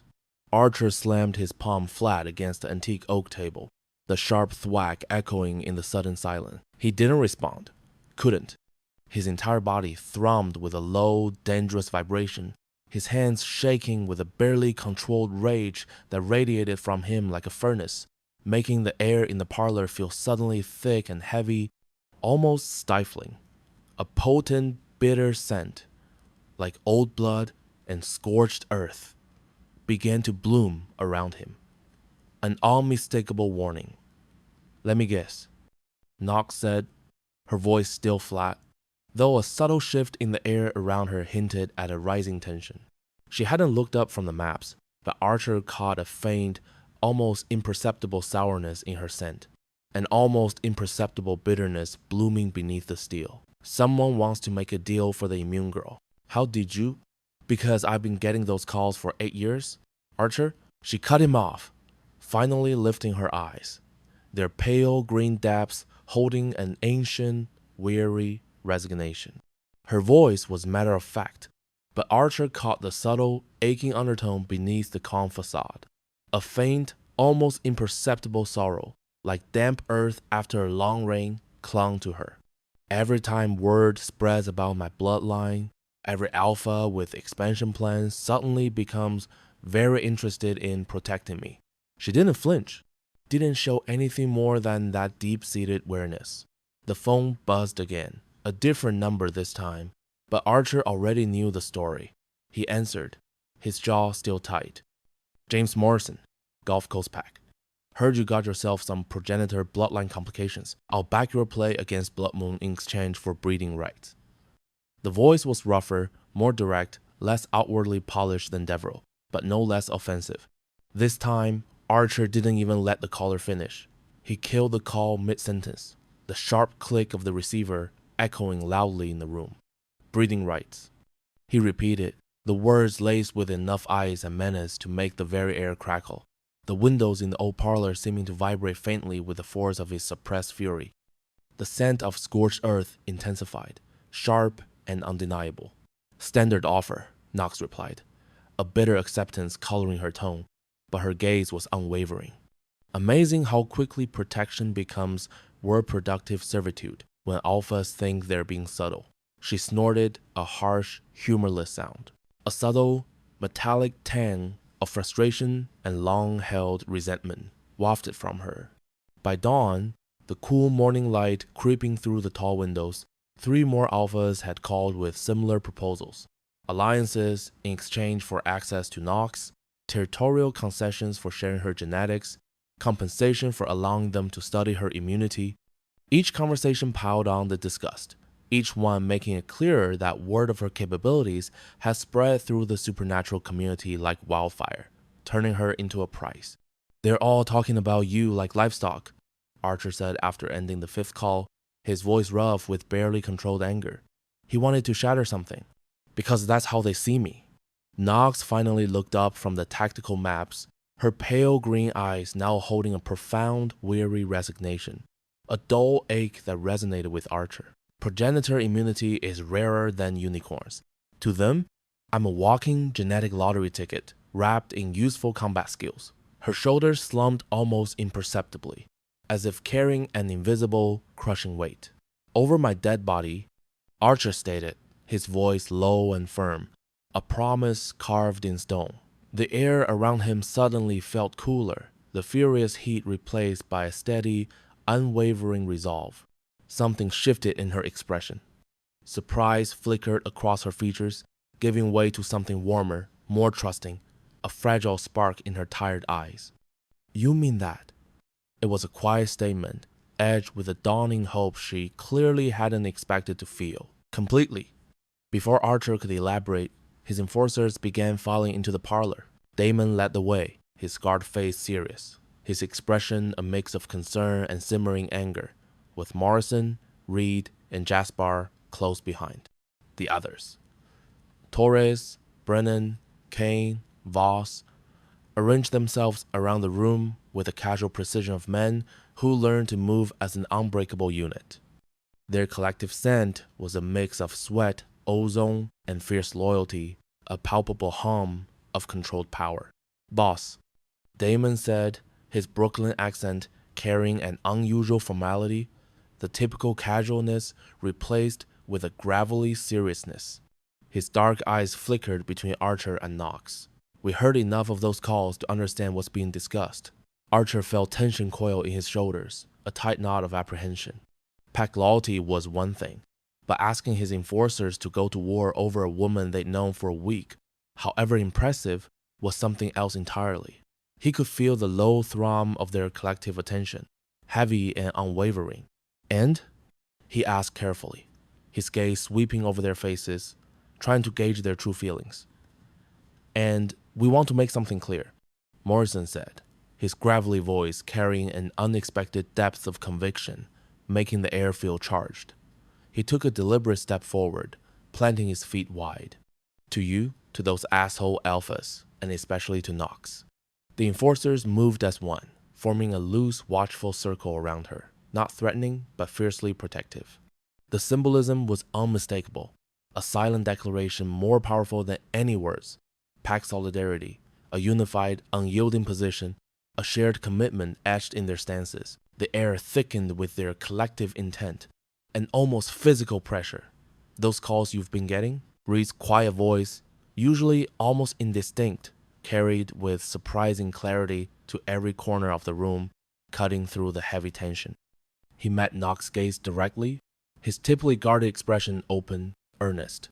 They can go fuck themselves. Nobody talks about our people like their property. The emphasis on our people was a soft thud in the silence. Our people, Torres repeated, his voice a low growl, the possessive pronoun a fierce declaration. He flexed his hand slowly. Pack means something, means we stand together. Knox went completely still, rooted to the spot. Archer caught the sudden, powerful scent of her emotional response. A wave of raw surprise, followed by disbelief, then something that might have been fragile hope, carefully controlled but definitely there, blooming like an unexpected flower in the oppressive atmosphere. He could almost feel the shift in her internal landscape. "You don't owe me anything," she said, her voice steadier than her scent suggested, though a faint, almost imperceptible tremor ran through her arm. "This isn't your fight." She looked from one face to the next, her eyes wide with bewilderment. "Bullshit," Brennan said quietly. The soft-spoken enforcer rarely contributed to group discussions, which made his single word carry extra, undeniable weight, a resonant bass note in the emerging chorus.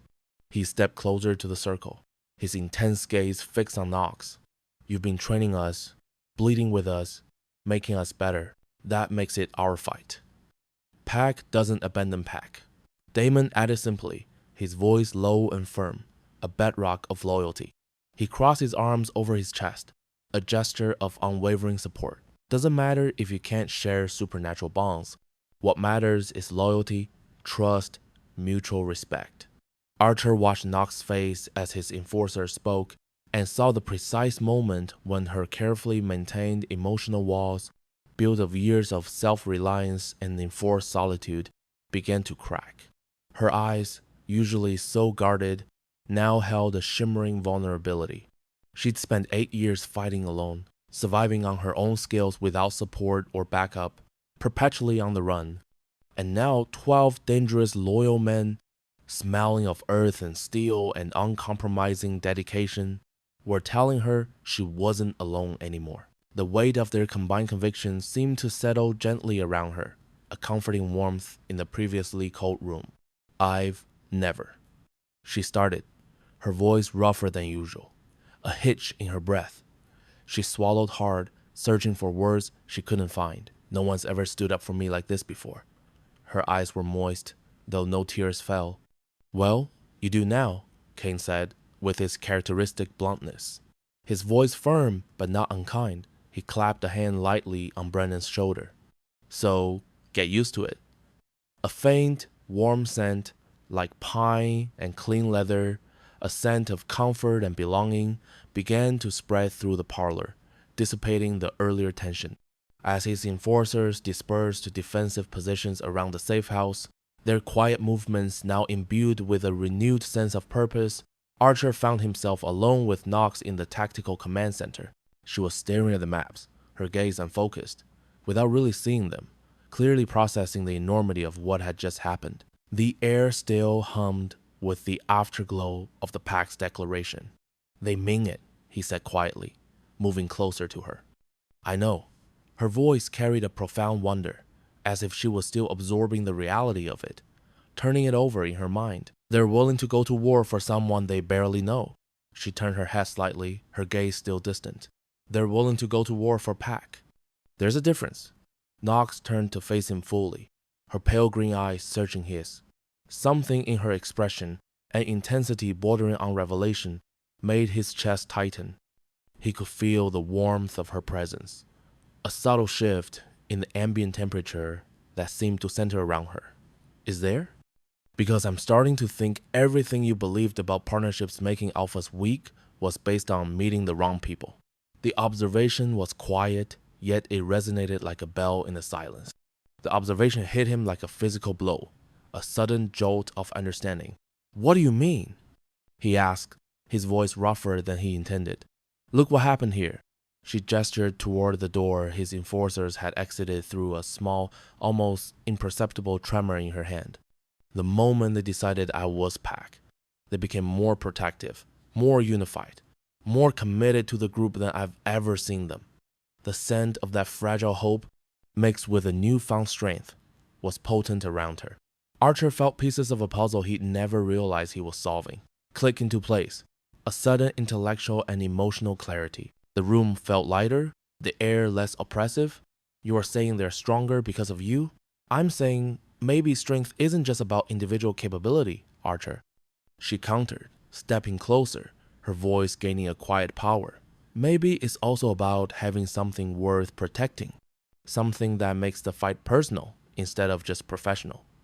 She moved closer still, close enough that he could feel the subtle warmth radiating from her, could distinctly smell her sen-dot determination and raw steel wrapped around something softer, more vulnerable, a scent of burgeoning trust. Those alphas who call today see me as a tool to be used, a resource to be exploited. Your enforcers see me as Pack to be protected. The difference isn't in my bloodline or abilities. The difference is in how we choose to value you. Archer finished, understanding flooding through him, settling deep in his bones. The thought felt profound, transformative. Exactly. And that choice, seeing partners as equals rather than assets, that's what makes a Pack truly strong. Her gaze held his unwavering, a silent challenge and invitation all at once. His phone buzzed again. A jarring interruption. Another alpha looking to make a deal. Archer answered without checking the caller ID, his resolve now unshakable, his voice ringing with a new, quiet authority. Blackthorn. Alpha Blackthorn. This is Robert Vaughn from Bayou Pack. I understand you have a progenitor immunity situation that requires. Let me save you some time, Archer interrupted, his voice carrying a new edge. Whatever you're calling about, the answer is no. Knox Thorn is under the protection of my Pack, and that protection is non-negotiable. Now see here. No, you see here. The next alpha who calls trying to make a deal for one of my people is going to discover exactly why my Pack has the reputation it does. Spread the word. He ended the call and looked at Knox, who was watching him with something that might have been pride. Your people? She asked. Our Pack, he corrected. And anyone who wants to take you away from us will have to go through all of us to do it.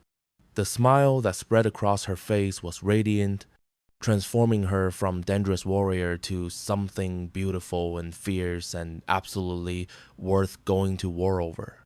You know, she said, moving close enough that their bodies almost touched, I'm starting to think this partnership might work out after all. Just starting to think? Well, you've got a few more things to prove. Her grin was sharp, challenging. Like whether you can handle having an equal instead of a subordinate. Try me. The tension between them crackled with electricity that had nothing to do with supernatural abilities and everything to do with two apex predators recognizing something worthy in each other. Later, she said, stepping back with obvious reluctance. Right now, we need to figure out Gerald's next move. That probe last night wasn't random. He's building up to something bigger. As they returned to the tactical maps, planning defenses and counter strategies, Archer realized that those phone calls had served an unexpected purpose. They'd forced his pack to declare their loyalty, forced him to acknowledge what Nox had become to them, forced both of them to confront feelings that went far beyond professional partnership. Outside, other alphas were probably planning their own moves, seeing opportunity in Gerald's conflict, or viewing Nox as a prize to be claimed. But inside, something unprecedented was taking shape.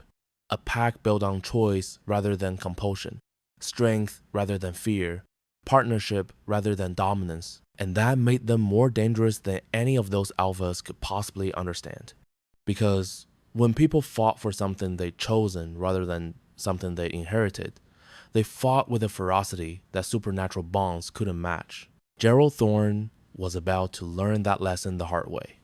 Jackson Square at midnight felt like a stage set for supernatural theater. The damp, cool air clinging to skin and carrying faint, mingling scents of old stone, river water, and the sharp, almost metallic tongue of raw power. Andrew Jackson's bronze statue watched over the proceedings with eternal vigilance, his shadow long and unmoving under a moon so bright it seemed to hum. 5 different packs arranged themselves in careful, rigid formations around the moonlit plaza, a palpable tension tightening in the atmosphere. The very ground vibrated with suppressed energy, a low thrum that only those connected to it could truly feel. The neutral ground meeting had been Gerald Thorne's idea. A last, desperate attempt at legitimizing what everyone knew would end in blood. Archer stood in the precise center of the square with his 12 enforcers in perfect formation behind him. Their movements were minimal, their eyes fixed, radiating a cold, ancient forest scent that settled heavily in the night air. Outnumbered 4-1, outgunned, and facing a coalition that should have terrified any rational alpha, they looked dangerous rather than desperate, their posture an unyielding wall of silent defiance. The air around them felt subtly colder, crisper, as if a protective frost had fallen. Gerald had brought 42 wolves who moved with military precision around the square's perimeter, their collective scent a heavy, earthy musk laced with a distinct metallic tang of aggression. Their positioning was designed to intimidate as much as defend, their rigid stances and slight shifts in weight speaking volumes of disciplined readiness. But it was the witness alphas that made this gathering significant. 5 pack leaders who'd accepted Gerald's invitation to observe what he called the peaceful resolution of a territorial dispute. Marcus Deverell from Crescent Moon Pack, whose salty ocean tongue mixed with the scent of west sand. James Morrison from Gulf Coast, a lighter, briny current in the air. Robert Vaughn from Biopack, whose heavy, damp earth scent seemed to cling to the ground. Elena Rodriguez from Crescent City, a sharp ozone crackle around her. Thomas Wright from River Delta, the fresh, clean smell of moving water. Each had brought small contingents of enforcers, ostensibly for protection but clearly intended as shows of force, their gazes neutral, yet weighted with predatory interest. Archer Blackthorne, Gerald stepped forward, his voice carrying the practiced, almost theatrical authority of 30 years as an alpha, each syllable carefully enunciated. At 55, he remained imposing, silver-shot hair, winter storm eyes, the kind of presence that made lesser wolves submit instinctively. A tight, practiced smile stretched his lips, but his eyes remained frigid. His alpha scent, a cloying sweetness underlaid with a hint of something bitter, amplified, trying to assert dominance. Thank you for accepting this opportunity to resolve our differences without unnecessary bloodshed. Gerald.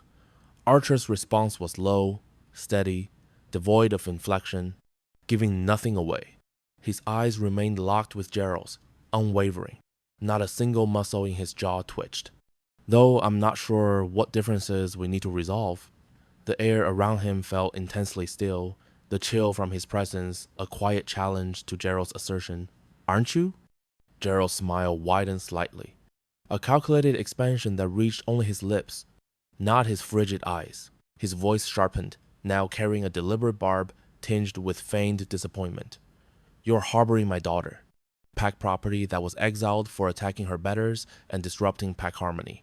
The words pack property were delivered with a sneer, a subtle emphasis that ripped through the assembled witnesses like a stone dropped in still water.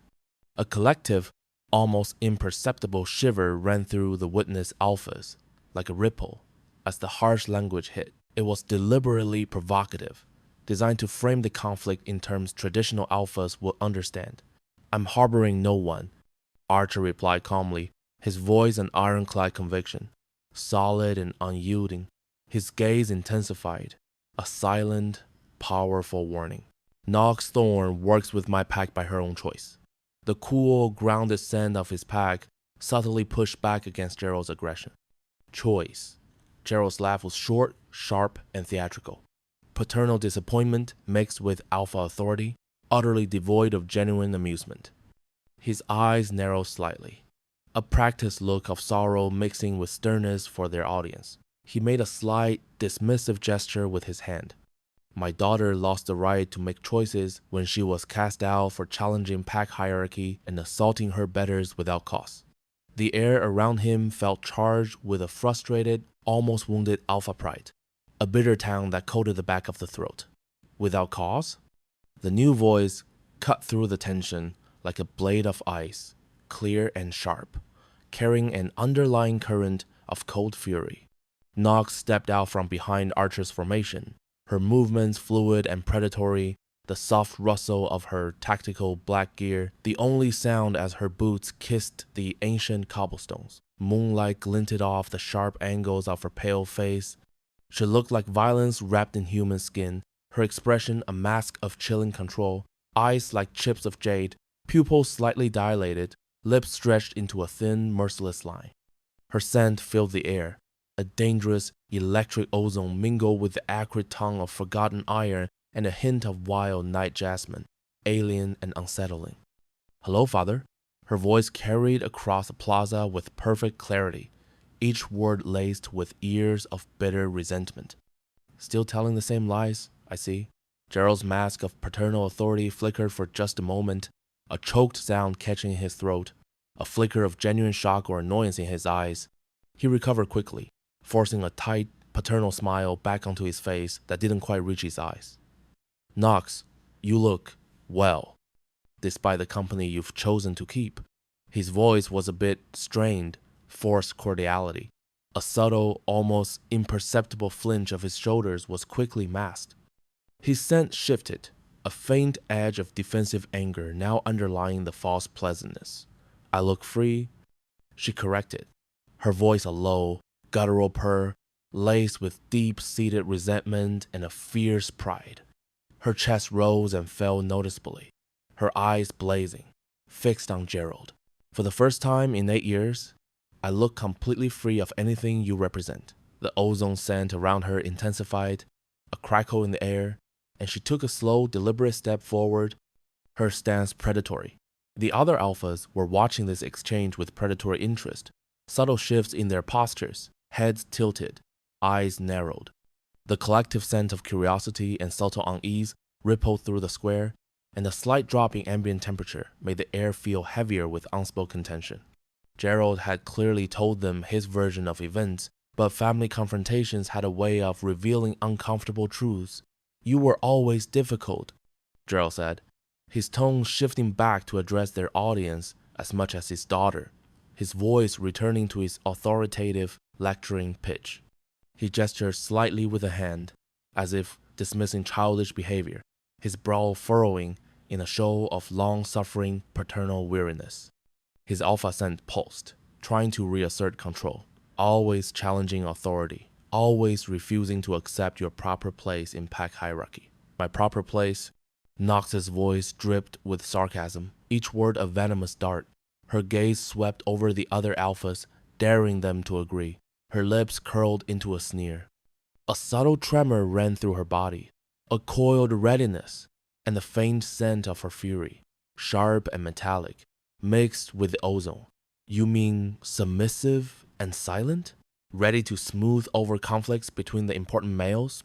You mean stable and contributing to pack harmony instead of?" Gerald cut her off, his voice rising, a sharp edge of frustration. He took a half step forward, asserting himself, his hand clenching into a fist, then relaxing.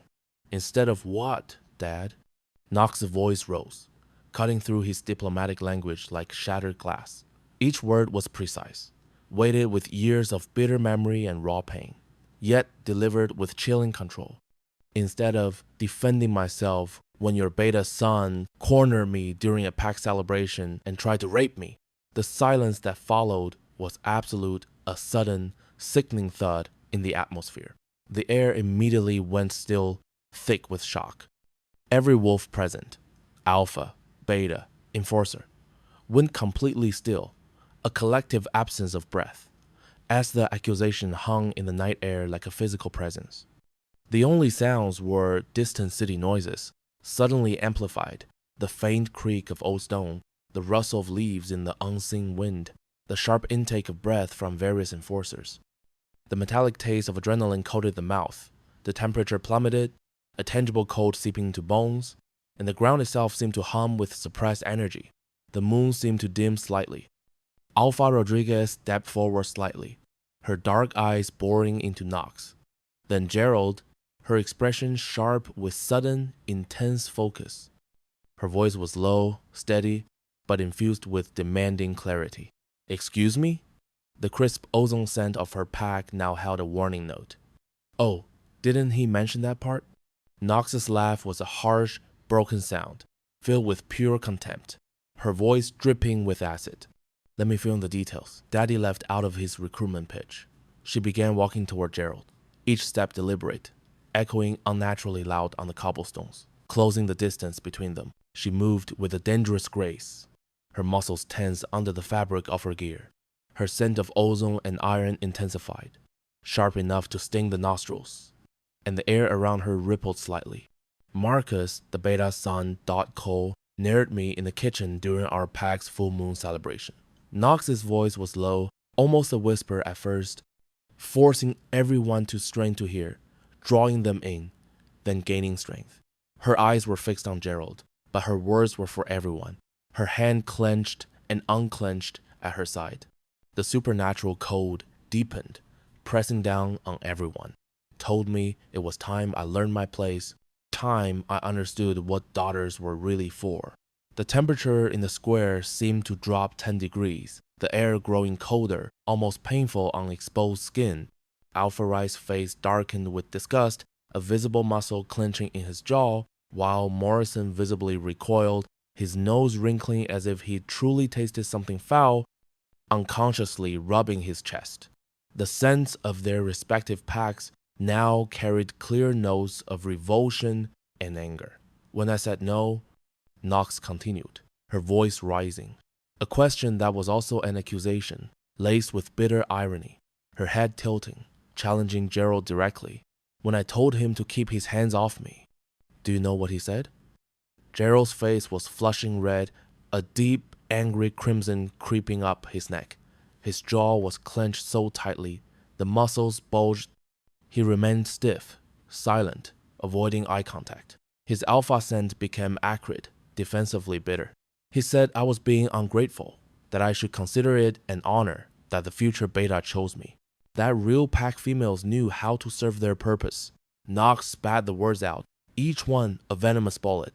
Her voice trembled with suppressed rage but held steady, her hands now clenched into fists. Her body was rigid, vibrating with contained fury, and the scent of ozone and iron intensified, almost burning in the lungs. "That's enough," Gerald said tightly, his voice a choked rasp, tight with desperation and fury. His chest heaved, and he took a half step forward, a desperate attempt to regain control. His eyes blazed, briefly meeting Knox's with a mix of fear and hatred. "No, Dad, let's tell the whole story." Knox's voice was dangerously calm now, an unnerving stillness after the storm, but each word landed with brutal force. She stopped just outside striking distance, halting abruptly, a deliberate act of defiance. Her pale green eyes blazed with 8 years of suppressed fury, alight with a cold, triumphant fire. Her lips quirked into a sardonic smile. The air around her crackled almost visibly. "Let's tell these nice alphas what happened when I broke his nose, his ribs, and his collarbone to make him stop."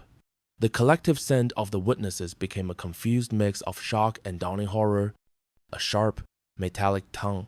Alpha Vaughn was staring at Gerald with open hostility, his voice low, gravelly, infused with a sudden, icy menace. His eyes were narrowed, fixed solely on Gerald, his body language shifting, chest swelling, a subtle challenge in his stance. The heavy, damp earth scent of his biopack rose menacingly. Gerald, what exactly did you do when this assault was reported? Gerald's carefully constructed facade was cracking, his alpha voice faltering, a crack appearing. He stammered, his eyes darting evasively, his face scarlet, glistening with a fine sheen of sweat. His alpha scent now carried a distinct note of desperation and shame. Pack discipline requires. He told me I should have been more accommodating. Knox cut him off with surgical precision, her voice rising in a crescendo of righteous indignation, pure and unwavering. Every word was delivered with absolute conviction, an undeniable truth echoing through the square. Her gaze was a burning torch, immolating Gerald. The air around her hummed with released energy, a palpable wave of power. He said that if I just submitted like a good little female, there wouldn't have been any trouble. He said that's what daughters were for, to smooth over conflicts between the important males. The other alphas were looking at Gerald with expressions ranging from disgust to outright fury. Their faces were grim. Alpha Rodriguez's posture stiffened, her lips thinning into a hard line. Devereaux shifted uncomfortably, his eyes wide with disbelief. Their collective sense were now a chorus of indignation and deep disapproval, a mix of sourness and sharp anger. The temperature dropped another notch, making breath visible. These were traditional leaders, but they weren't monsters. The idea of siding with a rapist over family clearly didn't sit well with them. Jesus Christ. Alpha Wright muttered under his breath, a low, guttural growl filled with profound disgust and moral outrage. He shook his head slowly, unable to look at Gerald. Then he cast me out. Knox continued, her voice rising with the weight of old injustice, filled with the raw ache of it, a deep, resonant quality that carried the weight of years of suffering. Her eyes shimmered with unshed tears, quickly blinked away, replaced by a fierce, unyielding resolve. Her body language was open, vulnerable, yet strong, laying bare her truth. The air around her pulsed with lingering pain and defiant strength, declared me a threat to pack stability, told everyone I was difficult, uncontrollable, dangerous to traditional pack structure, all because I refused to be a victim. Alpha Rodriguez stepped forward, her voice sharp, incisive, a surgeon's scalpel, demanding answers. She stepped directly towards Gerald, her body tense, radiating a powerful, challenging presence. Her eyes were cold. The crisp ozone scent of her pack now held an undeniable threat. Gerald, is this true? Did you exile your daughter for defending herself against sexual assault? Pack harmony requires difficult decisions. Gerald's voice was weak, a desperate whisper of a once powerful alpha. As he clung to his old rhetoric, but it sounded hollow, defeated. He shrunk under Rodriguez's gaze, his shoulders slumping. His scent was now purely fear and shame. Pack harmony requires protecting females from predators, not sacrificing them to maintain male egos. Rodriguez snapped, her voice a whip crack, lashing out with more authority, her hands fisted at her sides, her words delivered with absolute certainty, her gaze never wavering. The air around her crackled with condemnation, a palpable energy. If this account is accurate, you didn't make a difficult decision. You made an unconscionable one. One by one, the witness alphas began backing away from Gerald's position, subtle movements, shifting of weight, a collective retreat. The sense of their packs began to recede from Gerald's immediate space, a clear physical and energetic withdrawal. The ground beneath Gerald's feet felt momentarily firmer, then suddenly hollow, as support drained away. What had been a coalition of six packs was rapidly becoming Gerald and Blood Moon standing alone. The coldness radiating from Knox and Archer's side seemed to intensify around Gerald, isolating him. This doesn't change the fundamental issue, Gerald said desperately, his voice hoarse, a raw plea. clinging to the only remnants of his argument. He tried to puff up his chest again, but it was a weak, almost pathetic gesture. His eyes darted around, seeking support that wasn't there. His alpha scent was a cloying, panicked musk. She's still pack property, still. I'm not your property, Nyx said, her voice calm, utterly devoid of emotion, yet with an underlying steel that made it absolute. Each word feeling like a nail hammered into Gerald's coffin. Her eyes were cold, unblinking, reflecting nothing but finality. She took a small, defiant step back, reaffirming her independence. The ozone scent around her settled, firm, and unyielding. I'm not your daughter in any way that matters. And I'm sure as hell not going anywhere with you. You don't have a choice. She does. Archer stepped forward, his voice a deep, resonant rumble, an ancient, unwavering force, carrying the kind of authority that made every wolf present acknowledge their place in the hierarchy. He moved with a quiet, powerful grace, placing himself directly between Nyx and Gerald, a physical barrier. His presence was immense, unyielding, his eyes glowing, faintly with predatory resolve.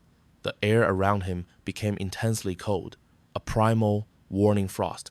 The scent of ancient forest, previously subtle, now flooded the plaza, a suffocating declaration of power.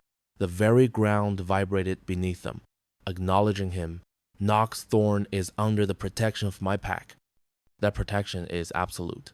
Gerald's eyes blazed with frustrated rage, his face a mask of pure ugly fury, contorted and desperate, glinting red in the moonlight. His voice was a guttural snarl, filled with venom.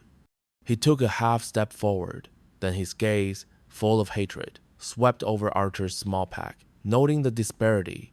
His alpha scent was a raw, burning stench of malice and thwarted ambition. You think you can stand against Blood Moon? 42 wolves against your pathetic dozen? 27, Alpha Rodriguez said quietly, her voice almost leisurely, but laced with a lethal, mocking sweetness. Her lips curled into a small, knowing smile, a direct challenge. She lowered her eyes, then lifted them slowly, looking at Gerald with disdain. Her crisp ozone scent made his defeat palpable. Count again, Gerald. One by one, the witness alphas turned in unison, their movements decisive, signaling their enforcers to withdraw. Within minutes, Gerald's overwhelming coalition had been reduced to just his own pack members. The quiet, almost synchronized rustle of dozens of enforcers as they shifted position, turning their backs on Gerald, was deafening in its finality. The distinct, fading scent of Crescent Moon, Gulf Coast, Bayou, Crescent City, and River Delta packs pulled back, leaving only the bitter tang of Blood Moon and the cold, unyielding power of Archer's pack. The air around Gerald felt suddenly lighter, emptier, as if a great weight had been lifted from the square, leaving him exposed. The chill from Archer's area pervaded the remaining space. You made your choice 8 years ago, Dad, Nyx said, her voice carrying finality that cut deeper than any blade. You chose pack politics over family, male ego over justice, tradition over what was right. I've made my choice too. She moved to stand beside Archer, her posture making it crystal clear where her loyalty lay. War it is, then, Gerald said, his voice carrying deadly promise. But don't think this ends here. There are other packs, other alliances. You can't protect her forever. Watch me, Archer replied simply. Alpha Rodriguez paused beside Archer as the various factions began to disperse. For what it's worth, she said quietly, you're on the right side of this. Gerald Thorne is a disgrace to everything pack leadership should represent. Will you stand with us? Archer asked. I won't stand against you. Beyond that, she shrugged. Politics is complicated, but I'll make sure word spreads about what really happened here tonight. As the square emptied, leaving only Archer's pack and the weight of inevitable conflict, Nyx turned to face him. Well, she said, her voice steady despite everything that had just transpired. That went better than expected? Better? Gerald's isolated now, desperate. 3 witnesses alphas looked ready to kill him themselves, and 2 others are clearly disgusted by what they learned. Her smile was grim but satisfied. Desperate enemies make fatal mistakes. As they walked back toward their vehicles, surrounded by enforcers who just committed themselves to a war they couldn't win conventionally, Archer found himself thinking about courage, truth, and the choices that defined who people really were. Gerald Thorne had chosen power over principle, politics over family. Knox had chosen truth over safety, integrity over compromise. Archer had chosen her over everything else, including his own survival. War was coming, but as he watched his enforcers move to protect Knox without being asked, saw the respect and loyalty burning in their eyes, Archer realized they'd already won the only battle that truly mattered. They'd chosen to be worth fighting for. The rest was just violence. The attack came at dawn, just as Knox had predicted. A low mist, thick and smelling faintly of damp earth and something unnervingly metallic, clung to the warehouse district. Gerald Thorne wasn't subtle when desperate, and 42 wolves descending like an avenging army left subtlety bleeding in the cool, clinging Louisiana mud, their scent like a rising wave of stale sweat and aggressive musk, sharpening the air with a primal edge. Archer crouched low behind reinforced concrete barriers, the rough, cold surface pressing against his back, a faint tremor from the distant city traffic vibrating through it. He watched through thermal scopes, the world reduced to glowing heat signatures as the Blood Moon forces moved into assault formation. They approached exactly as Knox had said they would, a raw, overwhelming force, direct confrontation, relying on supernatural strength and sheer numbers to crush organized resistance. A knot of ice formed in his gut, not from fear, but from the immense responsibility. Positions? He murmured into his comm unit, his voice a low, steady current, carrying calm authority that felt like a deliberate counterpoint to the thrumming tension in his muscles.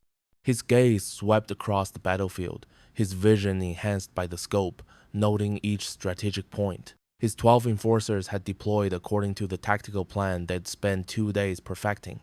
Not a rigid defensive line that could be overrun, but a subtle web of interconnected firing positions designed to channel attackers into specific, predetermined killing zones while denying them the massed assault they were counting on. Contact east perimeter. Damon's voice crackled through the comm, a sudden, sharp burst that cut through the pre-dawn quiet. His Brooklyn accent, usually easygoing, was now sharpened with controlled aggression. 15 hostiles, moving standard pack formation. Fast. Archer could almost taste the anticipation in his voice. A faint, metallic 10. West side, 12 targets, Morrison added, his voice a little higher. A nervous energy focused into clinical precision. They're spreading out, trying to establish flanking positions. The air around Archer seemed to drop a few degrees. A subtle chill from the approaching supernatural threat. Let them come, Knox said from her position beside Archer, her voice a low, gravelly hum that resonated with absolute conviction. She checked the action on her rifle, the quiet snake of metal, an almost meditative sound in the tense silence. Remember the training. Make them fight our war, not theirs. Her eyes, shadowed in the dim light, were already alight with a predatory gleam. A faint, almost imperceptible scent, like ozone after a lightning strike, emanated from her, cutting through the encroaching, heavy musk of the enemy. The first shots erupted, a sudden, jarring symphony of sharp cracks that tore through the quiet morning, followed by the wet thuds of impact. Blood Moon wolves hit the outer perimeter defenses with a supernatural charge. But instead of the quick, devastating breakthrough Gerald expected, his forces ran into precisely coordinated resistance that turned their furious supernatural surge into a grinding battle of attrition. The smell of cordite, acrid, and metallic began to mingle with the damp earth and wolf musk.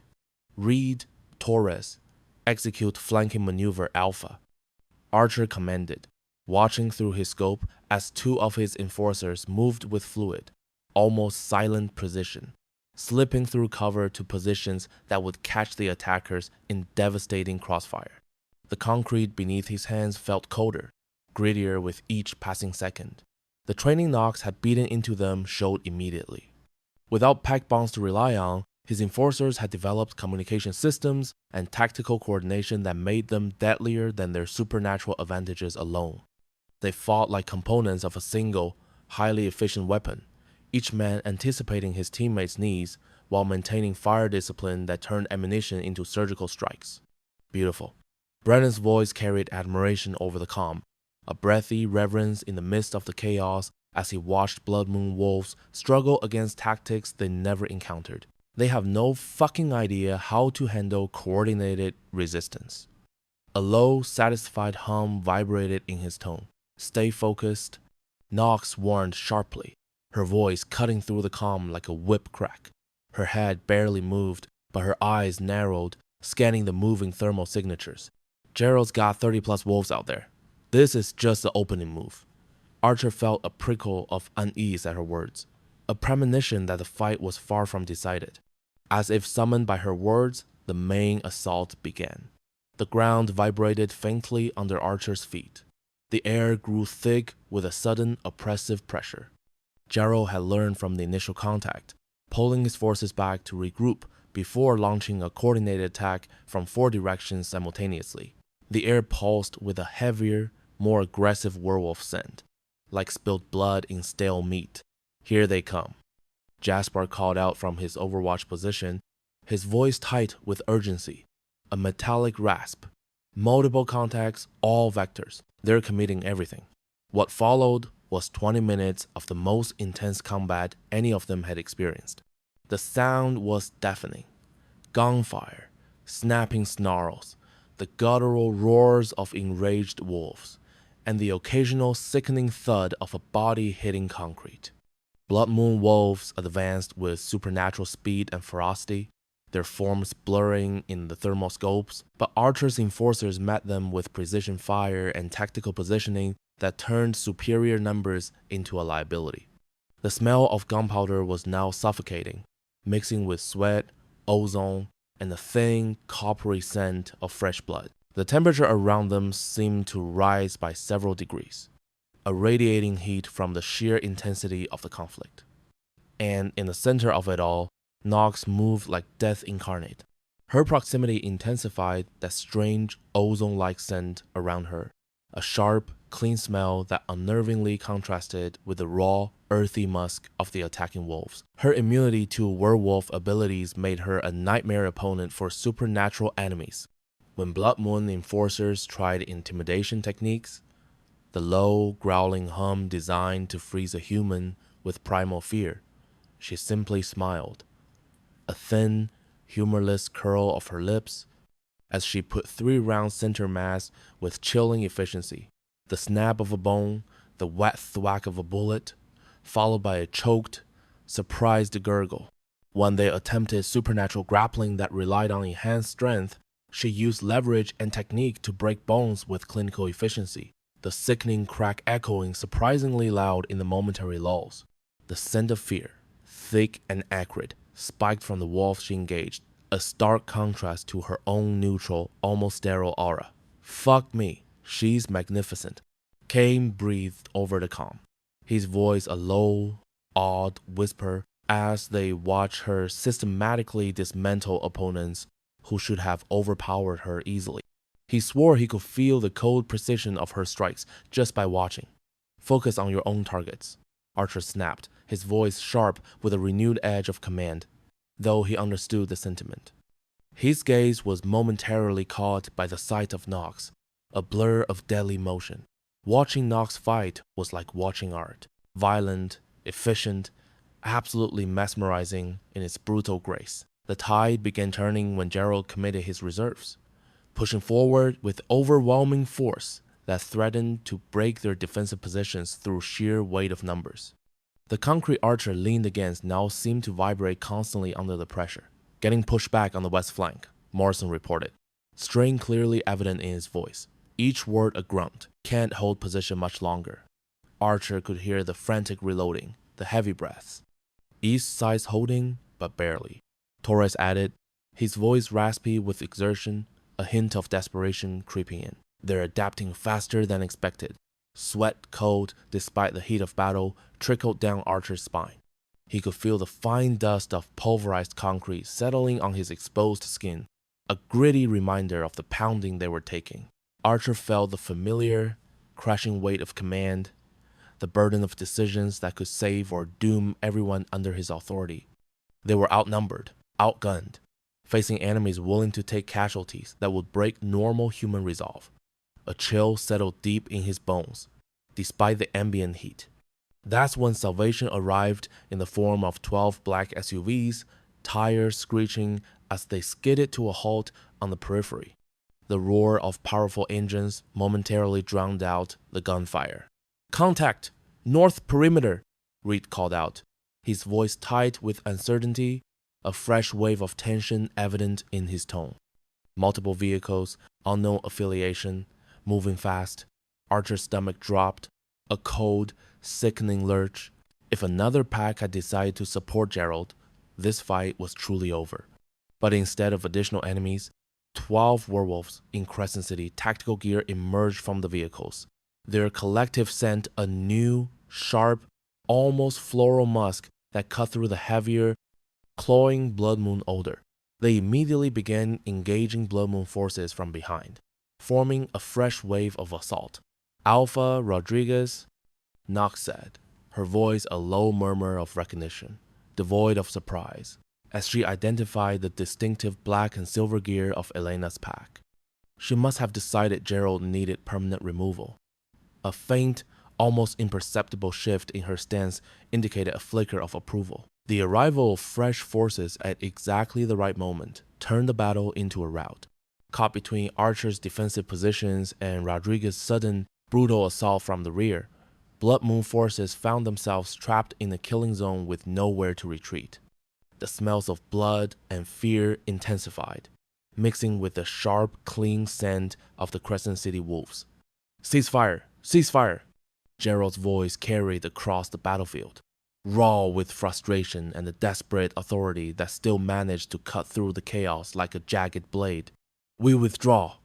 But Elena Rodriguez wasn't interested in mercy. As Blood Moon forces attempted to disengage, her enforcers continued their assault, their movements swift and unforgiving, driving home the point that Gerald's actions had consequences beyond just territorial disputes. The sounds of their continued, targeted attacks were a brutal coda to the main battle. Within minutes, the warehouse district was quiet except for the ragged groans of wounded and the acrid, lingering smell of cordite, gunpowder, and the heavy, metallic tongue of too much spilled blood. The ground felt cool and damp again, the temperature dropping back to its pre-battle chill. Gerald Thorne's 42 wolves had been reduced to maybe 25, with survivors limping away into the dawn, defeated and broken from a battle they'd been certain they would win. "Casualty report," Archer called into his comm, his voice hoarse, the word echoing slightly in a sudden, eerie quiet. He felt the tension slowly drain from his shoulders, leaving a profound weariness in his wake. "Jasper took a graze, Torres has a dislocated shoulder, Morrison's got some shrapnel, but everyone's mobile," Damon reported, his voice tinged with immense relief, a faint, shaky breath audible. "No serious injuries." "Impossible," Knox muttered, a soft exhalation of breath, but her voice carried admiration rather than disbelief, a rare warmth softening her tone. She slowly holstered her weapons, her movements still precise, but a hint of exhaustion in her shoulders. "Your people fought like legends." Alpha Rodriguez approached their position, her tactical gear showing signs of recent violence. A torn sleeve, a smudge of dirt on her cheek. But her stride was confident, unwavering. She was a striking woman in her mid-40s, with silver-streaked black hair pulled into a tight braid and eyes like dark steel, sharp and assessing. Her unique scent, a blend of wild jasmine and cool petrichor, was strong but not overwhelming, signaling her status. Her reputation as one of the most effective leaders in the southeastern United States was clearly well-deserved. "Archer Blackthorne," she said, her voice low and resonant, extending a hand to him. Her grip was firm, almost calloused. "Hell of a fight." A faint, Knowing smile played on her lips. Elena. Wasn't expecting backup.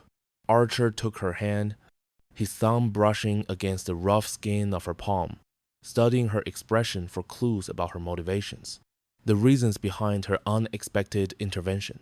Wasn't planning to provide any until I heard Gerald's approach to conflict resolution. Her smile was sharp, a flash of white teeth against her dusty face, carrying a cold, almost predatory edge. Anyone stupid enough to try frontal assault against prepared positions deserves what they get. She turned to study Knox, her dark eyes lingering for a moment. Knox was meticulously reloading her weapons, the click-clack of fresh magazines seating into place a rhythmic, efficient sound. Your partner is impressive. Watched her take down 4 Blood Moon enforcers like they were untrained civilians. He's not my partner, Knox said before Archer could respond. Her voice flat, definitive. She met Rodriguez's gaze with an unwavering stare, her shoulders squaring. I'm his equal. Rodriguez's eyebrows rose slightly, a flicker of surprise in her eyes. Is there a difference? She asked, her tone laced with genuine curiosity. All the difference in the world, Knox replied, her voice gaining a subtle edge of conviction, a deep certainty. She looked briefly at Archer, a warmth in her gaze that softened her features. Partners can be replaced, equals choose to stay. The alpha smile was slow, genuinely approving, spreading across her face. I like her even more now. You've got excellent taste, Blackthorn. There was a knowing glint in her eyes, a subtle nod of recognition for the depth of the bond. As Rodriguez's forces finished securing the area, the last radio static fading, she pulled Archer aside for a private conversation. Stepping a few paces away from the immediate group, the air around them feeling suddenly hushed. This isn't over, she said quietly, her voice dropping to a low, serious tone, devoid of the earlier battlefield bravado. Her gaze was intense, analytical. Gerald's humiliated, desperate, and probably facing pressure from traditionalist factions who see your arrangement as a threat to established order. The words felt heavy, a cold weight of future conflict. I figured. Archer's voice was grim, a quiet acceptance of the inevitable. He ran a hand over his face, the stubble rough under his fingers, feeling the lingering grit of battle. But tonight proved something important. You're not as isolated as Gerald wanted you to believe. There are alphas who respect competence over tradition, results over rhetoric. She glanced toward Knox, who was coordinating cleanup with his enforcers. What you've built here, a pack that functions on merit, rather than supernatural dominance, that's evolution in action. You think it's sustainable? I know it is, because I watched your people fight tonight, and they were magnificent. That wasn't pack bonds at work. That was genuine loyalty earned through leadership worth following. She paused, studying his expression. You've been thinking about this wrong, you know. Partnerships don't weaken alphas. They multiply strength by giving leaders something worth protecting. As Rodriguez prepared to depart with her pack, she stopped beside Knox one final time. If you ever get tired of this stubborn bastard, she said with a grin, Crescent City Pack appreciates trainers with your capabilities. Thanks for the offer, Knox replied. But I'm exactly where I belong. After the Allied forces disappeared into the pre-dawn darkness, Archer found himself standing in the aftermath of a battle that had changed everything. His pack had faced overwhelming odds and emerged victorious, proving that superior tactics could triumph over raw numbers, that genuine loyalty was stronger than supernatural compulsion, and they'd gained an ally who understood what they were building. So, Knox said, appearing beside him as they surveyed the empty battlefield, how does it feel to know you're not fighting this war alone? Archer considered the question, thinking about Elena Rodriguez's words, about the way his enforcers had fought with such coordination and purpose, about the woman beside him who'd somehow become the center of everything he valued. Different, he said finally. Good different. Good different how? Like, maybe I've been underestimating the value of allies, of people who stand with you because they believe in what you're building, not because they're afraid of consequences. Knox's smile was radiant. Welcome to leadership through inspiration instead of intimidation. It's effective, isn't it? As they walked back toward their vehicles, surrounded by enforcers who'd just proven themselves in the crucible of real combat, Archer realized that, Elena Rodriguez had been right about more than just a tactical situation. Partnerships didn't weaken leaders. They revealed what leaders were truly capable of when they had something worth fighting for and what they'd built together. Pack, partnership, and purpose was definitely worth whatever came next.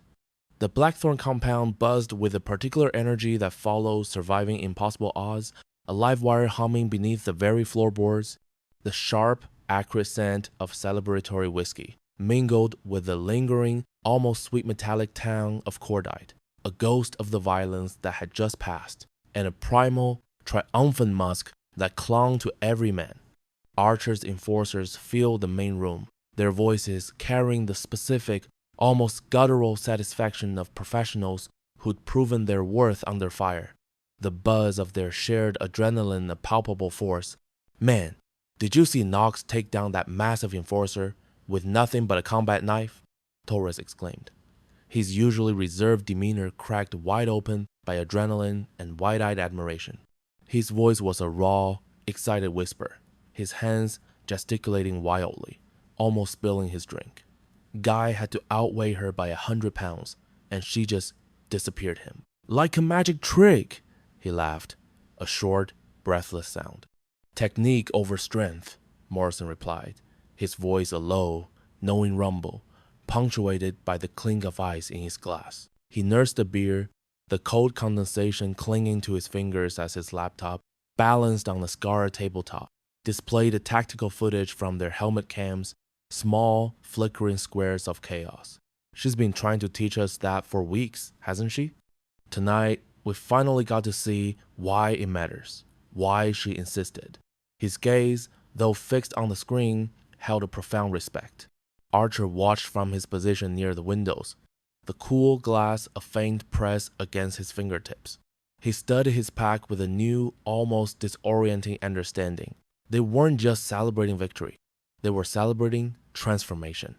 He could feel the subtle shift in the compound's energetic hum, a deeper, steadier thrum that spoke of shared purpose. These men had evolved from a haphazard collection of dangerous individuals into something unprecedented, a cohesive unit that functioned on trust rather than the cold impersonal dictates of supernatural compulsion.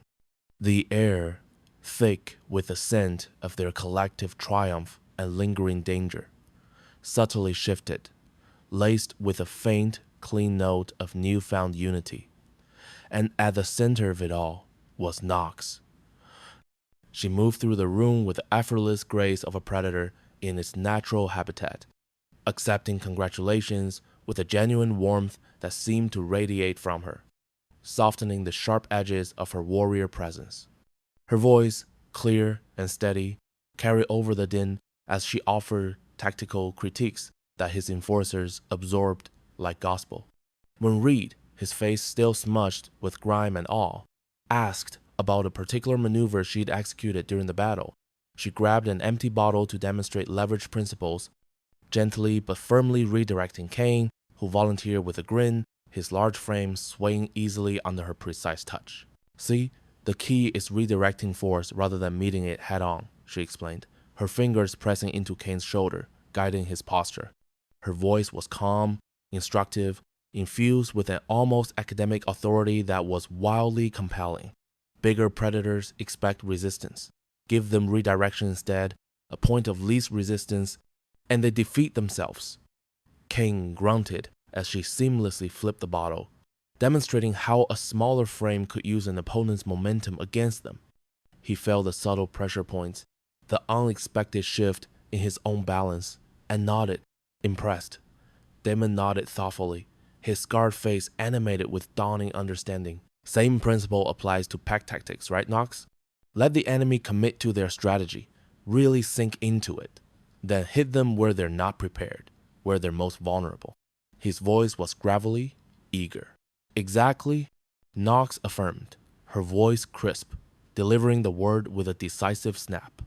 She met Damon's gaze, a spark of shared insight passing between them. Combat is combat, whether individual or unit level. The physics don't change. She ended with a slight, confident nod, her stance radiating absolute certainty. Archer felt something warm and fiercely possessive unfold in his chest as he watched her teach. A subtle, primal throb within him. She wasn't just accepted here. She was integral, essential to what they'd built together. The respect in his enforcers' faces was genuine, visceral, earned through sweat and blood and shared danger, a scent of unwavering loyalty that permeated the very air. "Boss!" Brennan appeared at his elbow, a faint scent of expensive leather and rich bourbon preceding him. He held 2 glasses, amber liquid shimmering within. "You planning to brood in the corner all night, or are you going to join your pack?" His voice was a familiar, teasing drawl, a subtle nudge of his elbow against Archer's. "Just processing?" Archer murmured, his gaze still fixed on Knox, the words almost an afterthought. "Processing what?" Brennan prodded, a challenging curiosity in his tone, as he handed Archer a glass, the cool, heavy crystal, a grounding weight. Archer accepted the bourbon, the rich, smoky aroma hitting his senses as he considered how to articulate thoughts that felt too large, too profound for simple words. How different everything is, he finally said, his voice low, his gaze sweeping over the room. 3 weeks ago, we were a pack focused on survival and territorial control. Tonight, we're something else entirely. He took a slow sip, the fiery liquid warming his throat. "Better?" Brennan asked, a hopeful note in his voice. "Stronger, more unified." Archer searched for the right description, his brow furrowed. "More complete." A new subtle scent of burgeoning power seemed to emanate from the collective, a soft, deep hum beneath the surface noise. Brennan followed his gaze to where Knox was demonstrating close-quarters combat to an appreciative, captivated audience, her movements a blur of controlled power. "She's good for us. Good for you." His voice was soft, laced with undeniable sincerity. "Yeah, she is." Archer's voice was a quiet admittance, a rare crack in his usual stoic facade. He felt the subtle tightening of his jaw, a mixture of wonder and something akin to fear. "So what are you going to do about it?" Brennan's voice cut through the air, uncharacteristically blunt, devoid of its usual playful edge. His eyes, direct and unwavering, bored into Archer's. The question hung between them, loaded with implications that went far beyond pack dynamics, feeling thick and heavy in the air. Archer had spent 15 years avoiding emotional entanglements, convinced that attachments weakened leaders, made them vulnerable. But watching Knox seamlessly integrate into his pack, seeing how her presence made them all stronger rather than more exposed, forced him to reconsider everything he thought he knew about leadership and partnership. A chill of old, ingrained beliefs battled a sudden, unfamiliar warmth in his chest. "I don't know," he admitted, the words a raw whisper, barely audible. He looked away for a moment, shoulders slumping almost imperceptibly with the weight of that truth. "Well, figure it out," Brennan said, with a finality that brooked no argument. A firm, almost exasperated pat delivered to Archer's arm. "Because that woman isn't going to wait around forever for you to get your head out of your ass." With that, Brennan turned, leaving Archer alone with the echo of his words and the soft, steady hum of the compound. As the evening progressed and his enforcers gradually, reluctantly, dispersed to their quarters, the celebratory buzz slowly fading, Archer found himself alone with Knox in the compound's main room. The clinking glasses and boisterous laughter were replaced by a quiet stillness, the air cooling subtly. She was cleaning up empty bottles and plates with automatic, almost meditative efficiency, the mundane task somehow more intimate, more telling than any grand gesture.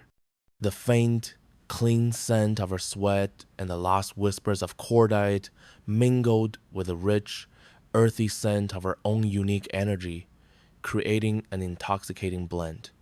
"Leave it," he said quietly, his voice a low rumble in the sudden silence. "The staff will handle the cleanup tomorrow." "Old habits," she replied, her voice soft, a faint, wry smile touching her lips. She straightened, turning to study his face with those pale green eyes that seemed to see straight through his carefully maintained composure, a subtle, almost imperceptible shimmer in their depths. You've been quiet tonight. Long day, he deflected, his voice a dismissive murmur, offering a half shrug. Has it? She moved closer, her steps fluid and deliberate, the air around her shifting with her approach. She was close enough that he could feel the subtle warmth radiating from her, close enough that he could smell her scent, a lingering hint of sweat and gunpowder from the battle, and something uniquely female, musky and sweet beneath it, that made his wolf pace restlessly within him. A powerful, primal allure emanated from her, a supernatural scent designed to captivate.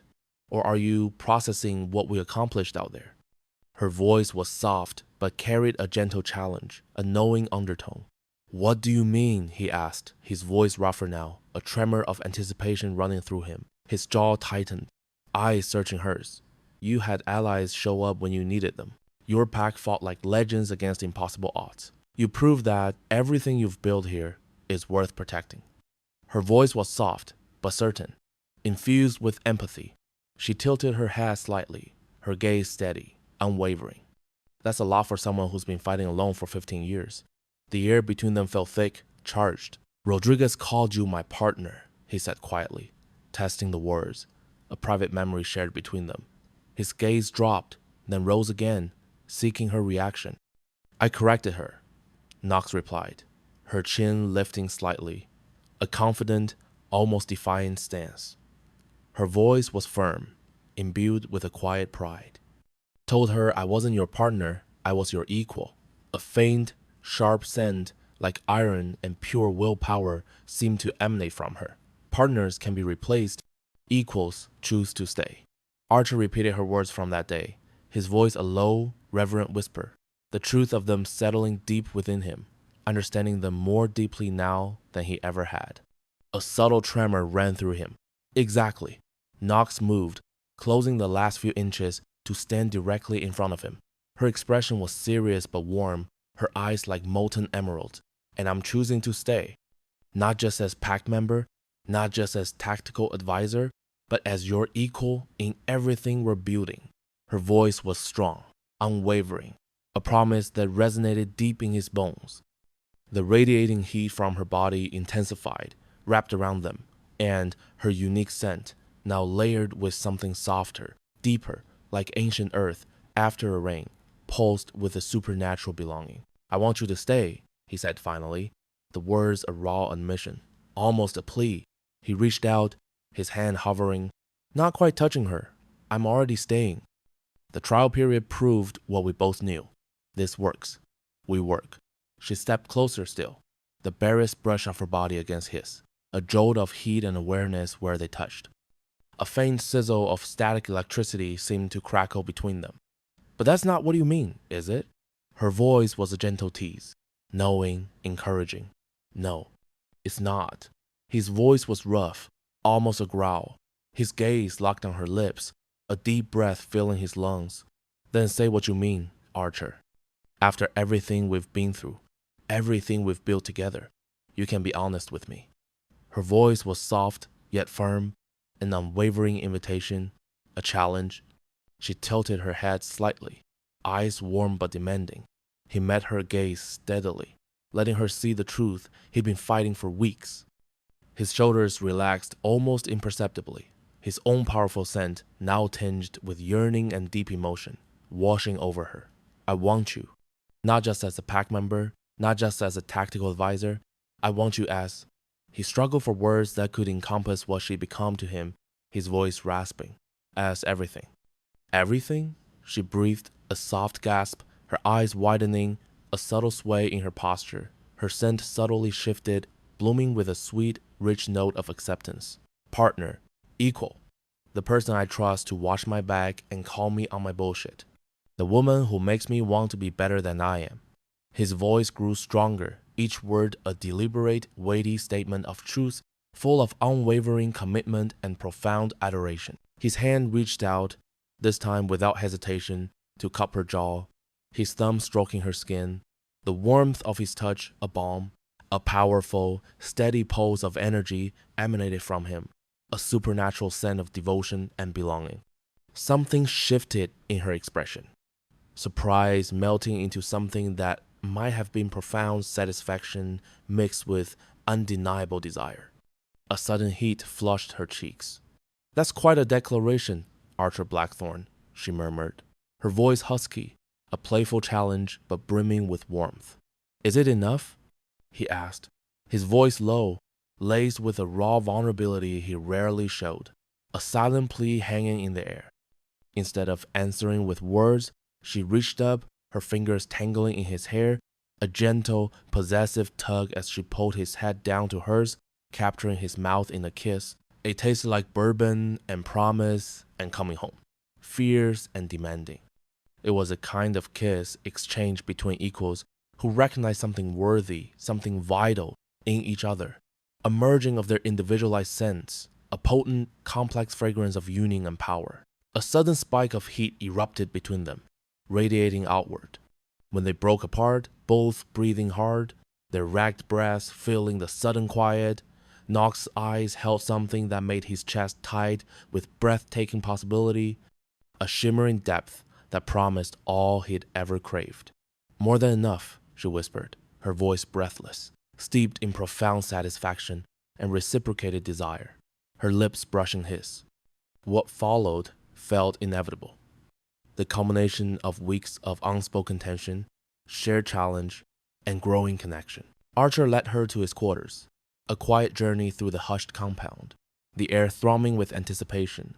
The soft click of the door closing behind them sealed off the world, what transpired behind it, private, intimate, the kind of claiming that went both ways and left neither unchanged.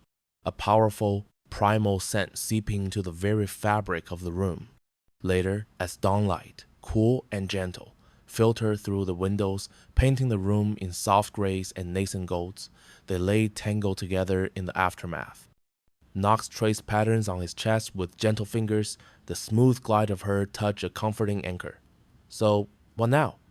she asked, her voice soft in the pre-dawn quiet, a hint of playful uncertainty. "Now we build something unprecedented. A pact that functions on partnership rather than dominance, leadership that's shared rather than hoarded." Archer's arm tightened around her, holding her close, her body a comforting weight against his. His scent, now a blend of post-intimacy bliss and strong, resolute purpose, enveloped them. "Think it will work?"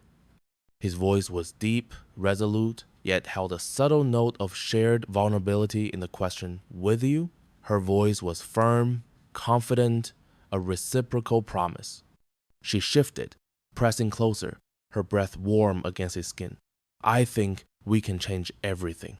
She settled more comfortably against his side, her head on his shoulder, her scent, now a harmonious blend of their combined power, surrounding him like a promise.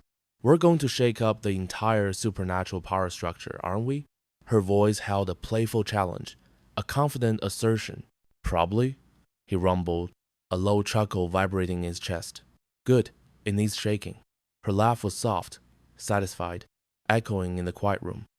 Those traditionalist alphas won't know what hit them when they realize strength can come from partnership instead of domination.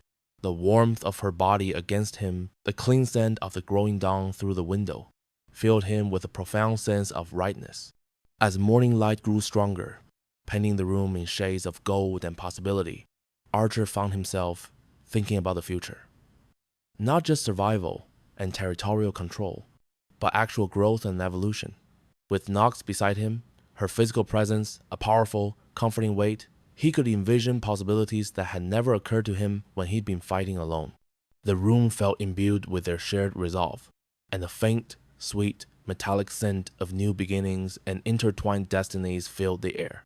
Together, they could build something that honored strength while embracing equality, that valued competence over birthright, that chose family based on loyalty rather than genetics. Outside, the supernatural world was waking up to new realities. Power structures that had shifted, traditional dynamics that had been challenged and found wanting. Inside, two apex predators who'd found their match in each other, planned for a future built on choice rather than compulsion, partnership rather than dominance. And for the first time in his life, Archer Blackthorn looked forward to sharing power with someone who deserved it.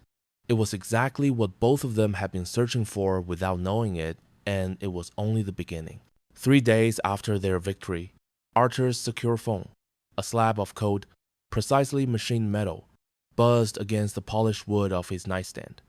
Its insistent vibration felt like a tremor deep in the earth at 2 in the morning, delivering intelligence that made his blood run cold, a sudden internal plummet in temperature. "Boss," Damon's voice was a harsh whisper, tight with an urgency that crackled, almost physically, through the encrypted connection, making the small speaker feel like it vibrated against Archer's ear. There was a raw edge of disbelief, almost disgust, in the way the words were forced out. "We've got a problem." Gerald's lost his fucking mind. The expletive was spat out, full of frustrated disbelief. Archer could almost taste the coppery tongue of Damon's own adrenaline through the phone line. Archer sat up in bed, the sheets cool against his skin as he moved, careful not to disturb Knox sleeping beside him. The air in the room, previously heavy with the sweet, musky scent of sleep and their intertwined bodies, seemed to thin, growing sharp and acrid with an invisible scent of impending threat. Her dark hair spilled across the pillow like silk, a silken darkness against the pale linen, but even in sleep, her body held the familiar, coiled tension of someone who'd learned that safety was always unnervingly temporary. "Talk to me." Archer's voice was a low, gravelly rumble, the sound vibrating in his own chest, a demand for immediate clarity, his muscles already tensing. Sources in Blood Moon territory say he's planning a direct assault on the compound, tonight. Damon's voice was slower now, filled with a grim, horrified certainty. He's pulling every survivor he has left, maybe 25 wolves, tops, and coming straight at us. Archer heard a faint, distressed sigh of wind outside, a precursor to the storm, and the air in the room seemed to follow suit, growing heavy and oppressive. The subtle, almost imperceptible scent of fierce sweat began to prickle Archer's nostrils, though it wasn't his own. "That's suicide," Archer countered, the words firm, though a knot of unease tightened in his gut. "He knows our defensive capabilities. He's seen them firsthand." "That's what makes it dangerous, boss," Damon retorted, a note of desperation threading through his tone. "Gerald's not thinking tactically anymore. He's thinking emotionally. He's just broken. Wants to prove he's still relevant, still feared, still something." Public humiliation broke something fundamental in him. Archer. He's running on pure toxic spite. Archer felt his wolf stir, a low, guttural growl vibrating deep in his chest. A hot, primal wave of territorial instinct surged through him, making his skin prickle and his senses sharpen. The implications were a cold, hard stone in his stomach. An attack on the compound meant civilian contractors, staff members, people who had nothing to do with pack politics caught helplessly in the bloody crossfire. The faint scent of metallic ozone carried on the growing wind outside, mixed with the rising musk of his own predatory anger. "E.T.?" Archer demanded, his voice hard, clipped. 6 hours, maybe 7. They're moving in stolen vehicles, trying to avoid our surveillance network.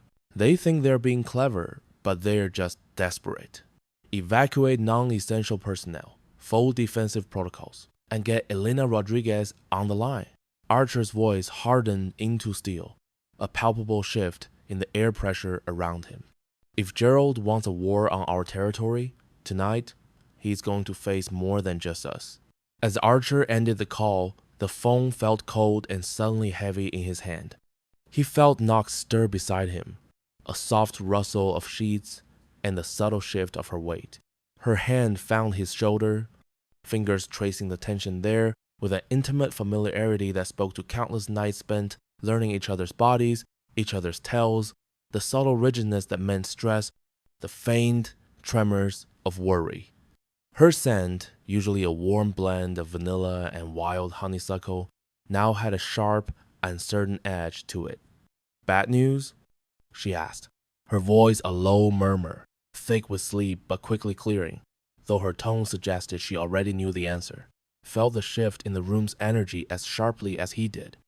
Your father's making one last desperate play, Archer confirmed, his gaze meeting hers in the dim light.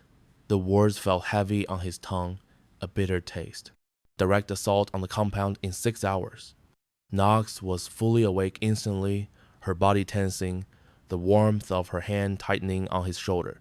Her pale green eyes were wide, already assessing, her tactical mind visibly working through the brutal implications. Jesus, she breathed. The word, a gasp, full of disbelief, her voice tight with a sudden sharp fear. He really has lost it. That's not strategy, Archer. That's outright suicide.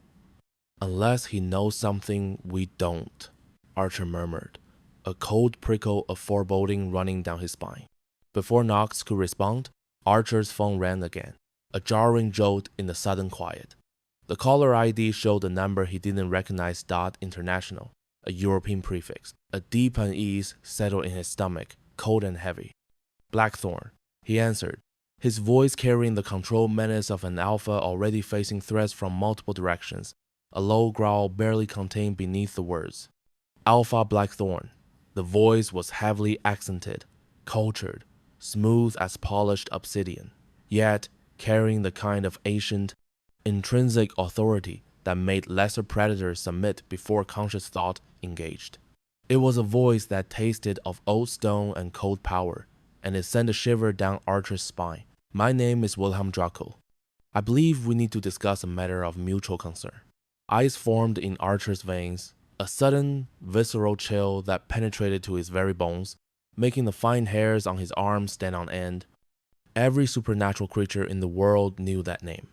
Wilhelm Draco, the Old Wolf, alpha of the most feared pack in Eastern Europe, ancient, impossibly powerful, and absolutely merciless when his interests were threatened. The air in the room seemed to drop several degrees, now carrying a faint, almost metallic scent, like old blood on winter air. Beside him, Nyx had gone completely still, her breath catching in her throat with a small, sharp sound.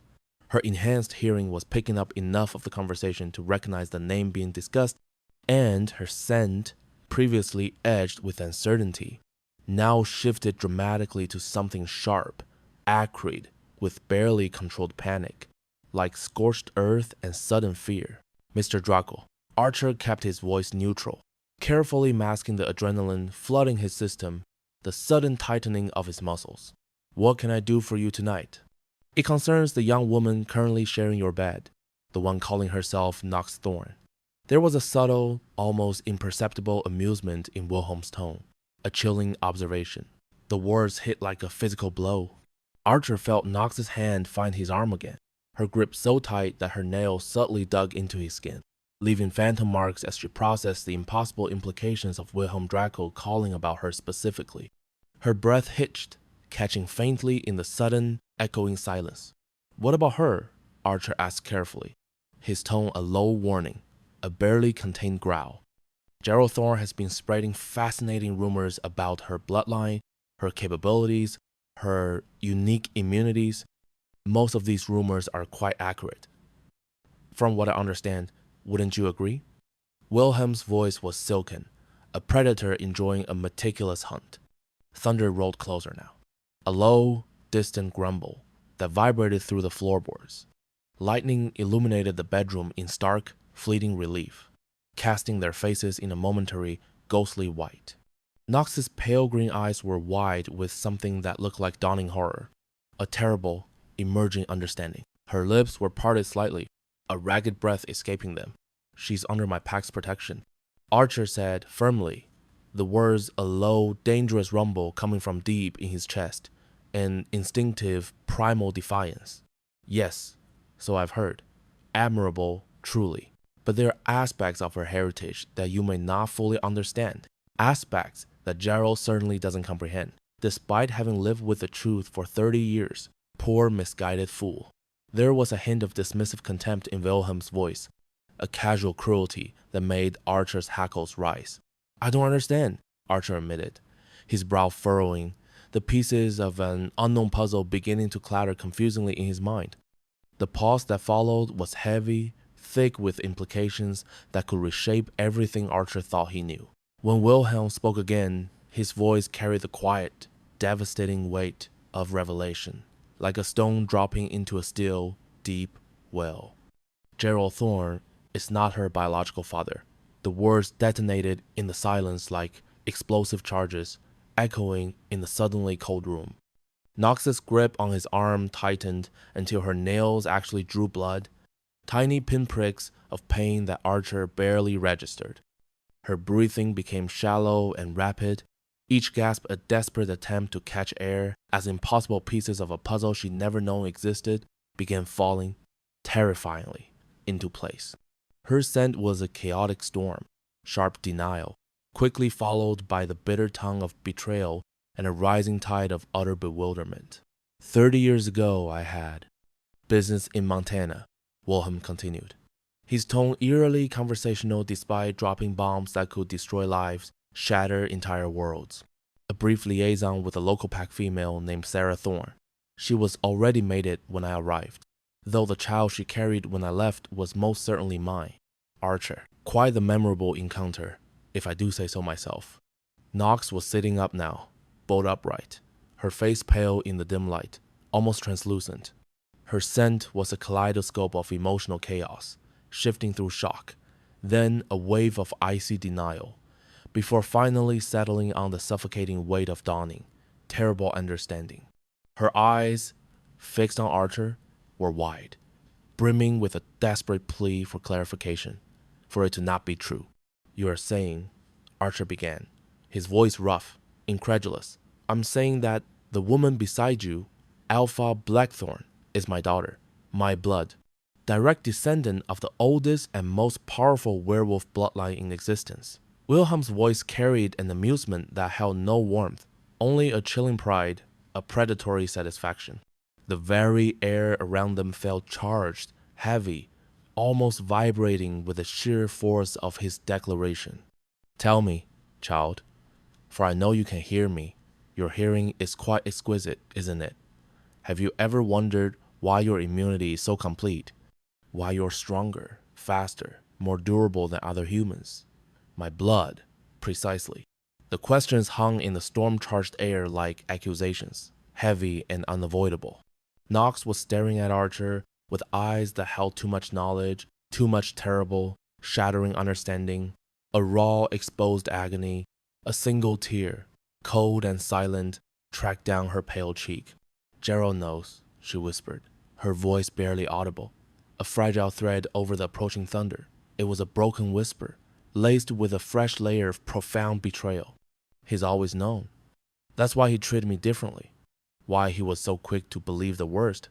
Why he hated me so much. He knew I wasn't his.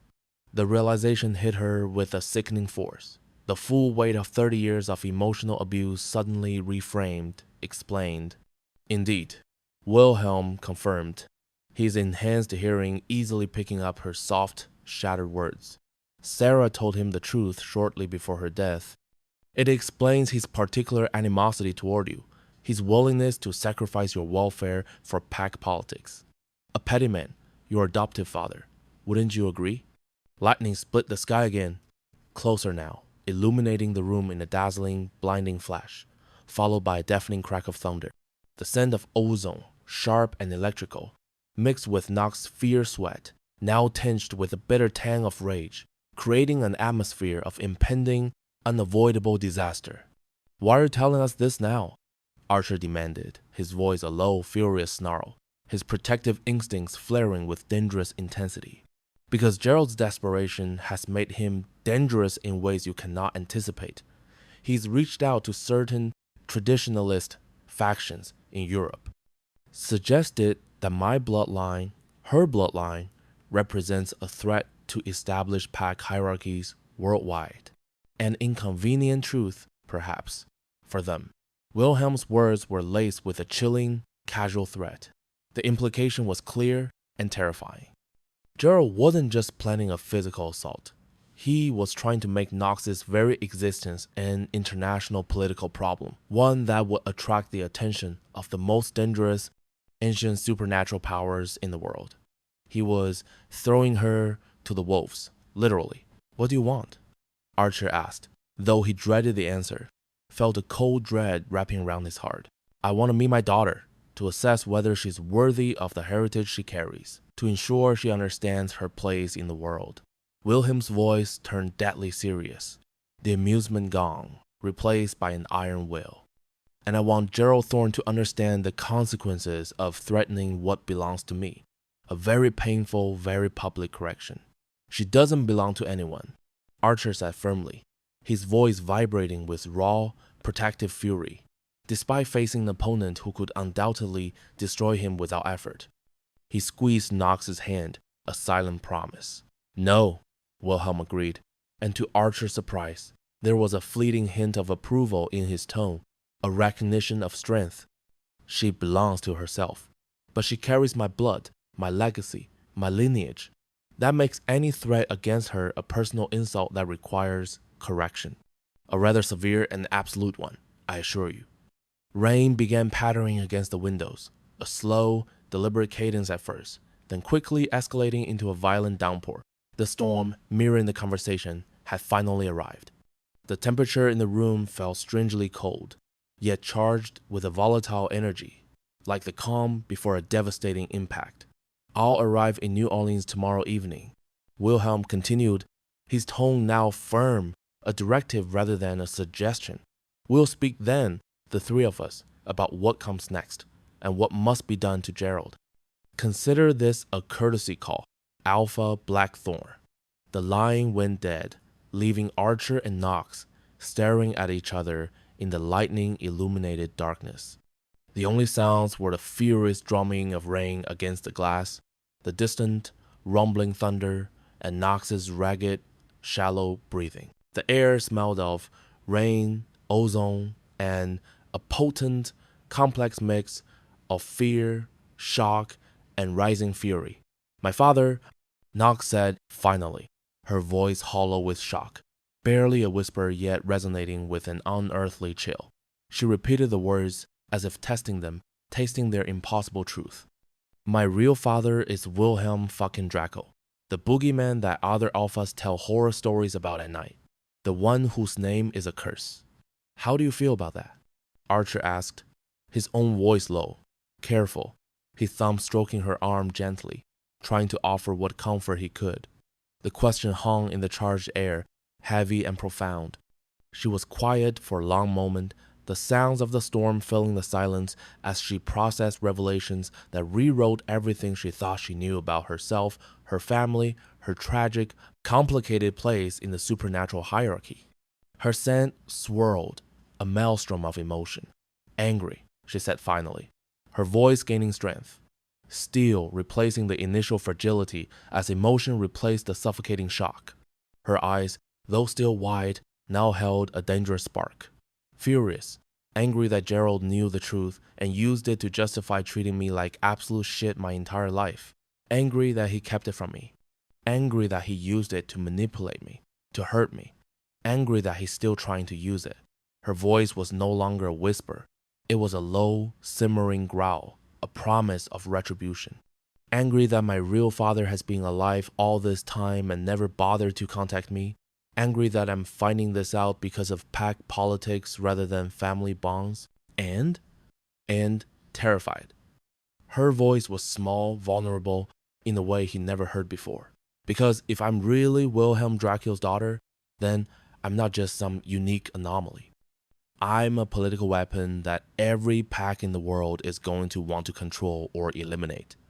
Archer pulled her against him, feeling her trembling despite her outward composure. Nobody's controlling you. Nobody's eliminating you. I don't care whose blood you carry. Even if it makes me a target for every supernatural faction in Europe, especially then. They held each other in the darkness as the weight of revelation settled around them. Outside, Gerald Thorne was gathering what remained of his pack for a desperate assault that would determine whether they lived to meet Knox's true father.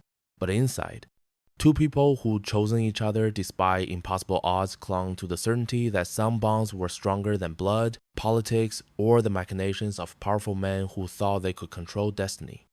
We should tell the others, Knox said finally, after we deal with Gerald, one crisis at a time. And when Wilhelm arrives, Archer's smile was cold, dangerous. Then we'll show him what his daughter has built here, what she's chosen. And if he doesn't like it, yeah?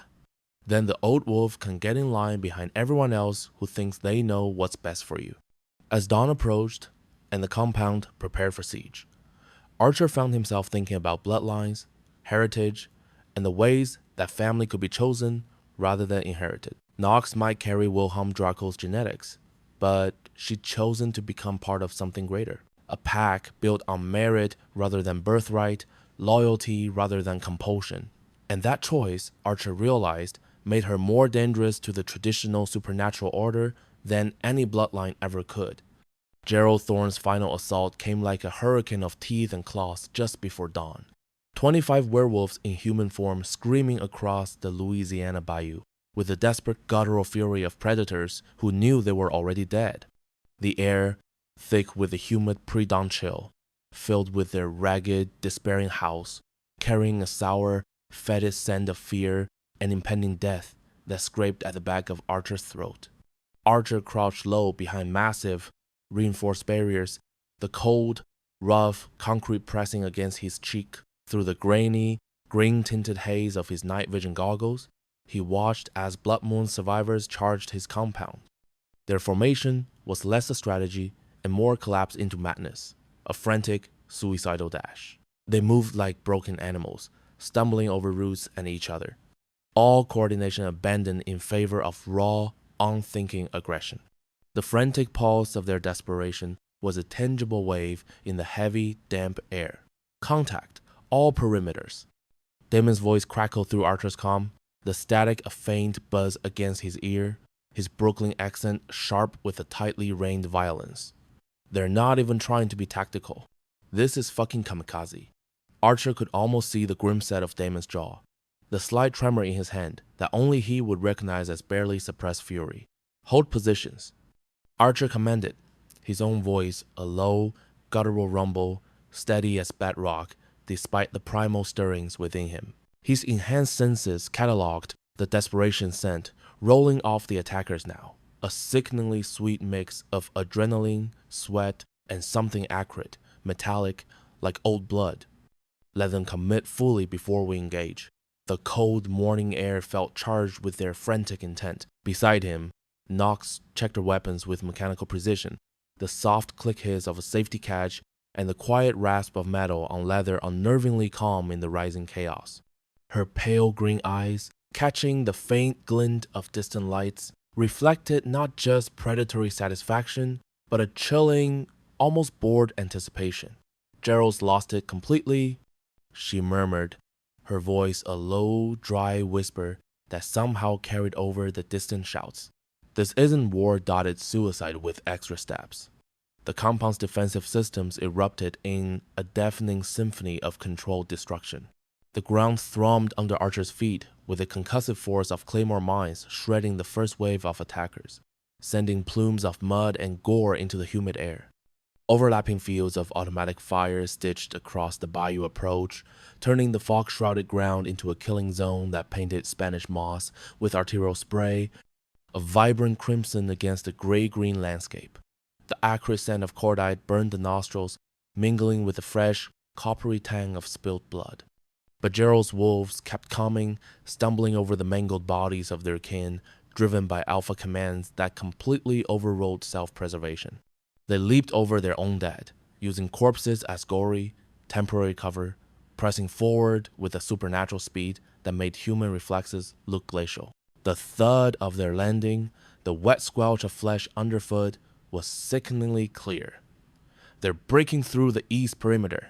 Torres' voice carried a raw strain through the comm, laced with genuine alarm as he grimly adjusted fire to meet the threat. Archer could hear the frantic thump-thump-thump of his weapon's recoil. Fuck, they're fast, when they don't care about dying. West Side's getting overwhelmed, Morrison added, his voice tighter, higher pitched than usual, his nervous energy focused into clinical, almost desperate targeting. Gerald's using bodies like ammunition. Archer could imagine his brow furrowed, eyes narrowed, the grim acceptance settling on his scarred face. Archer felt his own wolf surge toward the surface, a hot, liquid fire igniting in his veins as tactical calculation gave way to protective rage. His muscles coiled, teeth ached, and a low growl vibrated deep in his chest. These weren't honorable enemies. They were rabid animals being driven to slaughter by an alpha who'd rather destroy everything than accept defeat. The taste of their despair, mixed with his burgeoning fury, was bitter on his tongue. "Nyx, with me," he commanded, his voice now a deeper, more guttural rumble rising from cover.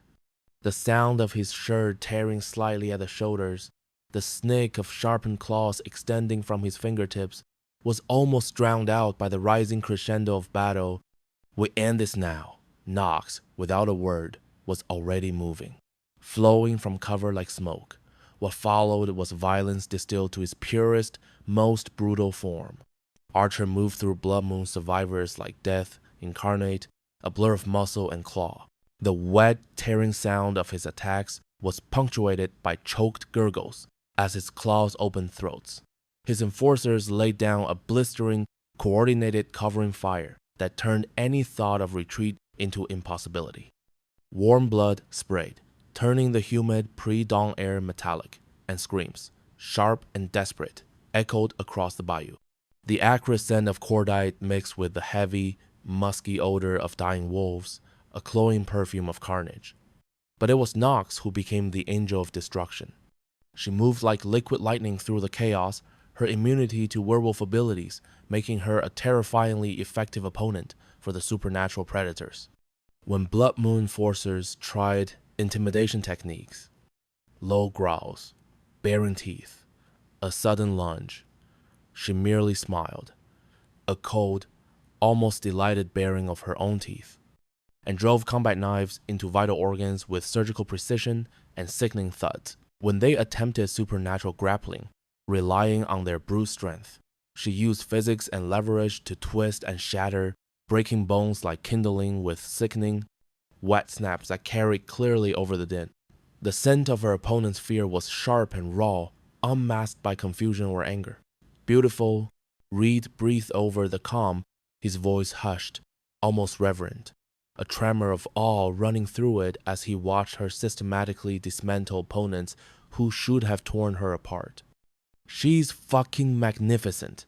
A faint static hummed around his words, underscoring the raw emotion. The tide turned completely when Gerald Thorne himself entered the battle, a guttural, mindless roar tearing from his throat. The broken alpha charged toward Archer with a raw, unthinking fury that spoke to a sanity shattered by humiliation. His eyes blazed with a manic, bloodshot madness. His movements uncoordinated, yet dangerously unpredictable, like a cornered beast striking out indiscriminately. A sickeningly sweet scent of derangement overlay his usual alpha musk. "You think you've won?" Gerald snarled, his voice thick with desperation and venom, cracking slightly. Archer could see the spittle flying from his lips. He could feel the trembling fury in his stance. His claws extended with an audible click and scrape of keratin, preparing for the killing blow that would end everything. "You think stealing my daughter makes you?" That's when the convoy appeared. 20 black vehicles materialized from the morning mist, like ghosts made manifest. Their arrival so unnervingly silent that even supernatural senses missed their approach. No grinding engines, no squeal of tires, just a faint, deep hum that vibrated in the soles of Archer's boots, a sound that finally registered only when they were already upon the compound. They surrounded the perimeter in seconds, deploying with a chilling military precision that made professional armies look amateur by comparison. A sudden, inexplicable cold permeated the humid bayou air, carrying with it a faint scent of ozone and ancient stone. Every combatant on the battlefield froze. The sudden drop in temperature, the absolute crushing silence they brought, was palpable. Gerald's surviving wolves, their eyes wide and unfocused, with a fresh wave of primal terror, collapsed where they stood, overwhelmed by a presence so profound it made their worst nightmares look like pleasant dreams. Archer's enforcers, though holding their positions, looked uncertain for the first time since he'd known them, their weapons suddenly feeling woefully inadequate. cold and insubstantial against whatever had just arrived. A collective gasp rippled through their ranks, a sharp spike of bewildered panic mixing with their earlier battle rage. From the lead vehicle stepped a man who redefined the concept of apex predator. Wilhelm Dracul looked exactly like what he was. Dot the Ath, wearing an expensive, impeccably cut dark suit that seemed to absorb what little light the dawn offered. 2 centuries of violence were wrapped in civilized manners, hinted at by the faint, almost imperceptible lines around his eyes. Tall, lean, with silver hair that caught the emergent light like spun moonlight and eyes like winter storms, he moved with a fluid, almost impossible grace that suggested extreme, ancient violence was always just beneath the surface, a quiet hum of power. The air around him was noticeably colder, carrying a faint, indescribable scent of something ancient, cold, and utterly still. But it wasn't his physical presence alone that made everyone freeze in terror. It was the pack that emerged behind him, 40 enforcers in black tactical gear, spread around the compound's perimeter, each one carrying themselves with a casual, unnerving confidence of someone who never encountered a true threat they couldn't eliminate. They moved like shadows, their footsteps almost entirely noiseless on the damp ground, positioning themselves like chess pieces in a game already won, and waited for orders with the patient, unblinking stillness of apex predators. The uniform coldness emanating from them was almost suffocating. The silence was absolute, deafening now, heavy with the oppressive weight of ancient, undeniable power. A physical pressure pressed down on Archer's chest, and his ears rang with the sheer absence of sound. Wilhelm surveyed the battlefield with clinical interest, his gaze sweeping over the scattered bodies, the defensive positions, the terrified faces of everyone present. When his eyes, sharp and piercing, found Gerald, his lips curved into a smile that held no warmth whatsoever, only a chilling, skeletal amusement that sent a shiver down Archer's spine. "Gerald Thorne," he said, his accented voice deep, resonant, and carrying across the compound with a dreadful, casual authority that made the morning air itself seem to tremble. "Still making messes for others to clean up, I see." The disdain in his tone was profound, unhurried, as if he were commenting on a minor inconvenience. Gerald had gone white as bone, the chilling absence of color in his face stark against the blood-soaked bayou. His earlier, desperate rage had evaporated, replaced by the kind of primal terror that came from recognizing something infinitely, devastatingly more dangerous than himself. His limbs visibly trembled, and a pungent, sickly scent of pure fear poured off him, mingling with the coppery tongue of the battlefield. "Wilhelm," he stammered, his voice cracking like a terrified teenager's, dry and thin. A pathetic whimper escaped him. I wasn't expecting." His eyes were wide, unfocused, brimming with shame and utter defeat. "No," Wilhelm said, mildly, almost conversationally, stepping over a corpse without so much as a glance down, his eyes still holding Gerald's in a cold, unwavering stare. "I imagine you weren't." There was a cold, unnerving humor in his tone, flat and without mirth. His gaze swept across the assembled forces. Archer's 12, the surviving Blood Moon wolves, his own 40, before settling on Knox. His expression, carefully neutral, was impossible to read. A subtle shift in his aura, making the air around her feel suddenly heavier, charged. "Hello, daughter." The words detonated like explosive charges. Wilhelm's voice, though softer, had deepened, becoming a profound, resonant murmur that seemed to shake the very ground beneath their feet. It carried a complex mix of acknowledgement, a hint of ancient proprietary warmth, and an underlying, absolute power. Archer felt his enforcers' collective shock ripple visibly through their formation, a sudden, collective gasp, a sharp, audible intake of breath from several men. Weapons shifted with a faint clink of metal, hands lowering slightly as confusion violently replaced tactical certainty. The tongue of bewildered panic mixed with a dawning anger.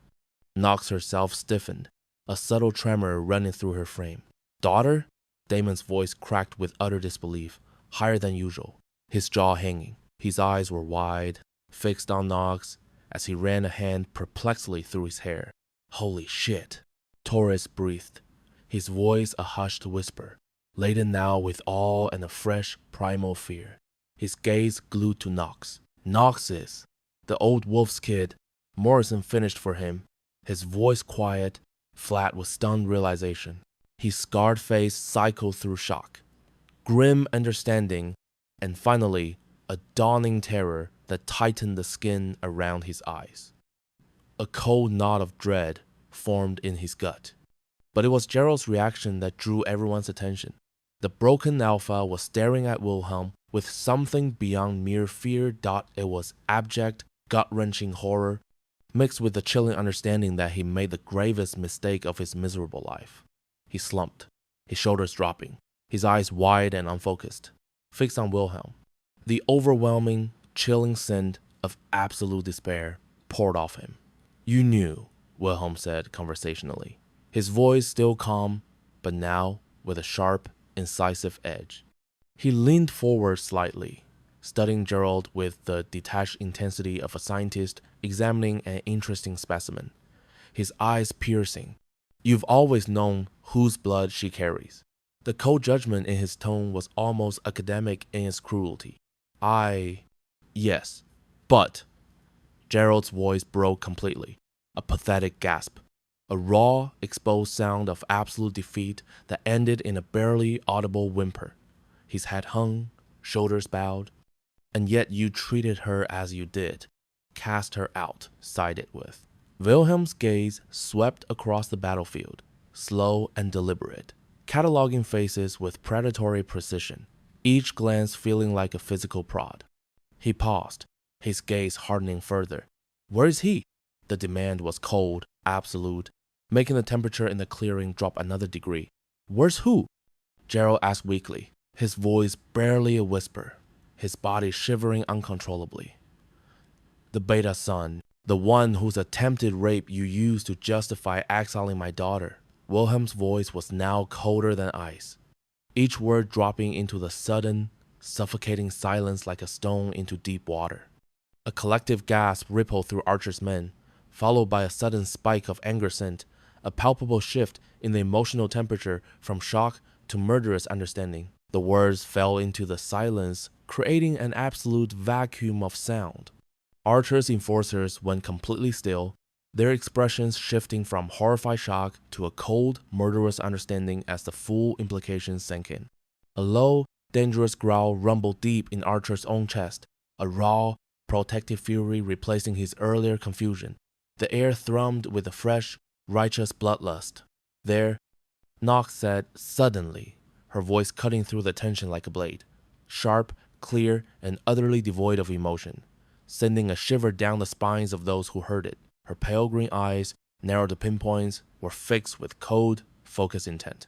She was staring past Wilhelm's formation, past the impassive faces of his enforcers, to where a familiar figure cowered behind one of the larger European guards. Marcus, his young, once arrogant features, were now marked by stark, absolute terror and barely healed injuries that spoke to recent, brutal violence. He whimpered, a sickly sweet scent of his fear permeating the air. Marcus, the beta son, the piece of shit who tried to rape her 8 years ago and started this whole fucking nightmare. Well, Knox said, her voice a low, dangerous purr, almost conversational but with a razor's edge. She began to stalk toward her target, her movements tight, economical, the chilling click of her boots on the damp ground audible in the oppressive silence. A palpable wave of cold intimidation rolled off her, making everyone present, even Wilhelm's unflappable enforcers, take an unconscious, subtle step back.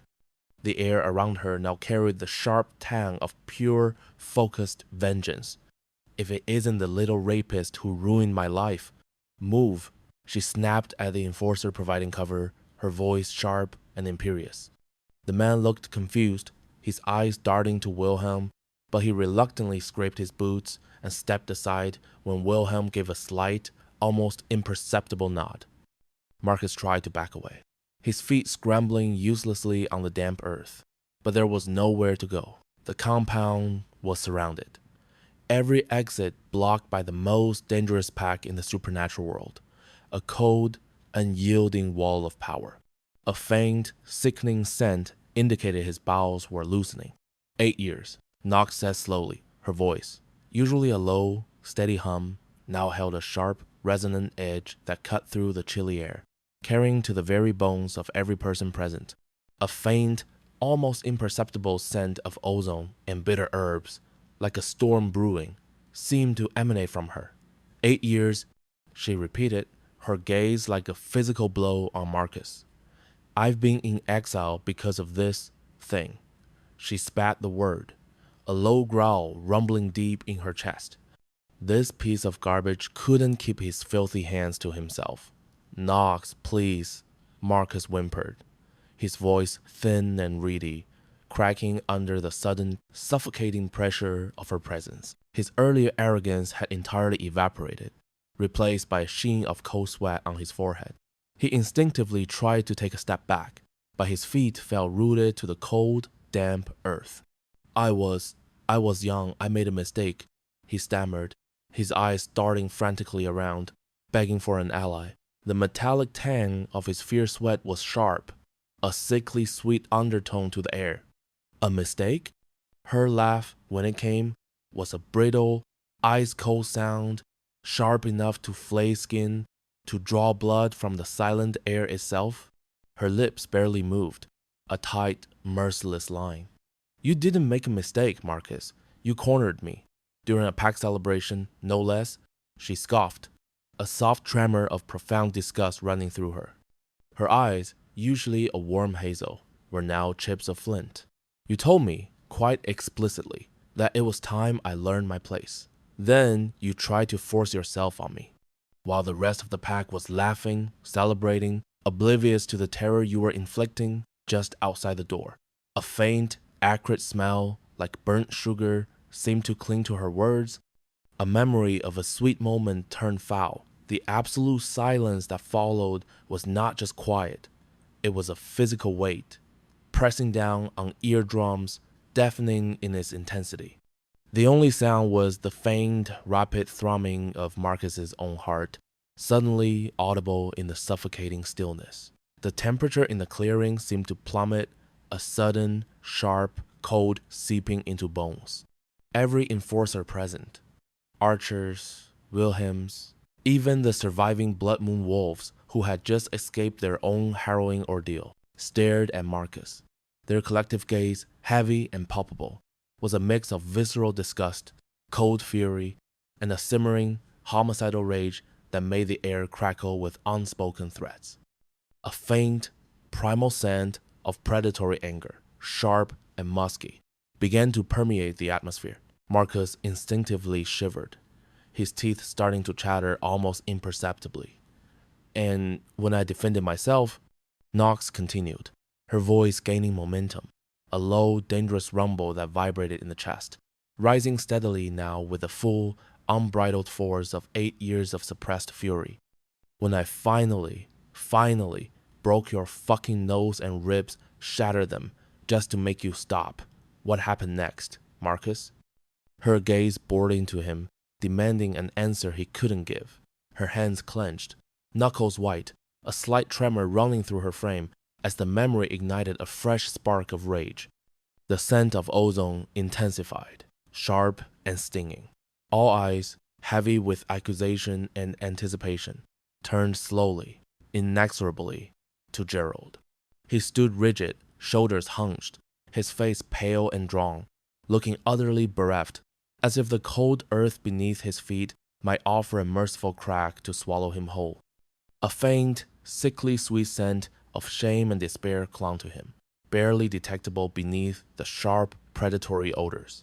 Tell them, Nox demanded, her voice no longer merely rising but now imbued with an undeniable, supernatural force, a deep resonance that vibrated through the ground beneath their feet and made every wolf present flinch. A collective shudder passing through the group. The air around her shimmered faintly, almost visibly, and the smell of ozone became almost overwhelming, tasting like electricity on the tongue. Tell them what you said, father. Tell them what you said to Marcus's father, your own beta, when he demanded justice for his precious son. The last words were laced with bitter, dripping sarcasm. Gerald's voice, when it finally emerged, was a broken, barely audible whisper, raw and choked with shame. His gaze was fixed on the ground, unable to meet her eyes. I said, you should have been more accommodating. The word was a grotesque, barely formed sound, like something struggling to escape a tomb. He visibly shrank, pulling his neck into his shoulders as if trying to disappear. Accommodating. Knox repeated the word, slow and deliberate, each syllable dripping with a venomous contempt, like a curse spat directly into the wind, meant to wound. Her mouth twisted in a sneer of profound revulsion. My own father, she articulated, her voice rising in a crescendo of disbelief and raw pain, told me I should have just let myself be raped to keep pack harmony. Said that's what daughters were for, to smooth over conflicts between the oh-so-important males. The last phrase was a hiss, laden with the weight of years of injustice.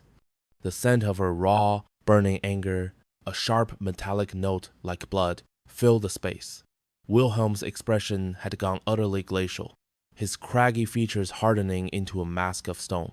His eyes, usually a piercing winter storm blue, were now like chips of ice, unblinking as they studied Gerald with the kind of chilling, predatory focus that always preceded extreme, calculated violence. The very air around Wilhelm seemed to crackle and thin, the temperature dropping a palpable 20 degrees, raising goose flesh on every arm. A faint, ancient scent of frost and deep forest humus, predatory and cold, began to emanate from him, pushing back against the acrid smells of fear and shame. Then he cast me out, Knox continued, her voice lower now, almost a deadly purr, as she moved with a predatory grace, closing the distance to Marcus. Her shadow fell over him, a cold shroud. She stopped just within arm's reach, her presence overwhelming. Declared me a threat to pack stability. Told everyone, without an ounce of shame, that I was difficult, uncontrollable, dangerous. All because I refused to be a victim. Her hand, trembling slightly with controlled power, hovered near his throat. She looked directly at Wilhelm now, her gaze unwavering, her voice resonating with absolute unshakable conviction. This, she stated, gesturing sharply at the trembling Marcus with an open hand, this is a piece of garbage that started everything. The true reason Gerald cast me out. The reason I spent 8 brutal years learning through blood and fire. That family is what you choose, Wilhelm, not what you are merely born into. Her words hung in the air, a declaration and an unspoken bond. Wilhelm's lips quirked upward, but the resulting smile was a chilling, terrifying thing, devoid of any warmth, a predator's baring of teeth. His eyes remained frozen, utterly unreadable. Is that so? He purred, the sound low and dangerous, like boulders grinding together. Marcus tried to speak, his mouth opening and closing uselessly, but terror had completely stolen his voice, leaving him mute and gasping. A strangled animal sound caught in his throat. His eyes bulged with sheer, unadulterated panic, scanning the faces of Wilhelm's men. Each of the 40 European enforcers, a silent, disciplined phalanx, was watching him with a cold, almost clinical interest, like a problem that required a swift, permanent solution. The scent of his absolute, gut-wrenching fear was now thick and cloying, making the air heavy. 8 years I've waited for this very moment, Knox said, her voice dropping to a surprisingly conversational tone, almost a gentle murmur, utterly at odds with her actions. Her hand moved with deceptive slowness, reaching out not to comfort, but to grab Marcus firmly by the throat. His skin felt clammy and slick against her palm. 8 years of wondering if I'd ever get justice for what you did, for what you cost me. Her thumb brushed his pulsing carotid artery, a silent promise of oblivion. Her grip tightened, muscles coiling in her forearm, until Marcus's feet scraped uselessly against the rough earth, then lifted entirely from the ground. He choked, clawing at her wrist, but her enhanced strength made his struggle seem utterly pathetic, like a fly caught in amber. His face began to purple. Around the compound, Wilhelm's enforcers watched the spectacle with a detached, professional interest, their faces impassive but their eyes sharp. Several of Archer's men, however, shifted restlessly, a few suppressing grins, looking like they wanted to break ranks and applaud the brutal efficiency. The cold wind whipped around the scene, tugging at loose clothes and carrying the fainter, desperate scent of Marcus's struggle. The temperature seemed to drop slightly further, a chill accompanying the violence. Sorry doesn't undo 8 years of cold, lonely exile, she continued, her voice a dangerous, calm monotone, a stark contrast to the escalating violence in her grip, the crushing pressure on his windpipe. Sorry doesn't change the choices Gerald made.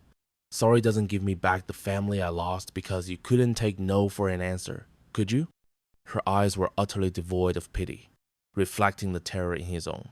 Before anyone could even draw a breath to react, before a single muscle twitched in protest, she leaped upward with startling agility.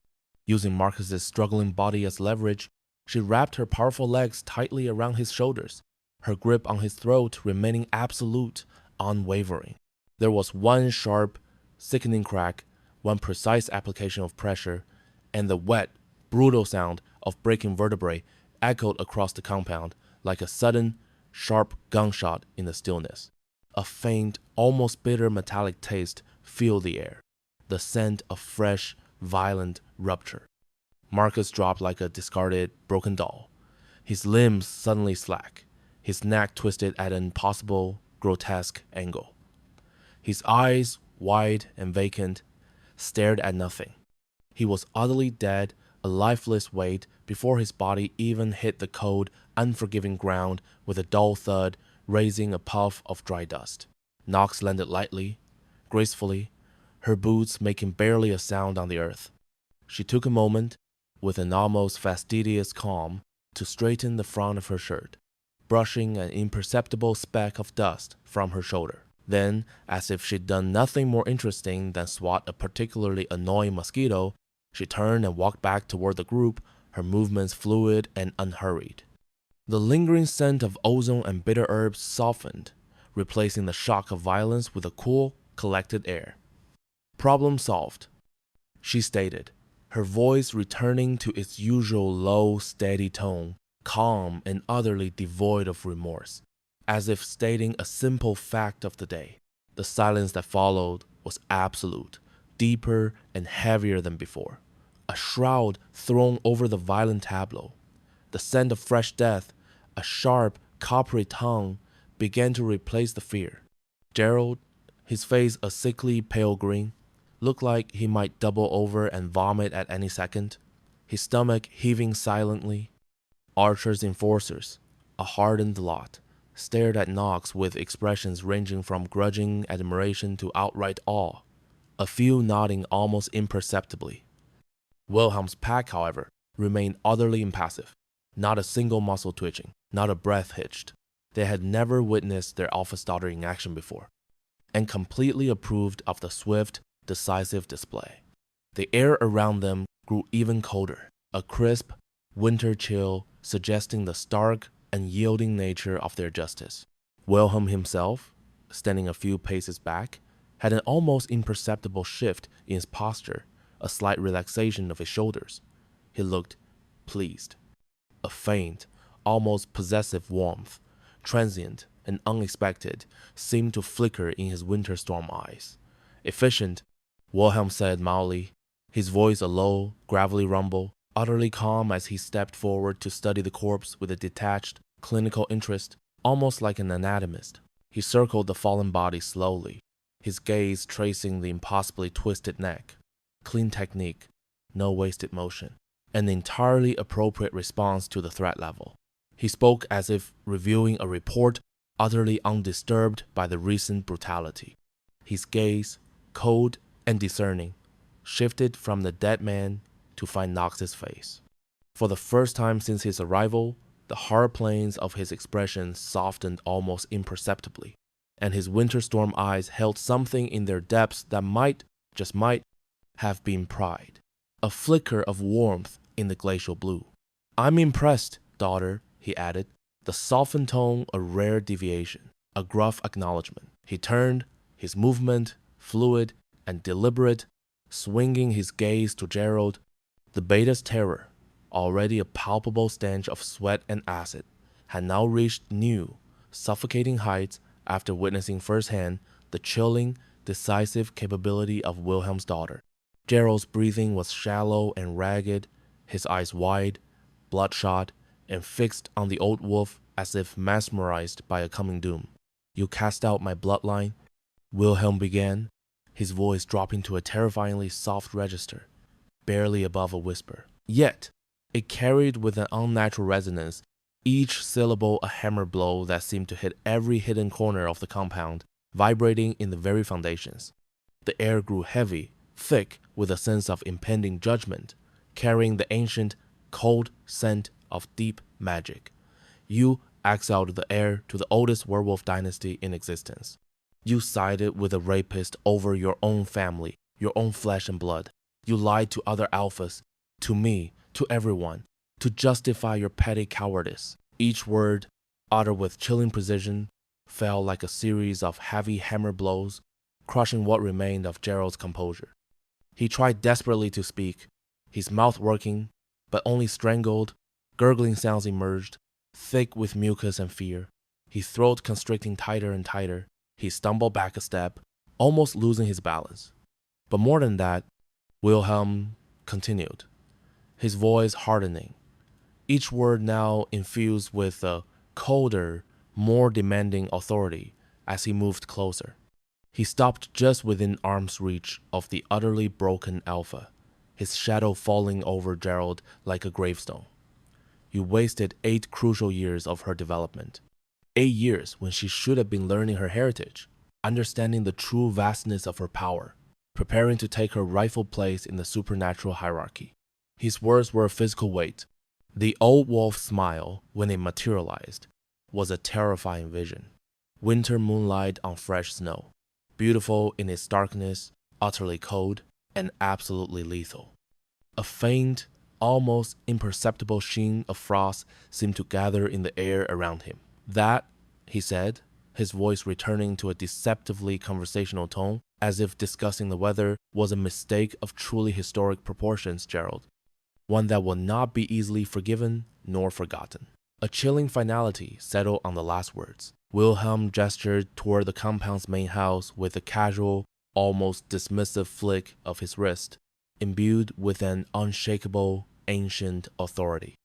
It was as if witnessing summary executions and pronouncements of doom was just another mundane Tuesday morning for him. "I believe we have much to discuss about the future, Mr. Blackthorne," he said, his voice losing its softer edge, becoming crisp and businesslike.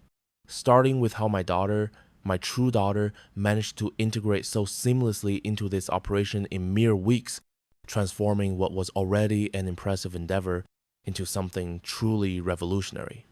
He looked at Knox, a flash of approval in his eyes.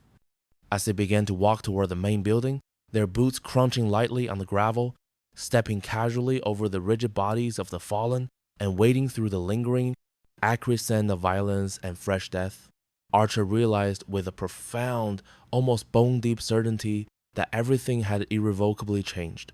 Knox wasn't just his fiercely capable partner anymore. She was Wilhelm Dracula's heir, undeniably carved from the same formidable stock, carrying a bloodline authority, ancient and potent, that could reshape the very fabric of the supernatural world. The air, still carrying a hint of ozone and power, seemed to hum with this new reality. But watching her move beside him, her stride even and powerful, imbued with the same deadly grace and fiercely unyielding independence he'd come to admire, he knew intuitively that this sudden, monumental shift in her heritage wouldn't fundamentally change who she'd chosen, painstakingly, to become. If anything, the deep, resonant power of her lineage would only sharpen her resolve, making their revolution not just plausible, but truly unstoppable. The cool wind picked up, swirling the sense of dust and power, a prelude to change. The old world, he felt in his gut, was ending, crumbling to dust around them. The new one, forged in fire and fierce will, was about to begin. Its arrival heralded by the sharp, clean scent of resolution and the distant murmur of power. And it would be a world built on conscious choice rather than stifling birthright, on true partnership rather than brutal dominance, on strength earned through trials rather than merely inherited. The very ground seemed to vibrate with promise. Wilhelm Draco had come to meet his daughter. He had come to claim what was his. What he'd found, instead, was the undeniable future of their entire species, standing resolute, a harbinger of a new era. A faint, almost hopeful scent of fertile earth and fresh rain, breaking through the metallic tongue of violence, seemed to bloom around Knox. The compound's main conference room had never hosted anything like this. A faint, almost imperceptible scent of ozone and ancient earths clung to the air, an invisible cloak of power. Wilhelm Draco sat at the head of the massive oak table like an emperor holding court, his perfectly tailored suit of dark, heavy wool radiating an unspoken authority that somehow made him look more dangerous than any tactical gear. His 40 enforcers were positioned around the room's perimeter in perfect, deadly silence, their eyes like chips of obsidian, their presence a palpable pressure in the air. Every surface in the room seemed to acknowledge his presence. Shadows fell differently, air moved with more purpose. Even the ancient Louisiana wood of the table and walls appeared to straighten under his gaze. A subtle chill, almost a prickle, seemed to emanate from the very air around him, raising the fine hairs on the back of one's neck. Archer sat to Wilhelm's right, 6 of his enforcers standing behind him in a formation that spoke to years of earned loyalty, their postures still, but their gazes subtly shifting, taking in every nuance. Knox occupied the chair to Wilhelm's left, the other 6 enforcers positioned behind her with the same disciplined precision, a visible symbol that she was no longer just a pack member, but co-leader with equal standing. Her own enforcers stood with a quiet intensity, a faint metallic tongue like a distant storm on the air around them. Gerald Thorne sat alone at the far end of the table, flanked by 2 of Wilhelm's enforcers, who could have torn him apart without breaking conversation. He was slumped, diminished, a pale shadow of the man who demanded his daughter's return just days ago. A faint, cloying scent of stale fear and shame emanated from him, thick and sour in the otherwise pristine air, noticeable only to those with heightened senses. His hands trembled almost imperceptibly as they rested on the polished wood. So Wilhelm began, his accented voice carrying easily through the room like distant thunder, each syllable resonating with a deep, controlled power. He swept his gaze slowly, deliberately, across every face. Here we are, a family reunion, 30 years in the making. He gestured with a dismissive flick of his wrist. A servant, moving with unnatural quiet, appeared from the shadows with crystal glasses and a bottle whose contents probably cost more than most people's houses. The liquid inside caught the light like liquid amber, ancient and precious, its rich, complex aroma hinting at centuries of careful aging. Scotch, gentlemen, daughter? Wilhelm's tone was unsettlingly conversational, a silken cord wrapped around the blade, as if witnessing wholesale slaughter was merely an appetizer to proper discussion. He tilted his head slightly, a faint, predatory glint in his pale eyes. I find these conversations flow better with appropriate refreshment. I'll take mine straight, Knox said, her voice clear and steady, accepting the cool, weighty glass with hands that betrayed no tremor. Hers was a controlled defiance, a quiet weariness. Prefer to keep my head clear when dealing with ancient family politics. A faint, almost imperceptible scent of ozone prickled the air around her, a hum of contained power. Wilhelm's laugh was genuinely amused, a low rumble that carried centuries of dark humor. He leaned back in his chair, a brief, sharp glint in his eyes. Wise. I can see why you've survived so well despite Gerald's attempts at sabotage.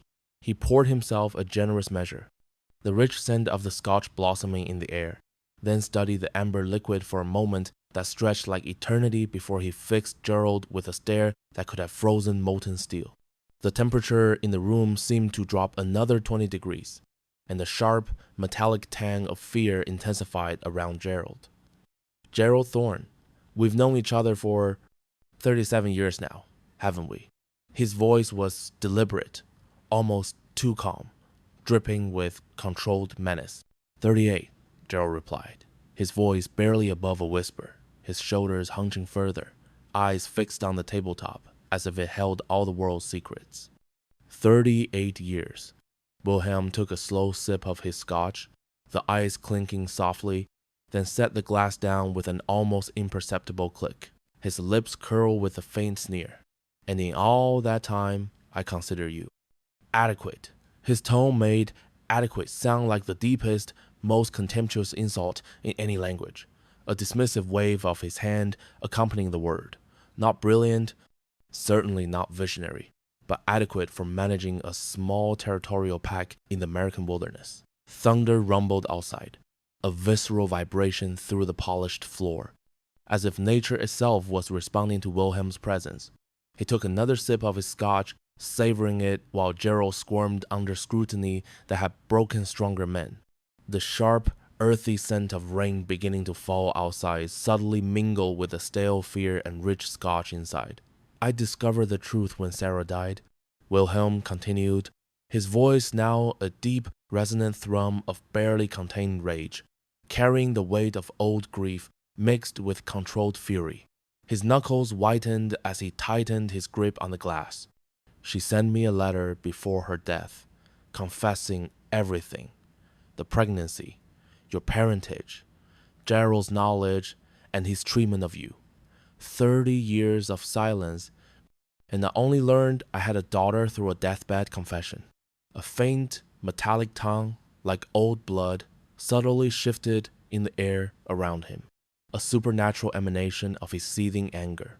His pale eyes fixed on Gerald with laser intensity, making the air around the broken alpha feel thick, heavy, almost suffocating. Imagine my reaction when I realized this adequate alpha had been harboring my bloodline for 3 decades, actively suppressing and ultimately casting out the most precious genetic inheritance in our species. I didn't know she was, Gerald stammered, his hand half raised, his eyes wide with a desperate, pleading fear. You didn't know? Wilhelm's voice remained unsettlingly conversational, but the temperature in the room dropped a solid 20 degrees, raising goosebumps on several enforcers. Each word was slow, deliberate, a hammer blow.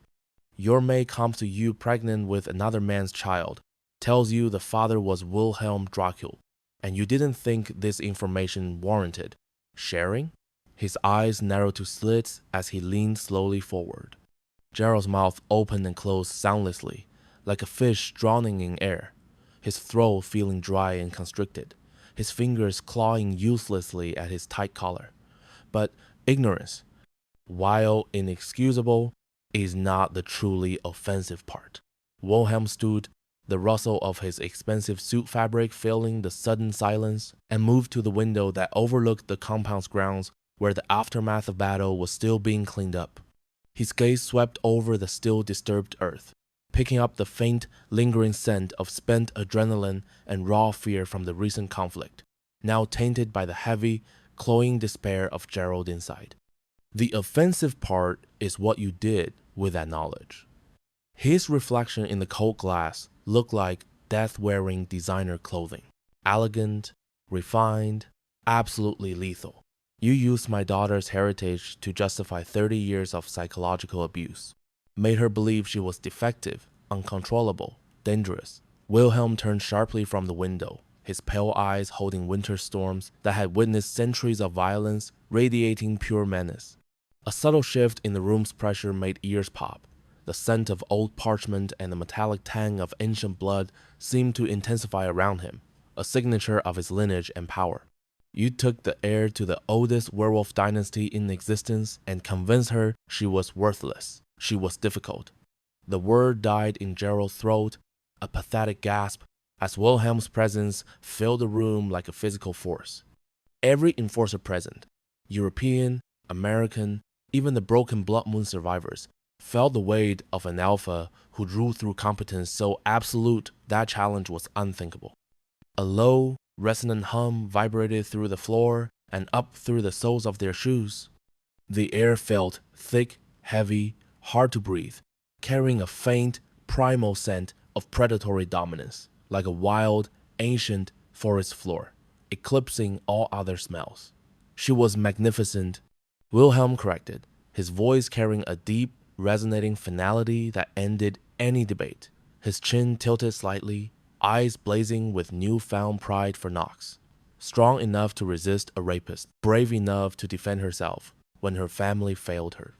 Resilient enough to survive exile and build a new life based entirely on her own merits. He moved closer to Gerald, each step deliberate and predatory, the polished floor subtly vibrating beneath his weight. The encroaching cold radiated from him, making Gerald shiver visibly. Tell me, in almost 40 years of leadership, what have you built? What legacy will you leave? What will people remember about Gerald Thorne when your name fades from history? His questions were slow, measured, each one a barb.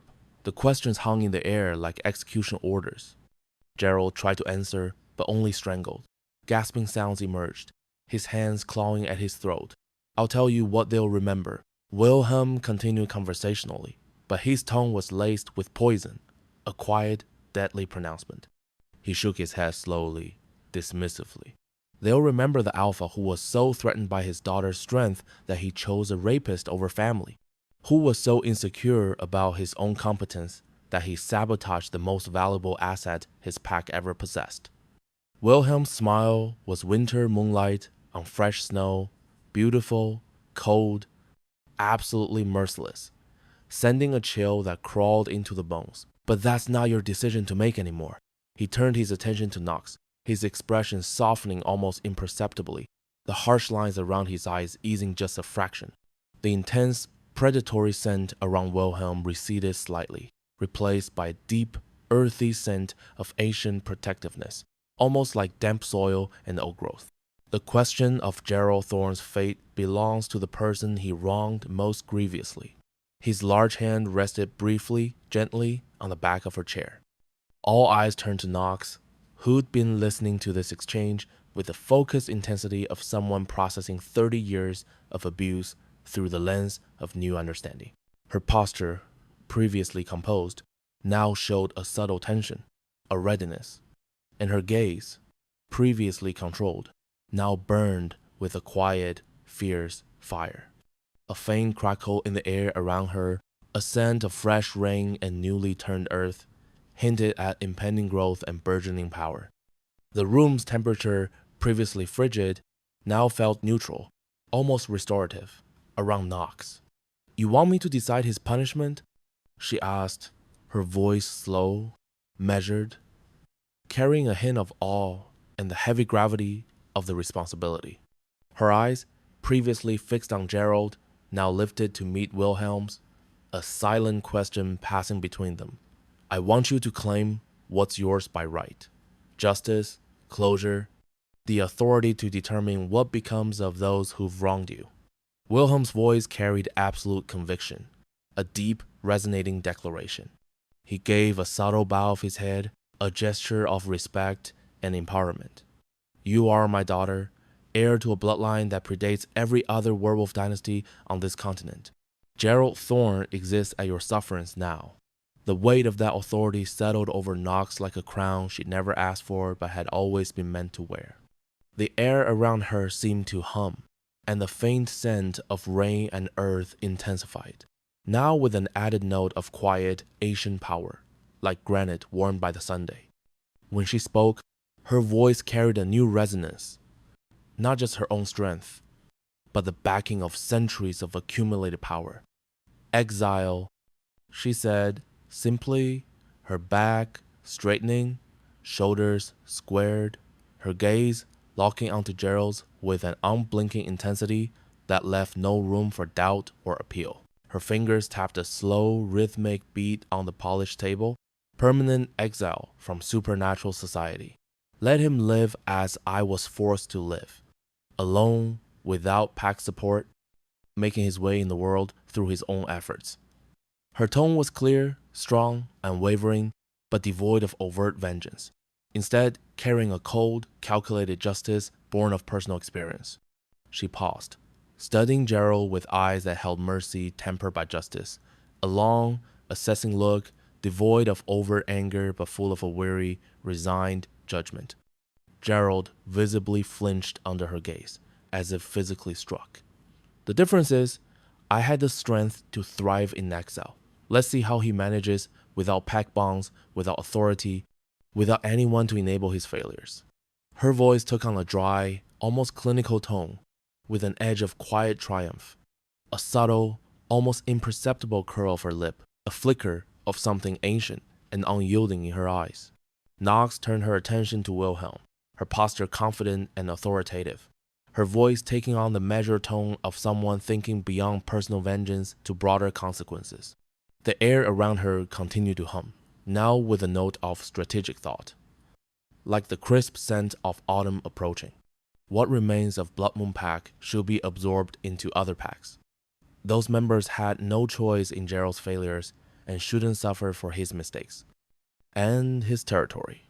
She moved to the tactical maps still spread on the table, her finger tracing boundary lines with an almost unconscious grace, indicating deep thought and decisive planning on the smooth surface. It should be divided among the smaller neighboring packs, help them grow, give them resources to strengthen their positions. Her voice was clear, firm, radiating a calm, authoritative intelligence, a commitment to stability rather than chaos.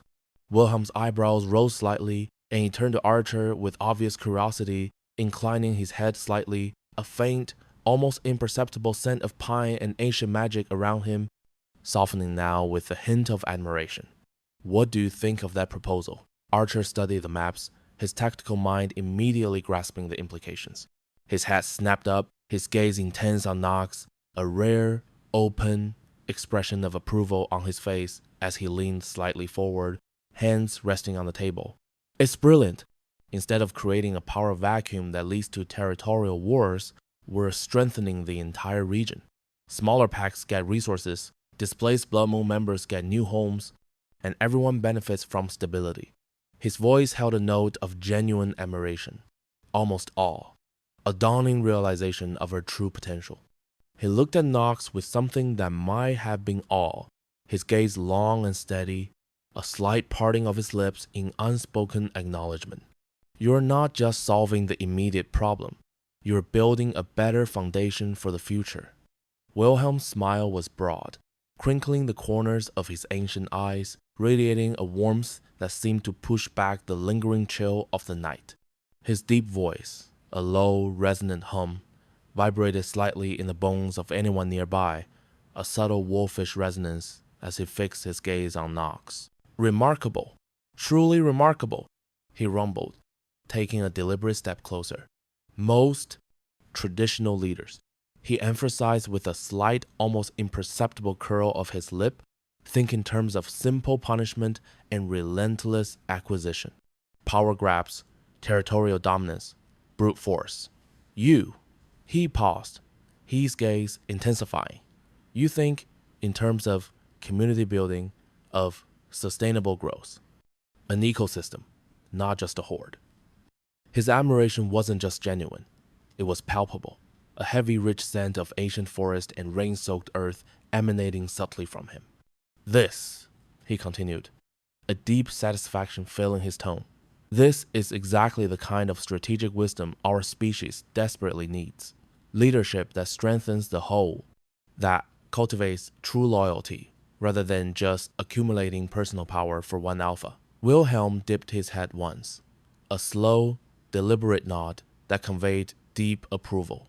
Elegant, he murmured, the word a soft exhalation, almost a caress. Proportionate, a punishment that teaches, that transforms, rather than simply destroys. The genuine warmth in his subsequent smile felt like the sun breaking through a long overcast sky in the room chasing away the metallic tang of old blood and tension that had permeated the air since his arrival. His gaze softened, settling on Knox with an intensity that promised protection. "I am profoundly proud of the woman you've become," he said, his voice dropping to a lower, more intimate register. "Despite his contemptible efforts to diminish you, to clip your wings before you could even fly." A faint scent of ozone, like distant lightning, briefly flickered, a subtle warning for anyone who dared to challenge his daughter again. At Wilhelm's almost imperceptible flick of a wrist, a silent command, two of his enforcers, hulking figures whose presence had been a constant oppressive weight, moved with fluid, practiced ease. Their footsteps were soft, almost soundless on the polished floor, yet each step vibrated with contained power. They approached Gerald, who slumped in his chair, seemingly deflating further with each breath. One enforcer firmly, but not roughly, grasped his arm. The other positioned himself behind. Gerald flinched at the contact, a guttural whimper barely escaping his throat. As they began to lead him away, pulling him slowly from the room, his eyes, dull and bloodshot, lifted. He twisted his head, an effort, looking back at Knox. In the depths of his gaze, a flicker of something, a shadow of an emotion, might have been regret, or perhaps just the hollow ache of defeat mingled with the bitter scent of old fear and stale sweat that clung to him. "I'm sorry." Gerald croaked the words, a thin, papery sound, barely audible above the scuff of his feet. His voice was raw, frayed, scraped bare by 30 years of bitterness, and now, sudden, crushing defeat. For all of it. The apology felt like a ghost, insubstantial, carrying the faint, cold scent of ash and decay. Knox watched him go, her expression utterly unreadable, a cool mask. The air around her remained crisp, smelling faintly of clean rain and ozone, a stark contrast to Gerald's decay. "I know you are," she replied, her voice flat, devoid of warmth or condemnation, a quiet hum that seemed to absorb all other sounds. She didn't raise her voice, didn't need to. The words landed with the weight of granite. But sorry doesn't undo 30 years of damage. It doesn't heal the old wounds. Doesn't bring back what was lost. And sorry certainly doesn't change the choices you made when they matter most, does it? Her gaze remained steady, unwavering, until he was out of sight. The temperature in the room, previously heavy with unspoken tension, felt like it dropped a few degrees the moment Gerald departed, leaving a faint chill despite the warmth of the roaring fireplace. The moment Gerald's broken figure vanished through the archway, the oppressive scent of his defeat began to dissipate, replaced by the cleaner, more vital aroma of Wilhelm's ancient power. Wilhelm turned, his movements unhurried, deliberate, like a predator shifting its focus. His deep-set eyes, which had held paternal warmth moments before, now gleamed with the focused intensity of someone evaluating an investment that could reshape civilizations, a vast, intricate puzzle where every piece held immense value. He held Knox and Archer in his gaze, assessing, calculating, the air around him thrumming with a subtle, electric energy. "Now then," Wilhelm rumbled, his voice regaining its earlier resonant authority. "Let's discuss what comes next." The sound of his words was deep, like stones shifting in an ancient riverbed. He moved back to the polished mahogany table, his steps silent, his bearing regal, the faint, rich scent of aged leather and dry parchment accompanying him. With an almost imperceptible flick of his wrist, he refilled his glass from the decanter, the amber liquid glinting under the electric light. His movements pure aristocratic grace honed over centuries. He took a slow sip, his gaze sweeping over Knox and Archer. "You've built something truly remarkable here," he said, a note of genuine awe tempering his usual gravitas. "A pack that functions on merit, on competence, rather than brute supernatural dominance. A true novelty in these stagnant times. I confess I am intrigued. I want to understand how extensive this fascinating experiment has already become." Archer leaned forward slightly, his posture one of cautious curiosity. "What exactly do you mean, sir?" he asked, his voice steady. but with a subtle edge of inquiry, trying to gauge the depth of Wilhelm's intentions. Wilhelm simply smiled, a slow, knowing curve of his lips. I mean, he began, his voice a low explanation. I've spent the better part of the last week making inquiries. Discreetly, of course. His eyes, ancient and sharp, gleamed with something that might have been anticipation, or perhaps just the satisfaction of meticulous investigation. A faint, almost imperceptible scent of ancient ink and old libraries now clung to him. Alpha Rodriguez, for instance, speaks very highly of your tactical innovations, Archer, particularly your ability to leverage modern technology with supernatural prowess. He turned his gaze to Knox. The New Orleans supernatural community, fiercely independent as it is, respects your authority, Knox, without fearing your presence, an unusual balance. And your enforcers. He paused, a flicker of genuine admiration crossing his features. They display a loyalty that simply cannot be commanded or coerced by traditional means. It's organic. He leaned back in his ornate chair, the soft creak of leather barely audible. His fingers, long and elegant, steepled beneath his chin as he studied them both, his eyes moving between Archer and Knox with the intense, calculated precision of a master chess player evaluating a board set for a game that would determine kingdoms. The air in the room seemed to thicken, charged with his strategic brilliance. You've stumbled upon it, haven't you? Wilhelm stated, his voice now imbued with a profound certainty, almost a pronouncement. He gestured expansively, encompassing them both, the room, and perhaps even the world outside. You've accidentally created the future of our species, whether you fully realize it yet or not. A pack structure based on competence, on proven capability, rather than mere birthright. Leadership that inspires genuine devotion, rather than simply instilling fear. That cultivates strength, rather than demanding subservience. And perhaps most revolutionary of all, his gaze lingered on their subtle proximity, a system based on genuine partnership between equals, rather than the archaic, corrosive model of dominance hierarchy. The air around him shimmered faintly, a subtle warmth emanating from him, like heat from a long-dormant volcano stirring. Knox's voice was low, almost hushed, betraying a flicker of caution. And you approve? She asked, her eyes searching his, trying to discern if this grand pronouncement was truly an endorsement or a prelude to a takeover.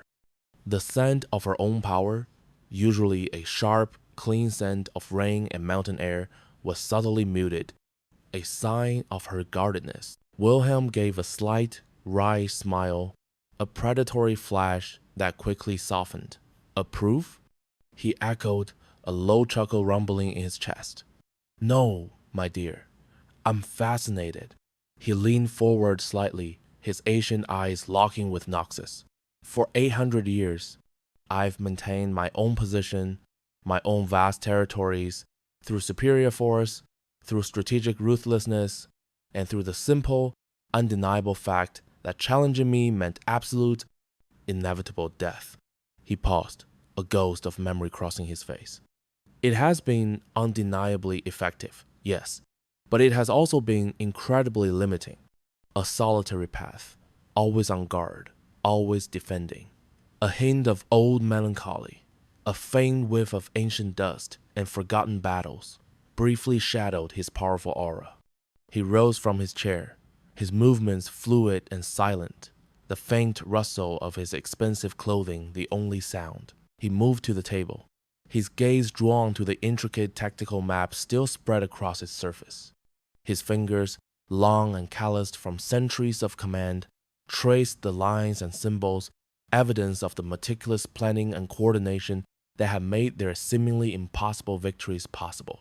The scent of fresh ink and paper, mixed with a faint, lingering aroma of their own adrenaline and concentration, filled the air around the maps. What you've built here, Wilhelm remarked, his voice a thoughtful murmur as his gaze swept over the maps, then back to them, suggests there might be better ways to lead, more sustainable methods of maintaining authority, perhaps even expanding it. Approaches that cultivate genuine loyalty, forged in respect and shared purpose, rather than the brittle, transient loyalty born of fearful submission. His tone was less a question and more a profound realization spoken loud. Wilhelm turned fully to them, his smile now sharp, almost predatory, but softened by an undeniable glint of deep intrigue in his eyes. A thrill, subtle but potent, seemed to radiate from him. "I want to see how far this remarkable experiment can truly go," he declared, his voice deepening with conviction. "How much the entire supernatural world can be changed, reshaped, by leaders who understand that true strength, lasting power, multiplies exponentially when it is shared and truly invested in others." The air in the room felt suddenly charged as if a storm was brewing, but a storm of positive, transformative energy. "What does that mean for us, practically speaking?"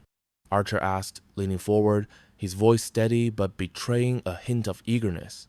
Sensing the monumental implications of Wilhelm's words, Wilhelm's eyes held their gaze, unwavering. "It means, practically," he began, his voice dropping slightly, imbued with the full, ancient weight of centuries of power and influence.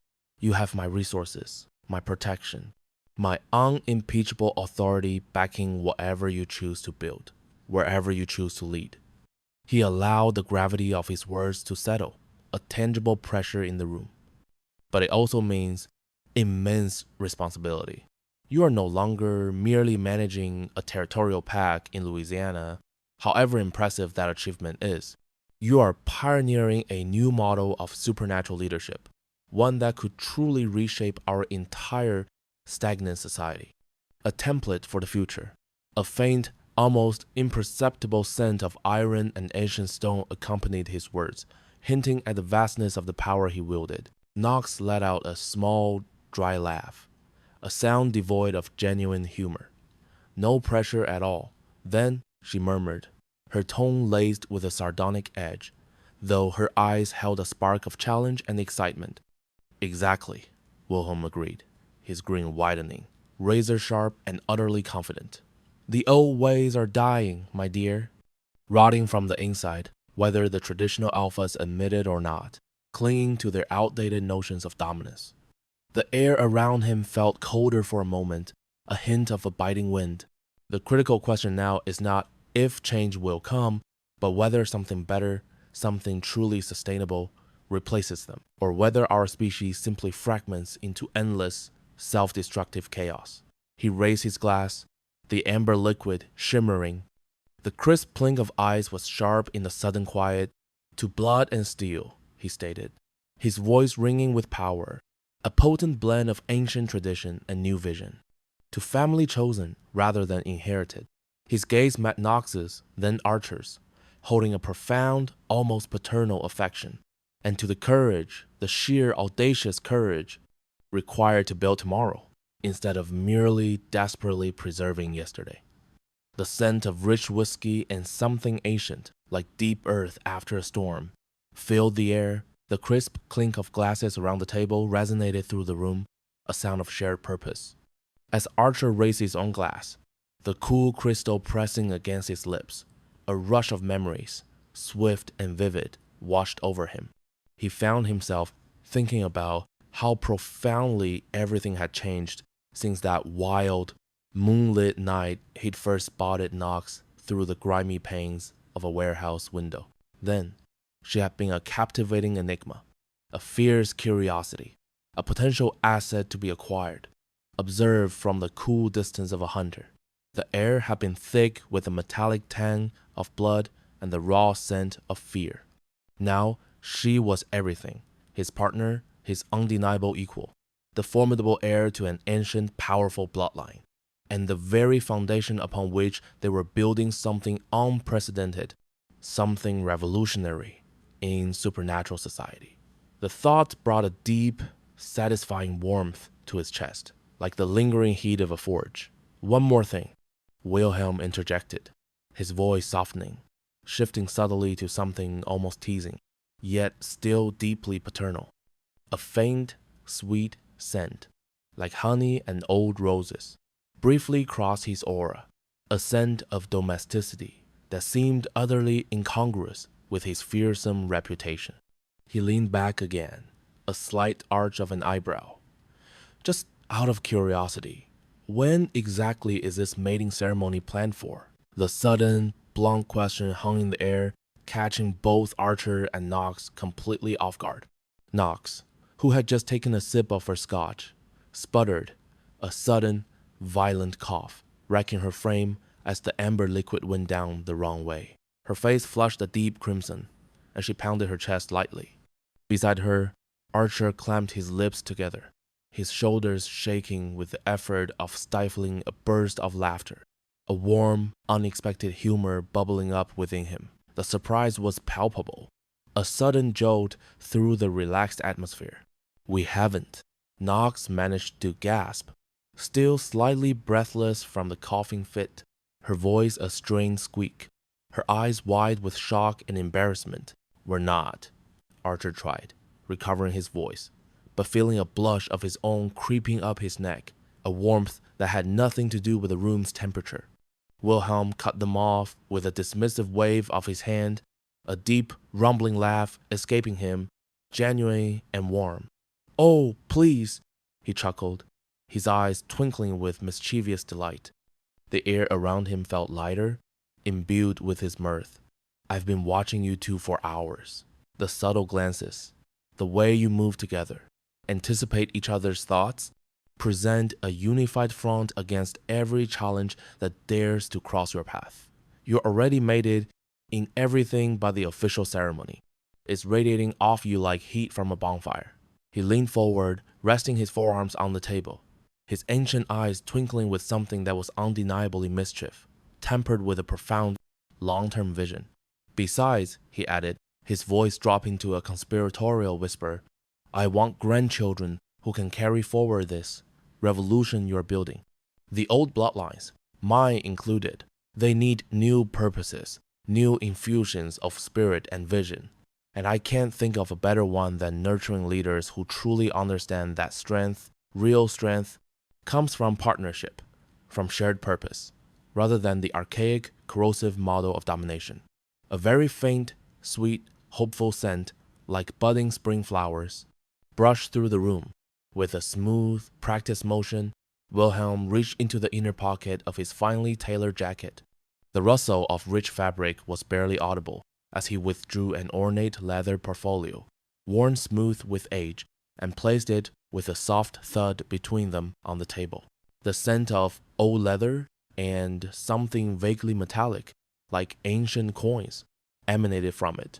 "Consider this an engagement gift," he announced, a knowing smile playing on his lips.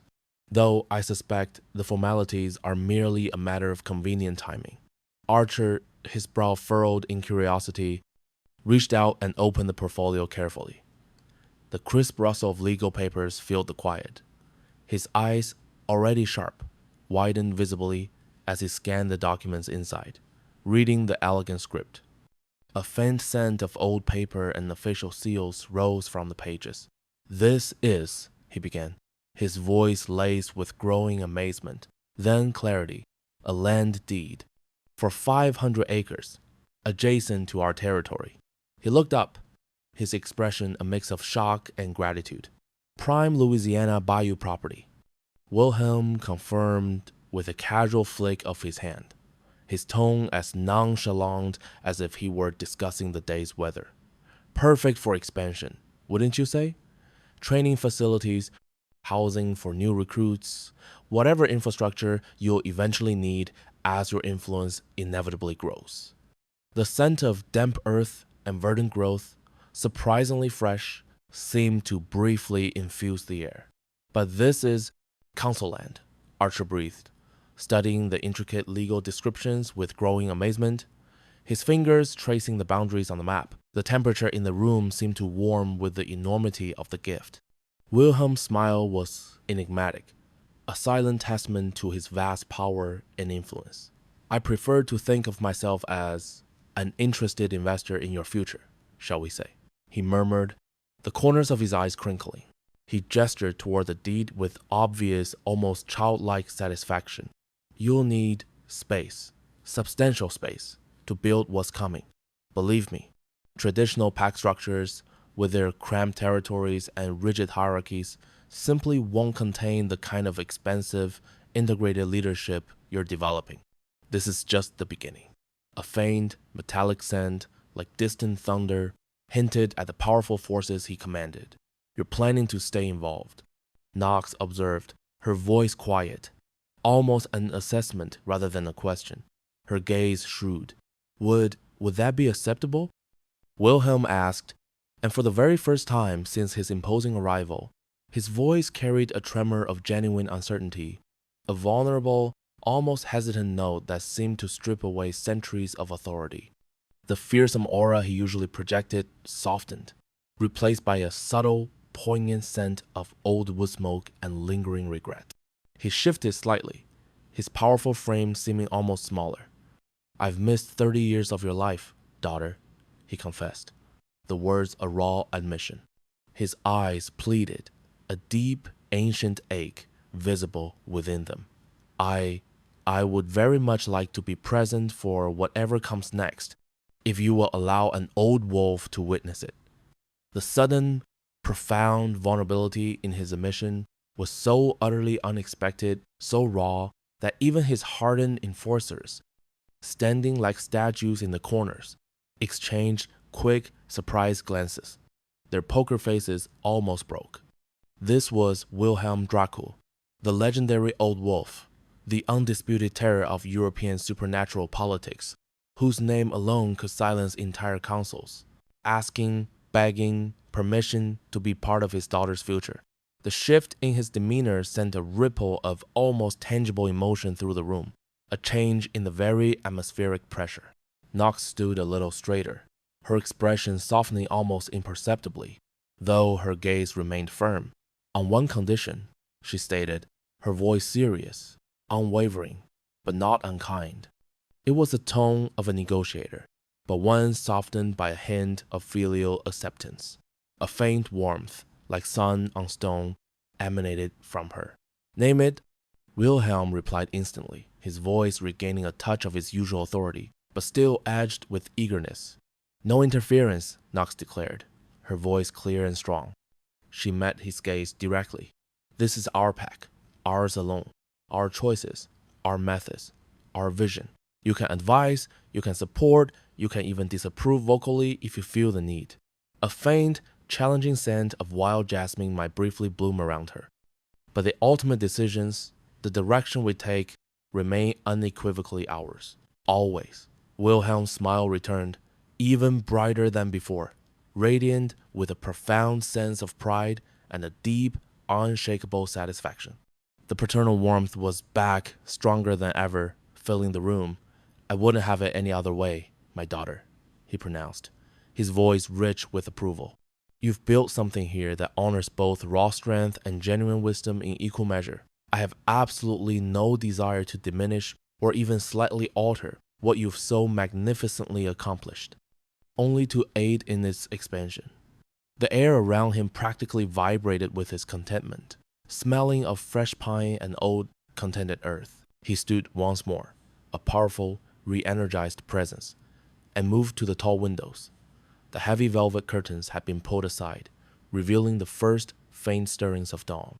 Pale, ethereal light was beginning to paint the Louisiana sky in soft shades of gold and rose and promise, chasing away the last vestiges of night. A cool breeze, carrying the damp, earthy scent of the bayou waking up, brushed against the glass. Besides, he added, a low chuckle rumbling in his chest, pulling his gaze from the awakening world outside. I'm genuinely, acutely curious to see what happens next, when the most dangerous, most strategically brilliant alpha in North America.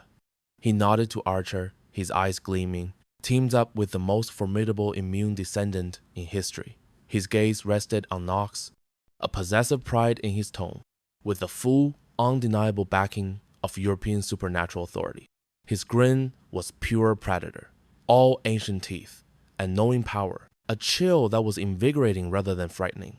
Think we can really change the world? Archer asked, a quiet question filled with a burgeoning hope and a hint of disbelief, his voice soft against the growing light. My dear boy, Wilhelm replied, his voice resonating deep and rich, his ancient European accent making the words sound less like an answer and more like an ancient prophecy being uttered into the new dawn. His eyes held a depth of knowledge that spanned millennia. I think you've already begun. The ripples are already spreading. A sense of immense, unstoppable possibilities settled in the room, tangible as the rising sun's warmth. The air itself felt charged with destiny. Laughter, light and genuine, unexpectedly filled the elegant room, mingling with the fresh morning air. The clink of glasses, the murmur of voices, the scent of fresh coffee being brought in, all blended into a harmonious symphony of a new beginning. As plans began to coalesce, whispered and outlined, for a future built on conscious choice rather than ancient compulsion, Archer felt a profound shift within himself. He realized, with a sudden, clear clarity, that Wilhelm was right about far more than just his and Knox's relationship status. A deep, steady warmth spread through his chest. Something truly unprecedented, utterly revolutionary, was undeniably taking shape, right here, right now, in this very room, in this nascent dawn. A supernatural society that would value competence and proven worth over mere birthright, that would choose its leaders based on genuine merit rather than inherited status, that understood profoundly that true strength could be multiplied exponentially through partnership and collaboration rather than selfishly concentrated through archaic dominance. And at the very vibrant, beating heart of it all was Nyx, no longer the exiled, overlooked daughter of a failed, alpha, scarred, and diminished, but the undeniable, formidable heir to the oldest, most powerful werewolf bloodline in existence, choosing, with fierce, quiet determination, to actively build a dynamic, hopeful tomorrow, rather than passively inherit a stagnant yesterday. The lingering chill of the past was finally, truly gone. The old world was ending. The new one had already begun, and it would be forged in blood and steel, partnership and purpose, by people who understood that the greatest power came not from what you could take, but from what you chose to build.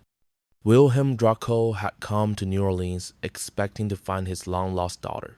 What he'd found was the future of their species, and it was magnificent. That's the end of this tale. But in the world of the supernatural, there's always another shadow waiting. Thank you for staying with me through every twist, turn, and heartbeat. If you enjoy the ride, there's more waiting for you. Take a look at the other audiobooks on this channel. Don't forget to subscribe if you want more magic, monsters, and stories that go bump in the night. Until next time, stay curious and brave, and never stop listening.